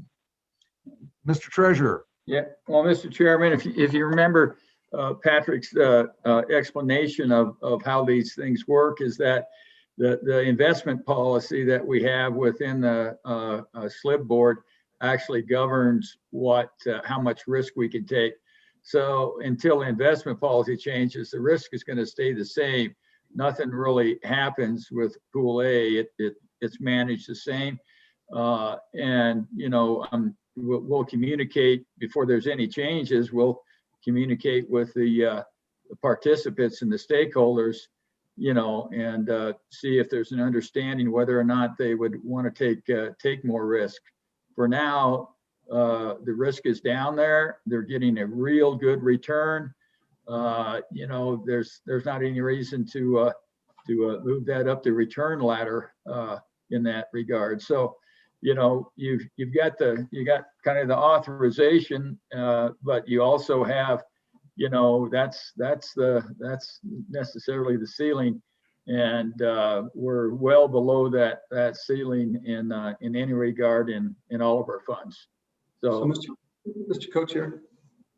Go ahead, Mr. Co-Chair. My question is, for each one of these, who would we contact? And I mean, I think the JAC can send a letter to, if there are boards who manage these particular entities, like the Youth Challenge, the Children's Trust Fund, and we can just send them a copy along with it. I mean, as a courtesy, we might as well do it. So.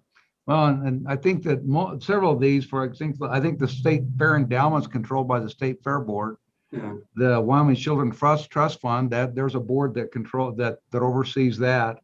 The Education Trust Fund, I think, has a board, or at least a governing body. I'm not sure about the others, but we certainly could contact the boards.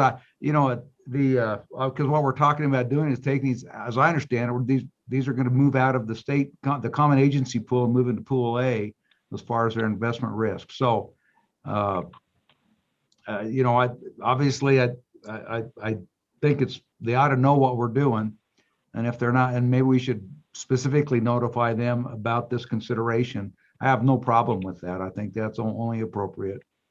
Yeah, so I would suggest, Don, could you work with Treasurer Meyer, and we'll come up with letters, and let's get those out ASAP, because this is going to be fast tracked. Is that okay with you? Is that, Mr. Treasurer, and you can notify them and talk to them however you want to do it too, but we'll cut it from our side, and you can also do it up from your side. Yeah, that's fine, Mr. Chairman. We'll get a copy of the IPS that governs the actual you know, investments, and say that, you know, that explain it to them that this is the authorization of the cap. We don't invest more than, you know, what the cap is now is 70% equities, and you're not invested in it. It's not going to change. Okay. Any other, Dave, appreciate your bringing those things to our attention. Is there anything else that you think you want to specifically make us aware before we further consider the bill? Mr. Chairman, I think we've covered all of them. Okay, thank you. So this is weird, but we're back on the bill. Senator Hicks. Yeah, Mr. Chairman, just want to bring it to attention. I don't know that we can address it now. It might show up on the reviser's bill next year. But if we go to page 6, it talks about the budget division in A&I. We've got that bill out there that makes the state budget department. So I don't know if there's anything we can do to change that now until that piece of legislation passes. But if you go to the bill, if the state budget department bill passes, this will be archaic. So if you go to page 6, line 5, Romanet 3, after consultation with the budget division of the Department of A&I. How do you want to proceed with that, Mr. Chairman? So if I was a gambling man, I'd say that's going to pass. And so maybe we ought to change it. Mr. Chairman, do we know if that's already addressed in that budget division bill? That's a big, long bill with a lot of changes, and it's probably already picked up. Dave? Chairman, I think Representative Walters is exactly right. That should be changed in that bill. And you never, should say never, almost never draft legislation with the expectation another bill is going to pass. And we never do except when we do, right? So. And Mr. Chairman, that actually brings up a good point, though. You will have to track these two bills together and make changes, corresponding changes all the way through. To make sure they mirror each other, just like we did on the one amendment. That's correct. Okay. So, Thanks for the heads up. Senator Mr. Hicks? Chairman, can we just have the LSO draft up that amendment now to have it ready? Because I'm kind of in Co-Chairman Nicklin's camp. I think the other one's probably going to pass. I give it a 98% chance. So just to store that amendment to have those ready. Well, if it doesn't pass, you don't want to change it. So anyway, but we can do that if that's your direction. So so we're back on the bill. Are there any further amendments or further discussion on the bill? Question on the bill. All right, if there's no further discussion, seeing none, we'll go ahead and call the roll on 542. Chairman, members of the committee, the votes on 542, formal draft 1.0 as amended. Representative Kinner. Aye. Representative Larson. Aye. Representative Schwartz. Aye. Representative Simpson. Aye. Representative Stith. Aye. Representative Walters. Aye. Senator Garou. No. Senator Hicks. Aye. Senator Kimsky. Aye. Senator Steinmetz. Aye. Co-Chairman Nicholas. Aye. Chairman Perkins. Aye.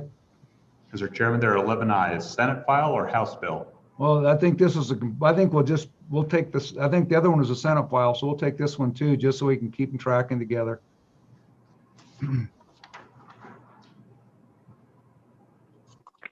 So by golly, we're getting close to the end. I think we're now on 553, Veterans Property Tax Exemption Amendments. Mr. Chairman, Yes.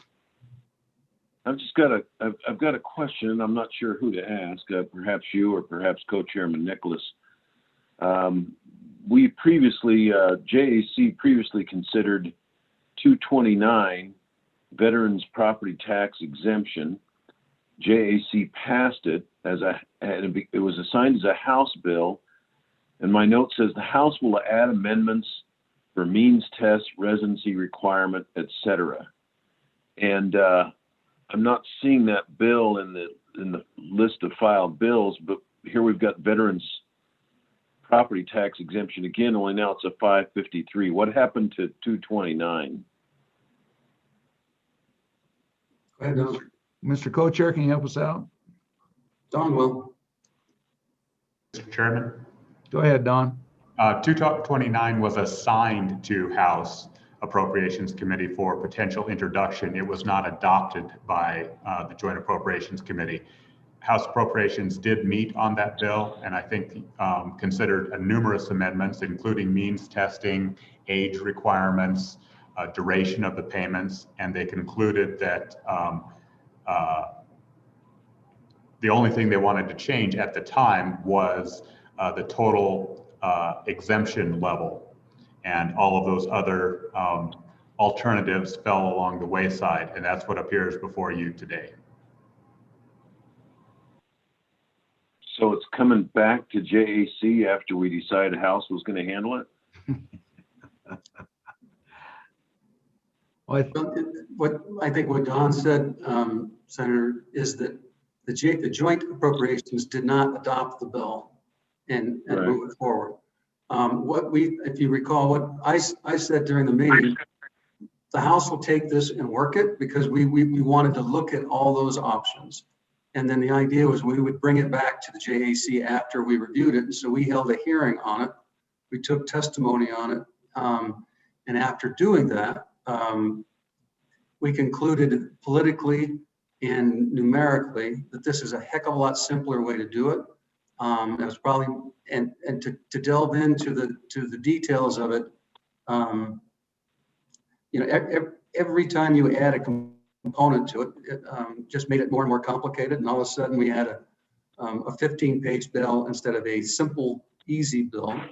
And you might recall that on the property tax exemption, the average property tax exemption per person is $175. And so, but that there's about 32,000 recipients of this across the state, which totals up to what, Don, 5.6 million. I forget what the number is, maybe six some, yeah. And so all this does is it's a 15, Don, or a 20% cut of that number, so that instead of receiving $175 on average, Don, what are they going to get? What's the number? 130 or 125? Mr. Chairman, and Brian and Michael can jump in here. When we identified the changes to this program, that you'll recall this was initiated from the budget reduction taken by the State Treasurer's Office. If there is no bill passed, the exemption remains for veterans, but counties will not be reimbursed for the loss of revenue. This bill reduces the impact on veterans. However, there are 4 programs that are funded from the Veterans Property Tax Appropriation in the State Treasurer's Office. And one of them is the disabled veterans, for which there is no cap, or for which any disabled veteran is allowed to have 1 vehicle. And that is not included in the $3,000 assessed valuation cap of the general veterans exemption. That's what the House identified through their review of this. So by reducing the appropriation, we actually ended up having to reduce the general program by about 30%. I believe it goes down from $3,000 to $2,100 of assessed value. And a typical mill levy is about 6% of that.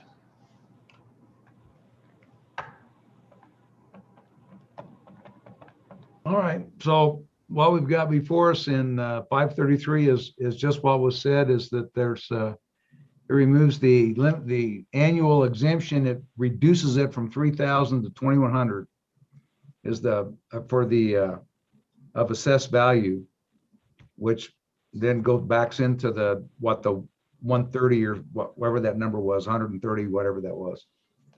So that's all the bill does. So on the disabled, so in the note on the staff comment, you've got another potential change that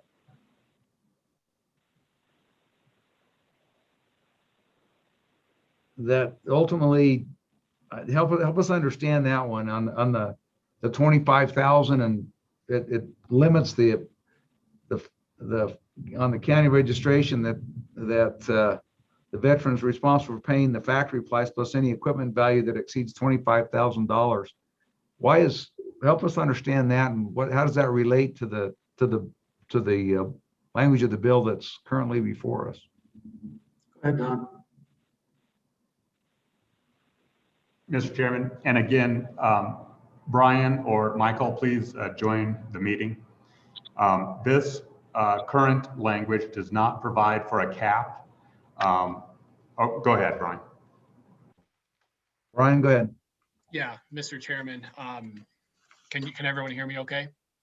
Okay. You got to stay close to the mic because you're not very loud, Brian. Okay, Mr. Chairman. Mr. Richards was correct. The disabled veterans license plate currently has no maximum. It can be used for the entire amount of the fee, of the vehicle registration fee, regardless of the value of the vehicle. How this relates directly to that property tax exemption, Mr. Chairman, I don't think it necessarily does. But this would just be another, other than, let me back up, other than to say that this, the reimbursements that go to the counties from this plate, I believe comes from that same pot of money that that Mr. Richards referenced earlier, that's part of the budget reduction. So if we have a disabled veteran who gets an RV that's worth $150,000, that the county fee is limited to the first $25,000, the disabled veterans discount tax exemption is limited to the whatever the assessment is against the first $25,000 of value. That correct? Yeah, Mr. Chairman, that's what the language in that staff comment on page 2 would do. And so does the disabled veteran, since the disabled veteran is a veteran, how does that work with the other exemption, the exemption that's already in the bill? Are they entitled to both, or how does that work? Yeah, Mr. Chairman, I don't see anything in statute that currently limits the that limits it to one or another. The disabled veteran, it's in a separate section of statute, exclusive of that exemption that's referenced in Title 39. All right, so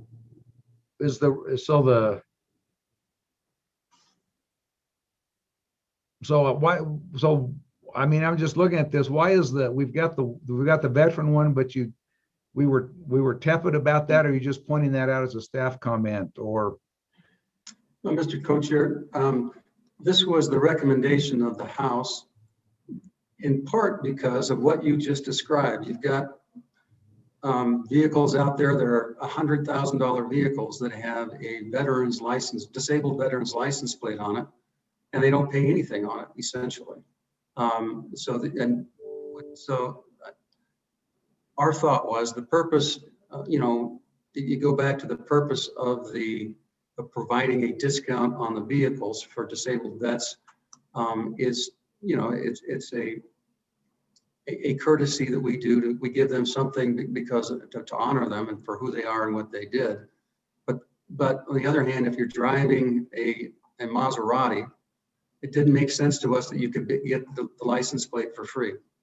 So we just picked a number on what we thought a reasonable vehicle set valuation would be. $25,000 is that's all that number is. It could be 30,000, it could be 40, but it shouldn't be Maseratis. That was our thinking. okay, so this is all right. That's the anti-Maserati provision. Okay. All right. And so ultimately what we did was combine what we're doing, put it all together in order to leave the counties harmless if we could, and save part of it. And so Don, if you can run through the kind of the fiscal note of how we got to the 2,100, that would be helpful. Go ahead, Don. I think Michael will address that. Okay, go ahead, Michael. Mr. Chairman, yes, Don's summary is accurate that because the disabled license plate program has no cap and it is not related to the property tax exemption, our understanding was that in order to get within the governor's budget reduction amount, the primary property tax exemption portion would have to be lower than 2,400. The fiscal impact would remove roughly $2.4 million of liability on the state to refund counties, which would get us within that 20% governor's budget reduction recommendation. Okay. So in essence, by implementing this bill, we're going to the 20% reduction for the veterans, just like everybody else. And we had the veterans folks testify in front of us. And after we evaluated different ways to cut it and do means testing and all this kind of stuff, we came to this conclusion. And I think we had very strong support from those that were there that on how we addressed it. All right, thank you, Mr. Co-Chairman. Representative Larson. Thank you, Mr. Chairman and Michael. Just making sure I've connected all the dots. So with these governor reductions made, the counties would still be required to provide the tax exemption, but they would not be able to get reimbursed from the treasurer's office with that reduction.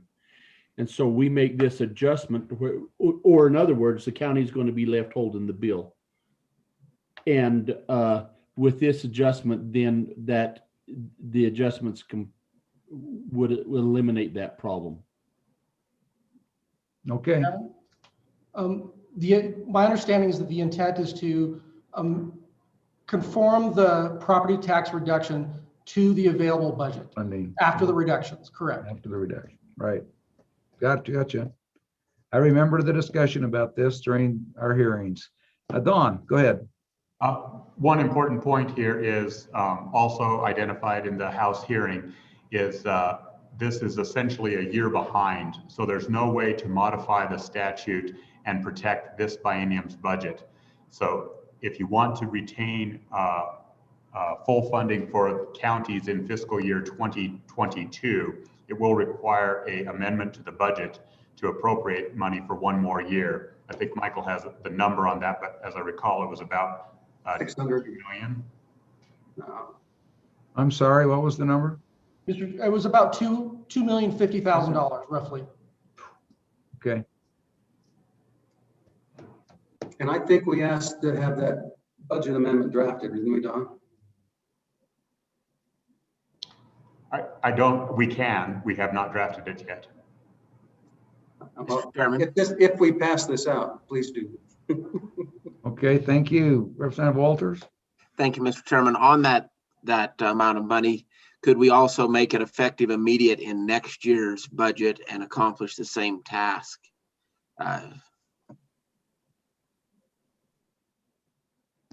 You understand the question? Don or Michael? Michael? I believe that can be accomplished. The only thing I would say is that my understanding is the state treasurer issues their payments sometime in the fall, and that they typically ask for the effective immediate to kind of retroactively make payments on a previous biennium or a previous fiscal year. So I believe they may correct me if I'm wrong, but I believe the intention would be to request the full appropriation this session. That was the testimony. Thank you. Okay. Thank you. All right. Any other questions or comments about the bill? What's your pleasure, committee? Move the bill. We have Don, you can't move the bill. What is it, Don? Mr. Chairman, you do have public comment. There's a number of people in the waiting room here. Oh, okay. Only one has raised their hand. Thank you. Well, Karen, let's go ahead and admit our public comment.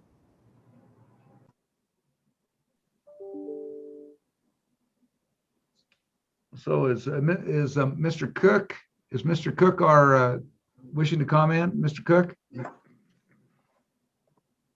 Can you hear me, Mr. Chairman? Yes, we can. Good evening, Chairman Perkins. Good evening, Chairman Nicholas. Members of the Appropriations Committee. My name is Mike Cook. I'm the commander of the American Legion Department of Wyoming and a resident of Sweetwater County. Thank you for giving me this opportunity to speak to you today. I'm glad to see my local Representative Stith in committee. So, hello. As the elected leader of the American Legion Department of Wyoming, excuse me, I'm speaking to you on behalf of over 25,000 members of the American Legion family. That is 25,000 of your constituents from all corners of Wyoming. We're composed of veterans and active duty military members of all war eras and their families. Other members of my staff who are in attendance are James Lish, my adjutant, Dwight Knoll, State Veterans Officer, Doug Uhrig, a past department commander and a past commissioner with the Wyoming Veterans Commission, Bill Fry, Post 6 in Cheyenne. He's their adjutant and a past department commander. Brian Yeager, who's a veteran service officer in Gillette and a member of our newly formed College Post 307. All of whom will be providing insight into why this committee should reject any proposed changes to any veterans benefits. My job as commander for the American Legion of Wyoming is to protect the interests and speaking on behalf of Wyoming's veterans that are otherwise not able. Wyoming has roughly 48,000 veterans, so I'm speaking for a good portion of veterans, active duty, and their families. You can imagine when this committee started talking about taking away veterans' benefits or reducing them, the amount of feedback we would receive was enormous. In the past several weeks, my staff and I have received numerous phone calls, emails, and in-person visits concerning your committee's proposed changes to the veterans tax exemption, both property and vehicle. In every conversation, the same narrative came through. Now, this quote has been cleaned up for presentation, but the meaning should ring clear. We were told almost every time this exact quote: I am not pleased or happy with the thought of the government, any government, removing or reducing benefits I have earned. We at the American Legion know the costs of this pandemic have been extraordinary. The cost has been both monetary and in lives lost. We know this cost too well, for many of our members are on the front lines waging war on this new enemy. They are your doctors, your nurses, EMTs, firefighters, and police. They serve in vital industries such as oil field, mines, teachers, and our valued students. And every other role you may think of keeping our economy of Wyoming moving forward. Though this savings to Wyoming's veterans may seem monetarily insignificant to this committee, the money saved from this portion of the property tax or vehicle registration makes a difference throughout the entire state. This money stays in the community, supporting a local restaurant, a gas station, a coffee shop, to name a few. Now, from my local county assessor, in their pamphlet, it shows that my estimated savings is around $210 a year. This estimated $210 savings from property taxes per individual can make a difference in a community if you look at the bigger picture. I highly encourage you to look at these veterans' tax exemptions not as expenditures, but as an investment in Wyoming's financial future. For a while now, Wyoming has ranked second best for places for members of the military to retire. Veterans are coming to Wyoming faster than they are leaving. They come because of F.E. Warren Air Force Base and the benefits provided there, along with the VA hospitals in Cheyenne and Sheridan. Those combined with veterans benefits provided by previous legislators is the reason these individuals are coming to Wyoming. Now, we do understand the gravity of the shortfall from the Wyoming state budget. However, we do not emphasize, and I emphasize, do not feel that putting the burden on the backs of our nation's heroes is a good idea. Here's a hard number for you to ponder. Last year, almost $24 million was injected back into local Wyoming communities and our state's economy from veterans and veterans benefits. I know Adjutant Jim Lish, my Service Officer Dwight Knoll, and Service Officer Brian Yeager will add more insight into these numbers.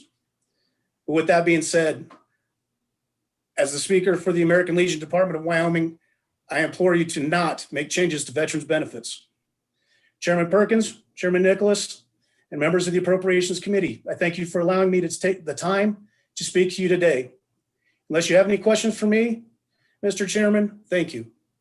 Thank you, Mr. Cook. Thank you for your time and thank you for your service as well as those of your association. Thanks, sir. And are there any questions for Mr. Cook? Representative Stiff. Mr. Chairman, thank you. Mr. Cook, thank you so much for being here. And we're listening to you, and I've sat down and met in person one-on-one with veterans, beneficiaries of this exemption. Here's my question, I guess, is that it's worth about $210 a year right now. If we adopt this, it'll be worth $140.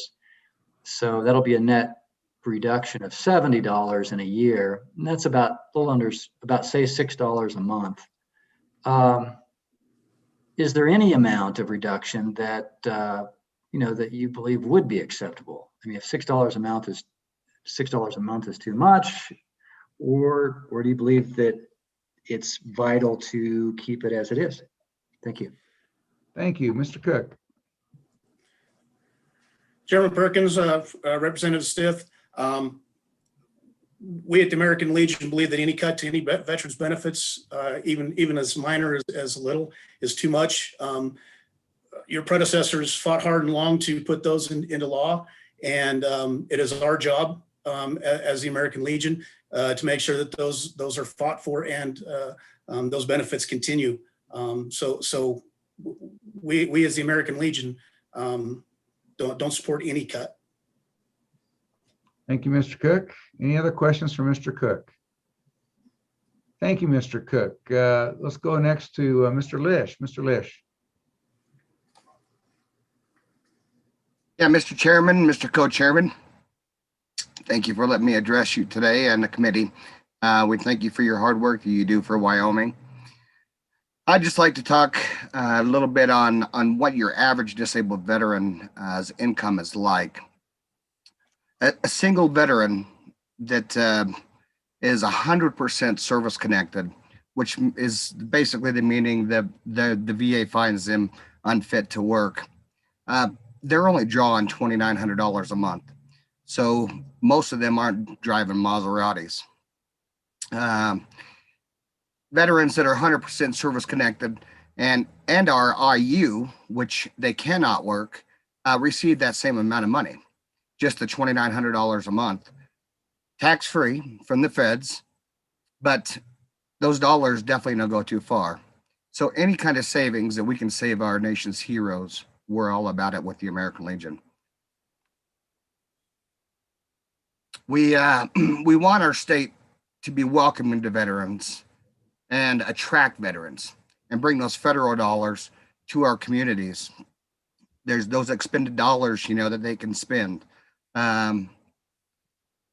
With the declining job market, do we really want to chase away those federal expendable dollars that are potentially coming into our state by being a veteran friendly and giving the welcoming respect to our nation's heroes? In short, I wish you would reconsider putting anything or any kind of cut to veterans benefits on the back of our nation's heroes. And I will defer to our state service officer, Dwight Knoll, who has put 24, last year did 24 million in back into our state economy. Thank you. Thank you, Mr. Lish, and thank you for your service. Anybody have any questions for Mr. Lish? Thank you, Mr. Lish. I see Mr. Shepherd. Mr. Shepherd, if you'd like to address the committee, please do. Thank you, Mr. Chairman, Mr. Co-Chairman, members of the committee. Like my friend Jim Lish, I don't think that most veterans are driving a Maserati. I might have a red Porsche. They don't. But it really is important. What we talked about, I thought the last time we met with the representatives, I personally am in support of some reduction for the property tax. And I understand that my brothers and sisters in the American Legion don't agree with that. I think there's a strong case to be made with the amount of money that comes in through the VA. I think in FY19, fiscal year FY19, that was $203 million. You can make a case that that the veterans more than pay for this exemption. The one that I'm struggling with, though, is the one on the disabled veteran. I don't recall our discussing that and that being a part of it. If it did come up at that time, I would have been opposed to that. I don't think that there should be a $25,000 cap on that for the disabled veterans. May I answer any questions? Anybody have any questions for Mr. Shepherd? So, thank you. All right. Well, I've got a question. Go ahead, Mr. Co-Chairman. Thank you, Mr. Co-Chair. So Tim, I don't know what the number is, but if for a disabled veteran who's driving a very expensive car, Yes, sir. is it appropriate that he get full relief on buying the license? He obviously doesn't have a financial issue. And so our thinking was we want to minimize the impact to the folks that are low income, on the low income scale of the veterans, and those veterans who have lived a good life, regardless if they're disabled or not, and who, my father's a good example. He doesn't need the exemption. And so what we were trying to figure out what would be reasonable, and also have the veterans contribute in the largesse that we have shared with them over the years on fixing a $900 million budget deficit. And this is just one little step, and we're taking away benefits from the disabled. We're taking benefits away from the mentally ill. We're taking benefits away from everybody. We're cutting $120 million out of the Department of Health. All of those are benefits to citizens of the state of Wyoming. And so we think it's reasonable that everyone, including veterans, should be part of this program to make a balanced budget and keep Wyoming strong. And so, heck, we don't want to do it, and we understand that folks will be upset by it. But I think it's patriotic for the veterans to step up and say, absolutely, we'll be part of this game. And so that's the way we've approached it. We don't mean to be upset. We don't want to be disrespectful. We're just trying to do the right thing for everybody. So I appreciate your comments. Thank you. Mr. Shepherd, you certainly can make a response if you are so inclined. Well, thank you, Mr. Chairman and Mr. Co-Chairman. I guess the only thing that I would say to that is, to me, and it's by my gut right now, I think a $25,000 cap on a vehicle is probably more than a fair share, and that we really ought to look at if it's across the board. Hey, everybody's taking a cut. Just make it a fair cut. And I don't know that 25,000 is that number. I think that's probably pretty extreme. And so what we're talking about, just to be clear, Mr. Shepherd, is if you buy a new car and it's a $50,000 car, or if someone buys an RV and it might be $250,000 of an RV, are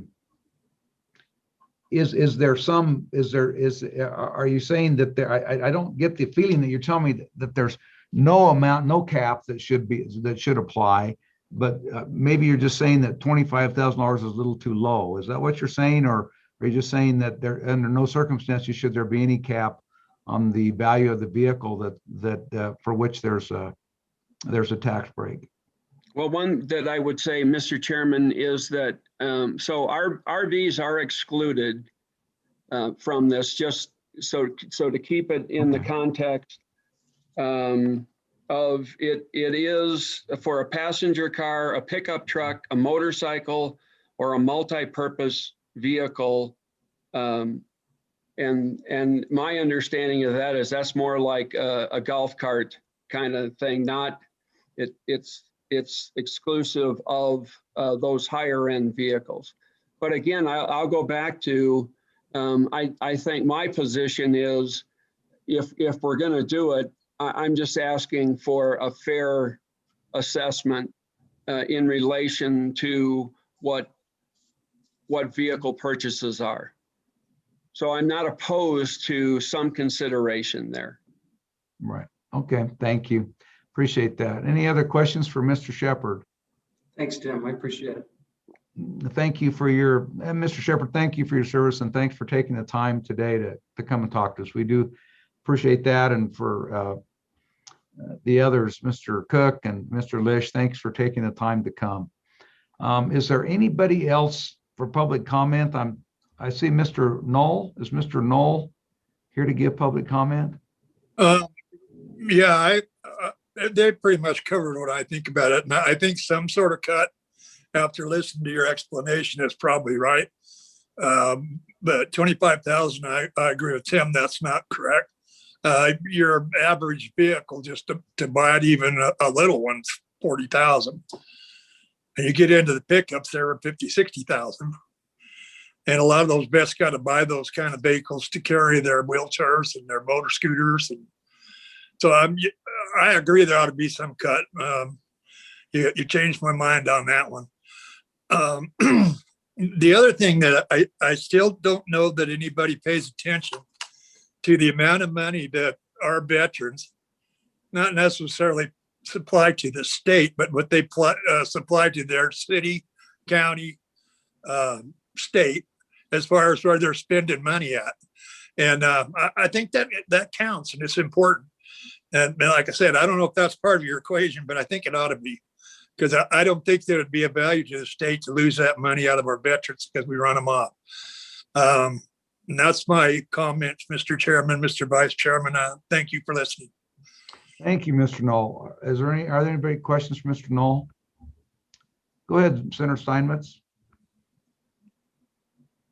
Thank you, Mr. Chairman, and I appreciate all our veterans being here and everyone who has served, but I just have a question. How $6 a month could run them out of our state when we have no income tax and all of those other things? And I think the money circulating in our communities is a lot of people contribute to that. And so I really appreciate the selfless service of our veterans and all that they have done for us in the past. And I have many family members that have served. But I just kind of wanted to just talk about that a little bit more, because I think that I don't think anybody would ever try to run veterans out of our state or make such deep cuts that would happen. And I think we all have to be really cognizant that we need to be looking at Team Wyoming here. You know, this is all of us and it's all of our future. It's our children. It's all of our destinies tied together in the state, and we're all having to make hard decisions together. So I hope we can all get on the same team and move in the same direction. Thank you, Mr. Chairman. Thank you, Senator Steinmetz. Mr. Knoll, do you have any response you'd like to give? Or yeah, I don't disagree with anything you said, and I don't think that small of amount is that big. As you know, when these things start going, you take a chip out of a program, and then the next time, well, it didn't hurt them last time, so you take another chip. I was just talking about down the road here, because I don't think this little bit on this was going to hurt any of them that bad. But it's just not a road that we support going down when you start taking away benefits. Thank you, Mr. Knoll. Any other questions for Mr. Knoll? Seeing none, Mr. Knoll, thank you for taking the time to come and speak to us this evening, and thank you for your service. Thank you. Mr. Talon. Yes, sir. Would you like to speak to the committee this evening? Yes, Mr. Chairman. Please do. I'm in favor with my fellow veterans from the American Legion. I'm the commander of the Department of Wyoming Veterans of Foreign Wars. So I'm sitting alongside my brothers in arms, and we'd like you to approve of this project, what's going on. Thank you, sir. Thank you, Mr. Talon. Thank you for coming to talk to us this evening. We appreciate your effort and involvement in coming to speak for us. Anybody have any questions for Mr. Talon?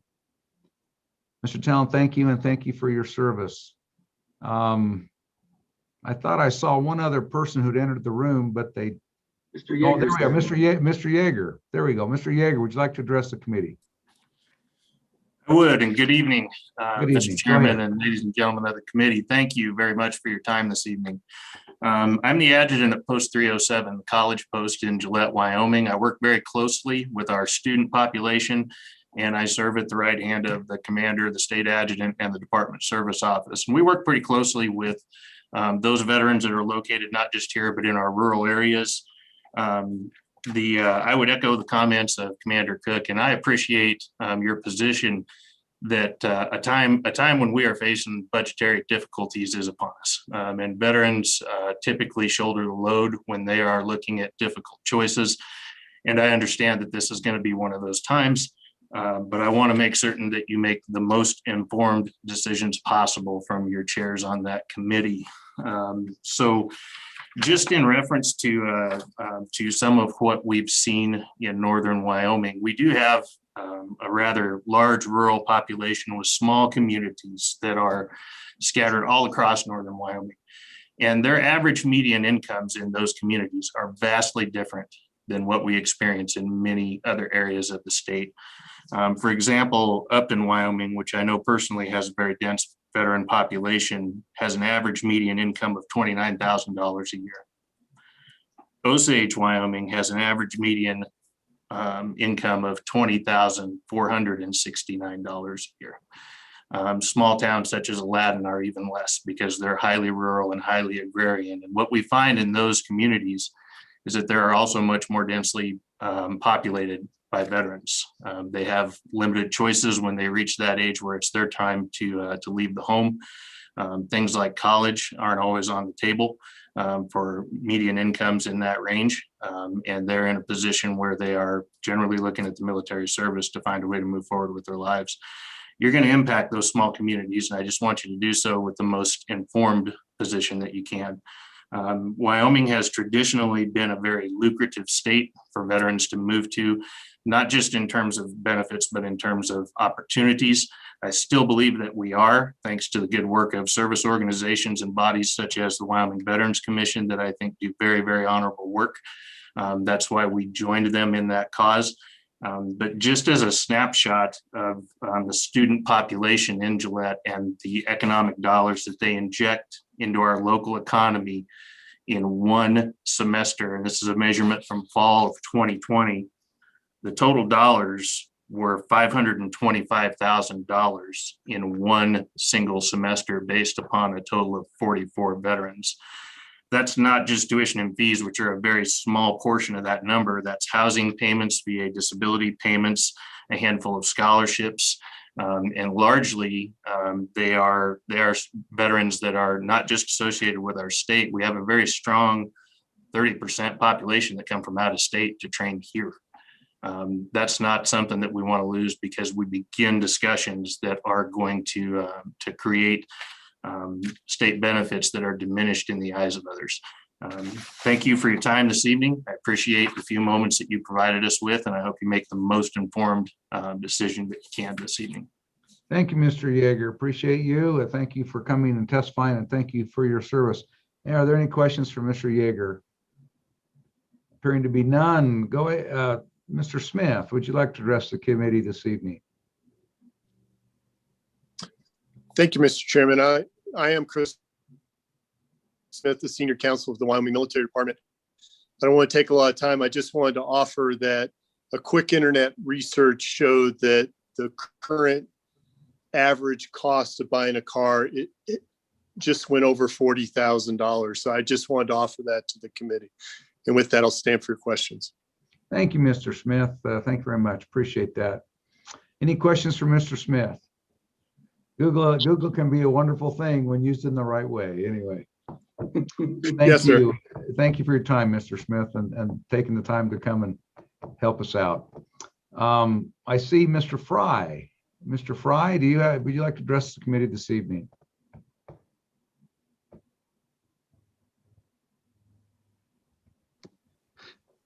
All right. Yes, Mr. Chairman. Can you all hear me?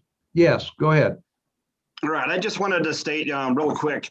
A lot of it was confusing to me at the beginning, but thanks to the discussion, a lot of it started to make sense about everything that's going on with this situation here. I do want to say that probably most veterans are not against, a little sacrifice, if we have to take care of business.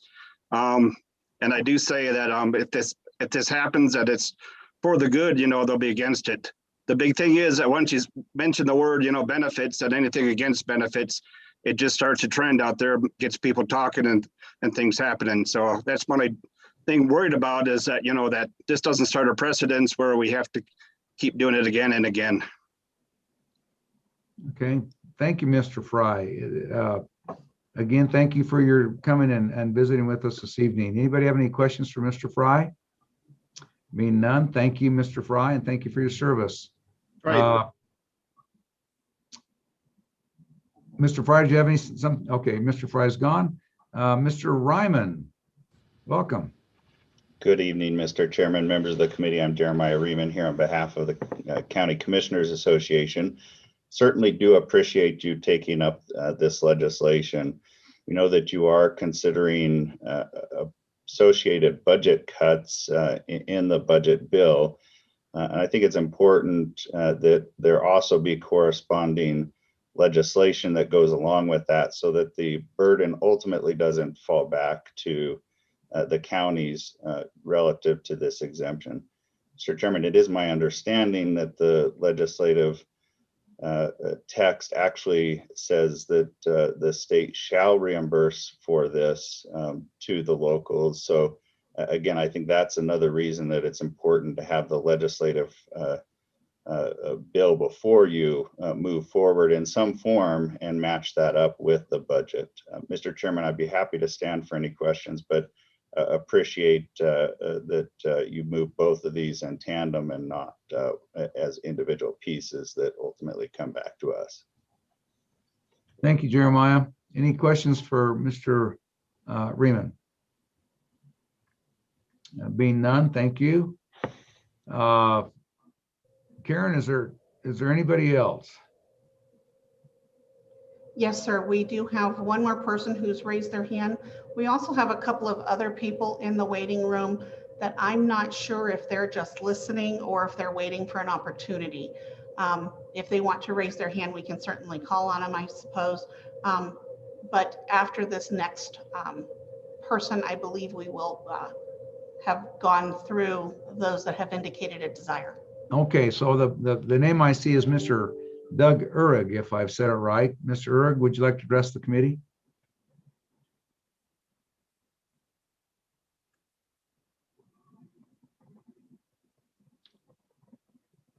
Mr. Uhrig, if you're trying to talk to us, you may still be on mute. I found it. It flashed on me. There we go. Go ahead. Excuse me, Mr. Chairman, members of the committee. This is Doug Uhrig from over in Rock Springs. I served on the Wyoming Veterans Commission during Matt Mead's full term, I believe, and I'm a past department commander, currently the National Executive Committeeman for the state of Wyoming for the American Legion.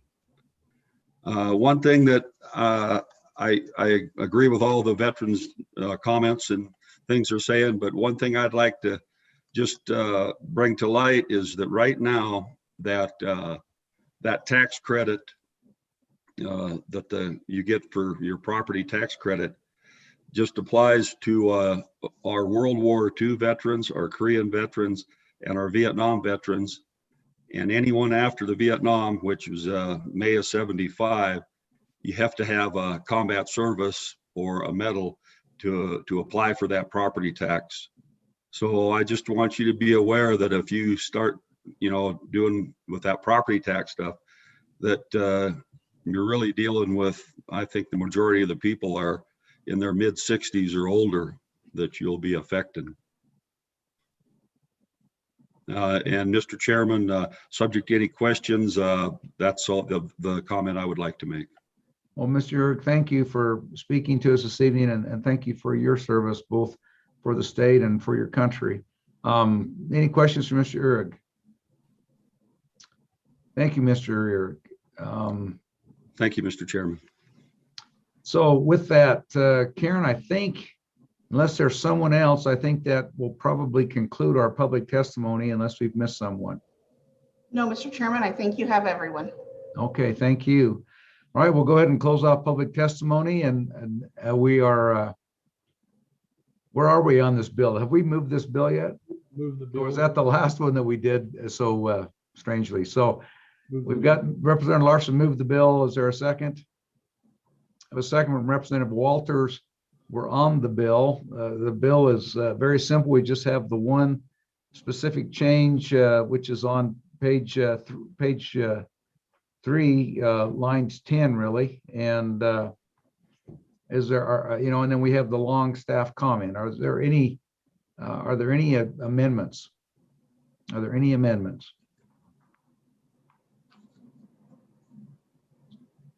There being none, is there any discussion on the bill? Are we ready for the question on the bill? Bill. Representative Stiff. Oh, Mr. Chairman, I'd just like to say, I think that all of these cuts are difficult, but when we're facing these structural budget deficits, that this is a responsible move, and it's tough. And I think we all of us support our veterans, but this seems to be something that's manageable, and it's the responsible thing to do to make sure that the counties get reimbursed for the credits they're giving to people. Thank you, Representative Stiff. Is there any other questions or comments? Are we ready for the question? Question. Let's go ahead and call the roll on the bill. Mr. Richards. Mr. Chairman, members of the committee, the vote is on LSO 553, working draft 0.7. Representative Kinner. Aye. Representative Larson. Aye. Representative Schwartz. Aye. Representative Simpson. Aye. Representative Stiff. Aye. Representative Walters. Aye. Senator Guru. Aye. Senator Hicks. No. Senator Kinski. Aye. Senator Steinmetz. Aye. Co-Chairman Nicholas. Aye. Chairman Perkins. Aye. Mr. Chairman, there are 11 ayes. Senate file or House bill? This is a House bill. We'll let them finish their great work on this.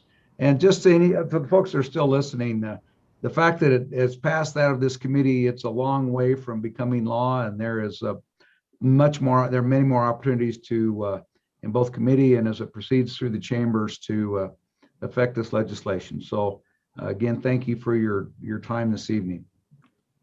By golly, I think that concludes our agenda for this evening. Mr. Richards, is there anything else that from staff that we need to consider tonight or today? Mr. Chairman, I don't believe so. Okay, thank you. Is there anything else from any members of the committee? It's been a long day. Thank you for your time and your effort and for participating today. And Mr. Co-Chair. Yeah, a couple things, just for the committees. Just for planning out what's going to transpire in the next week, and then once we get into the session. There's a House Bill 336 out there that does some fairly significant modifications to the reserve accounts and things like that, which is a product of a working group out of CapFin. And so that if there's the opportunity and if the co-chair desires for us to do it, we will probably try to set up a time to have another joint meeting to review that. There's also a draft bill that's being reviewed and finalized right now that that modifies parts of the IFC based upon recommendations of the Clinton, Larson, Allen report that was done by the auditors that worked with the Treasurer's Office. And for those, I sent everybody an email. We reference them as CLA. They're presenting, I think it's at 1 o'clock on Thursday to SLIB to walk through that report. And so I would encourage those folks that have not seen the report the final one hasn't been published yet, but there's like a draft 4 that's out there, and I'll try to get that to you. But then you'll be able to listen to their presentation and recommendations on SLIB at 1 o'clock on Thursday, and then that bill also will be circulated for consideration sometime early next week, if that's the body's or the chair's prerogative. So I just want to alert everybody to that those things are all in the pipeline, and otherwise than that, we'll be happy to answer any questions. Thank you, Chair, Mr. Co-Chairman, Mr. Vice President. Yeah, just wanted to see if staff could send us a link to that 1 o'clock Thursday meeting where that'll be presented to SLIB. I'd like to sit in on that discussion. I bet we can arrange for that. Thank you. Anything else for the good of the state or the good of the committee this evening? Again, thanks for all your hard work and your attention during this long day. And it was nice that we appreciate getting the internet working a little bit better. That was pretty sketchy at the beginning, so it was worked pretty well after when we came back at 9. So thanks for the technical support. Whatever you did, it made a difference. So, Mr. Chairman and Mr. Co-Chair, I'll see you in 10 minutes in another meeting. are we still? That's right. We have another meeting. Oh boy. All right. Well, that's it. We stand adjourned. Thank you.